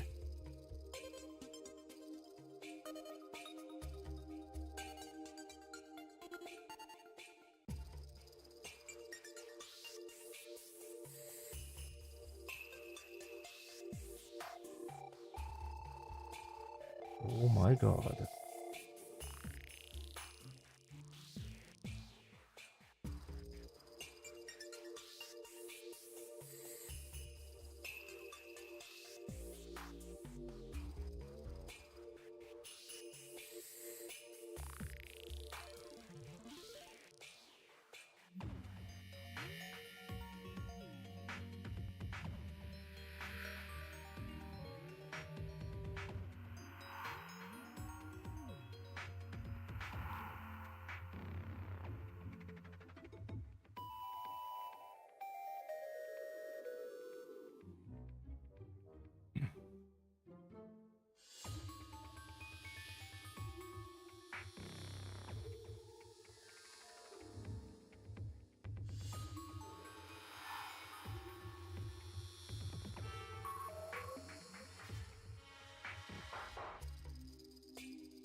I just want the chest, man.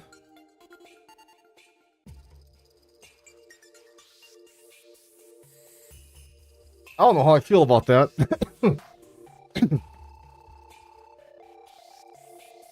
On one hand, yes, it's a blizzard in the bottle. But I already have a sandstorm in the bottle, and I wasn't planning on making a bundle of balloons in this run. So I don't know how I feel about that. So I'm glad I actually found some loot. That's better than the whole bunch of no loot I had previously, so on one hand I can't complain. On the other hand, I don't have any loot.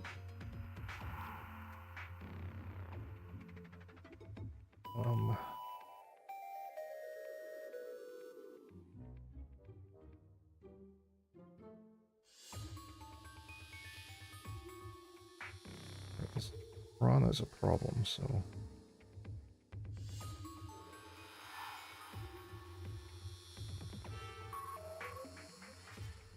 Piranha is no longer a problem.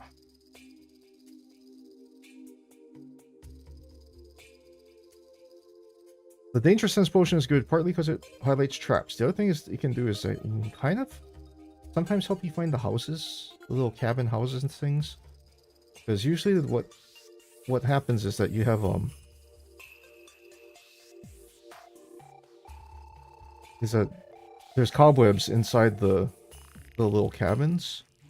You can kind of see how they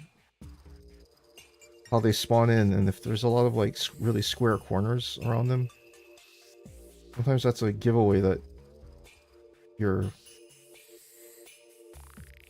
Why is there a spider right there? What is that all about, game?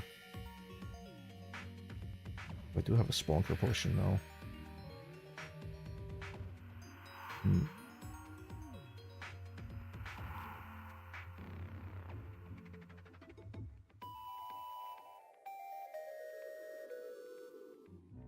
Oh, that would be a reason why there's a spider there.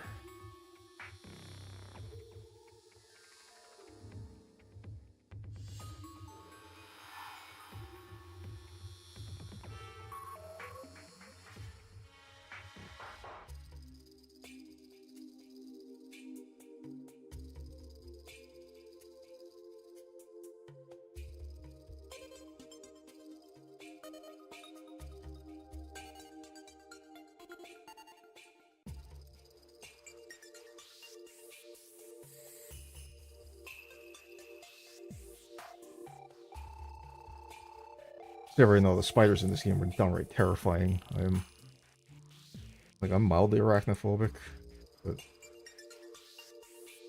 remember the first time I saw the spiders in this game, man, I had like the heebie-jeebies.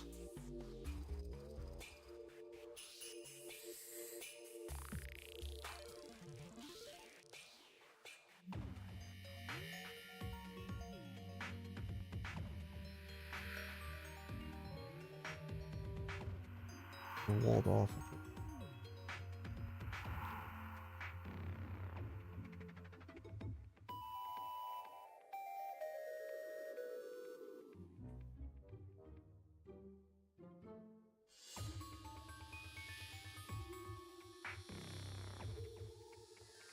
Much as I probably should burn my Spelunker potion, I don't want to.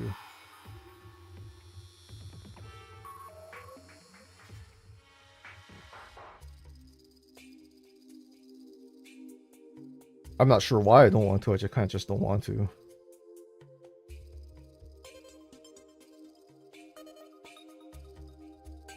Oh, there's a heart crystal right there.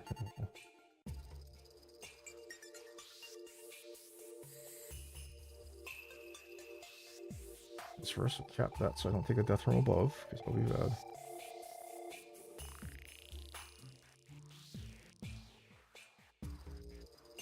In a way, that this one, the sparking is actually better right now against these enemies, because these enemies are immune. I think they're immune to Frostburn, or at least if they aren't, I've never gotten them to take Frostburn. Oh god. Slime Rain.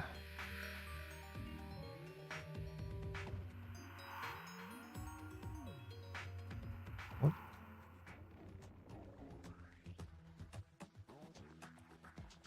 I'm down.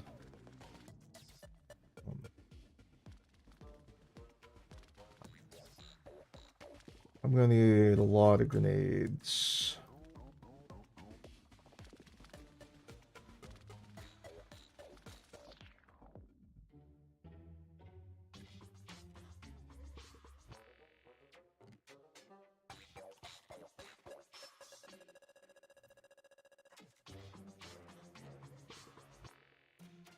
This might be a little bit tougher than it should be because I don't have a dash or I don't have boots.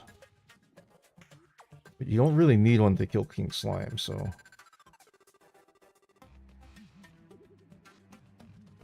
yes, come here.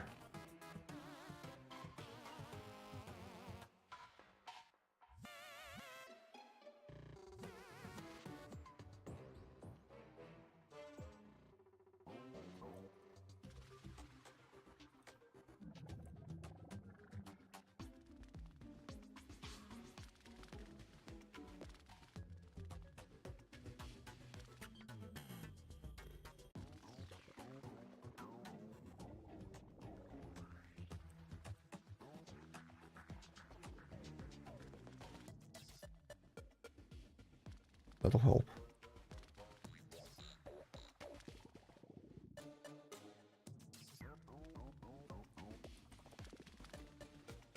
Okay, now the blue slimes only do 1 damage to me, so that's fine.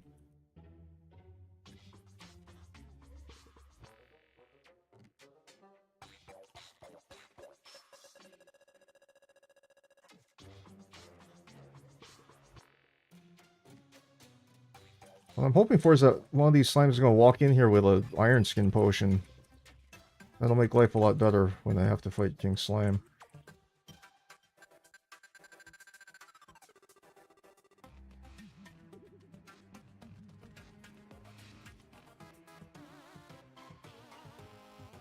I do want to kill as many of the green guys as possible because that's another banner I could definitely use. Just because they... I think with my armor they do only 1 damage to me, but I still want the banner because they get pretty mad power creep come hard mode, so...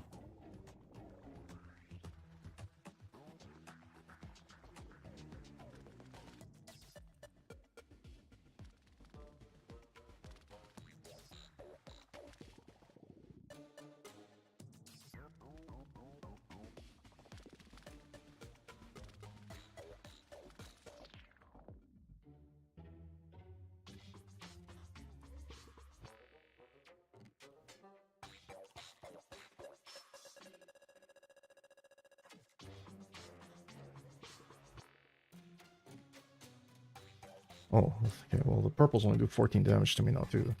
That's good! That means that the only thing I really need to worry about is King Slime himself. Because he does, like, a lot of damage if he hits you, so... If things get really bad, I could just recall and then nurse. Although I think my base might be a little bit far enough away where if I do that and I'm on, like, the way left side of my arena, I might despawn him. And that would kind of suck, but it's fine.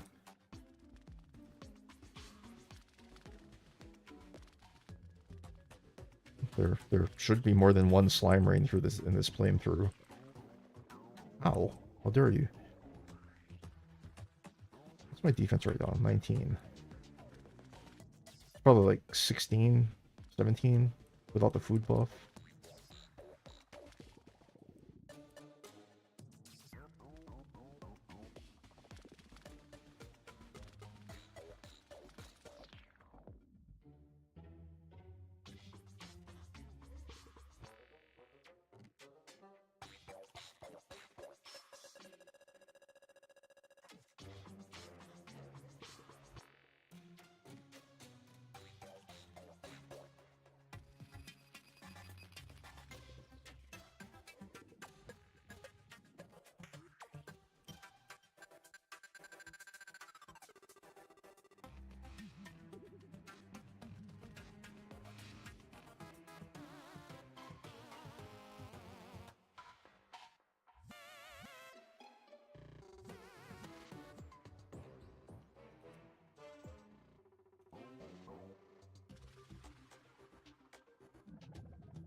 You know, to be honest, for the purposes of this fight, having both of those, having the Blizzard and the Sandstorm in the bottle are good because it actually gives me a triple jump, so...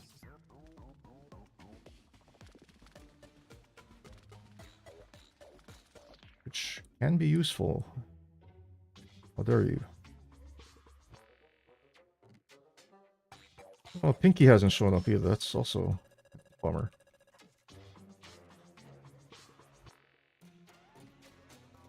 Alright. Where's my boy? Where he at? He is.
I take it back. Having that triple jump is huge.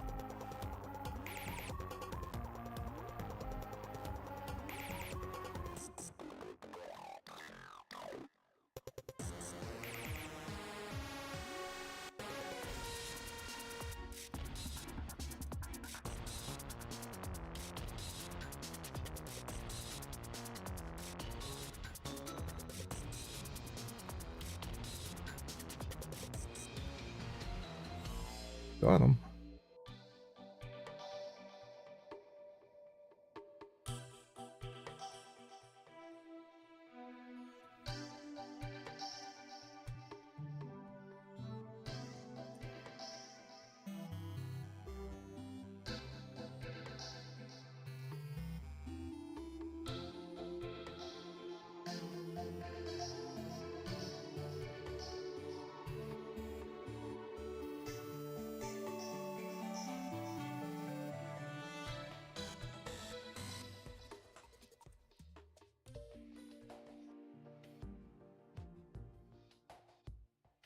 Well, I guess it wasn't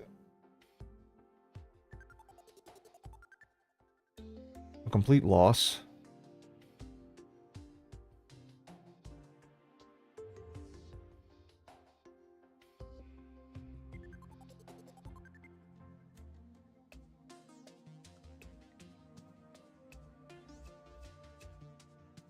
Alright, so... was not expecting to get a boss kill during this run today, or during this stream, but King Slime decided to show up, so we come down. Fine. I have a pet. Ooh. What do we got? Oh, slime hook. Beautiful.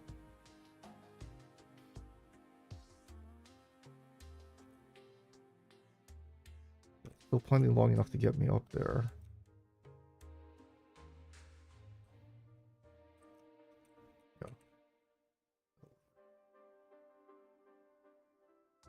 I think the extra banners are good, because I can now plop one here. I'd like to have some banners close to home at my base, so that's good. That might be the shortest lived sapphire hook I've ever had. Banners in here. So I'll put my boss loot there.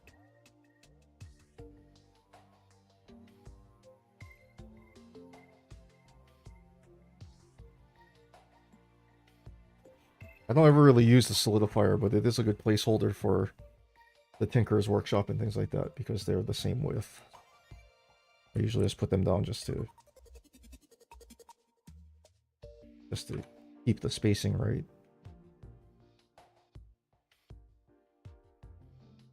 Looking pretty good. Might add an extra row of chests underneath up here, because this is not how I normally space out my stuff, but we'll go with it. I got a grab potion and 2 featherfall potions, so that's awesome. Because that means I can go Sky Island hunting.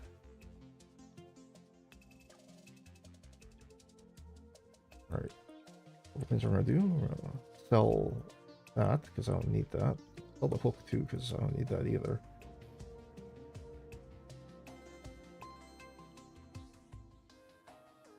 But I have 30 gold. Might as well just buy this already so that I can just have that ready to go.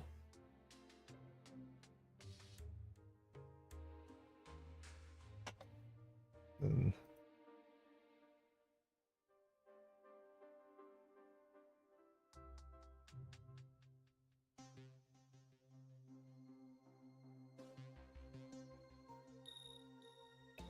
sawmill. Sawmill, you can build a loom. Loom, you can make silk.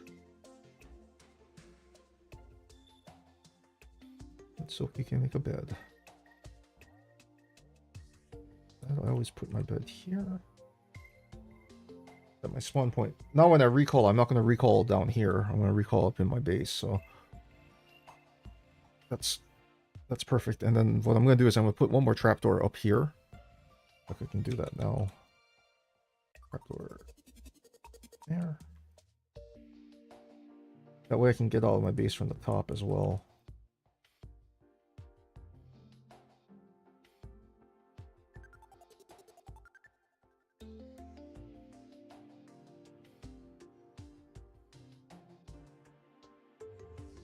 And like I said before, the reason I do that is so that there's no doors for my NPCs that live here on base at home.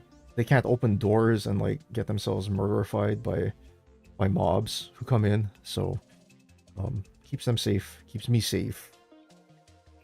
And then on top of that, it allows me to build stuff off the ground.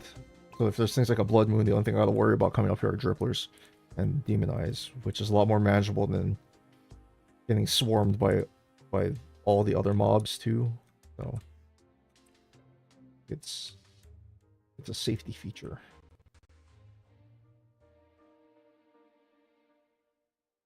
Right, so overall not a terrible start. Not a terrible start at all. But there are some things we still need. So we got our first relic of the playthrough with King Slime. We are at 180 health, so I'm almost... All I need are boots. Once I find boots, we can kill the eye. Speaking of which, I'm kind of surprised that with all the chests I've opened, I haven't gotten the eyeball summon, but we will take care of that next time. I've been going for 5 hours now, and that's about the usual time for me to head off and take care of some other things, since I have been playing since this morning, and I do have a couple of things I need to take care of in the rest of the afternoon, so that's going to do it for me for right now. I want to thank you for hanging out, spending part of your day with me. We have a good start for this run. So next time, I will probably be back on over here doing Terraria on Thursday. So it might be Terraria Tuesday and Terraria Thursday. But we'll see if we can get a few more heart crystals, some kind of boots, whether they're Hermes boots or sailfish boots or flurry boots or dune riders or whatever. Some kind of boots so that I can run. We'll take care of the eye, and then from there we'll move forward. I want to finish exploring the sides of my map. You can see I didn't cover a lot of overworld, or the top. I didn't cover a lot of surface overworld playing Minecraft or something. But But, you know, I know there's jungle here and there's crimson right here, so I got to get past that somehow. And we got to start setting up pylon villages and things like that. Spider has, or something over there has 30 of my silver, but I don't care. He can have it. But in any case, I want to thank you for hanging out and spending part of your day with me. If you don't know, I usually play Zelda and Rando is my main game that I play. And I usually do that over on Twitch. So my Twitch username is Shinigami_110, just like it is here on YouTube. And I'm usually over there playing Zelda. So if you want to check that out, please feel free to. But I'll be back on, like I said, probably Thursday. I haven't really scheduled a time. I might do it at 9:30 a.m. again. My time. Hawaii time. So nice and early again. And we'll play some Terraria and have some fun. Yeah. Thank you for watching. Please take care. Be safe and well. Enjoy the rest of your day and have a wonderful week. If I don't see you again next time, and I'll catch you guys again later. See ya. Bye.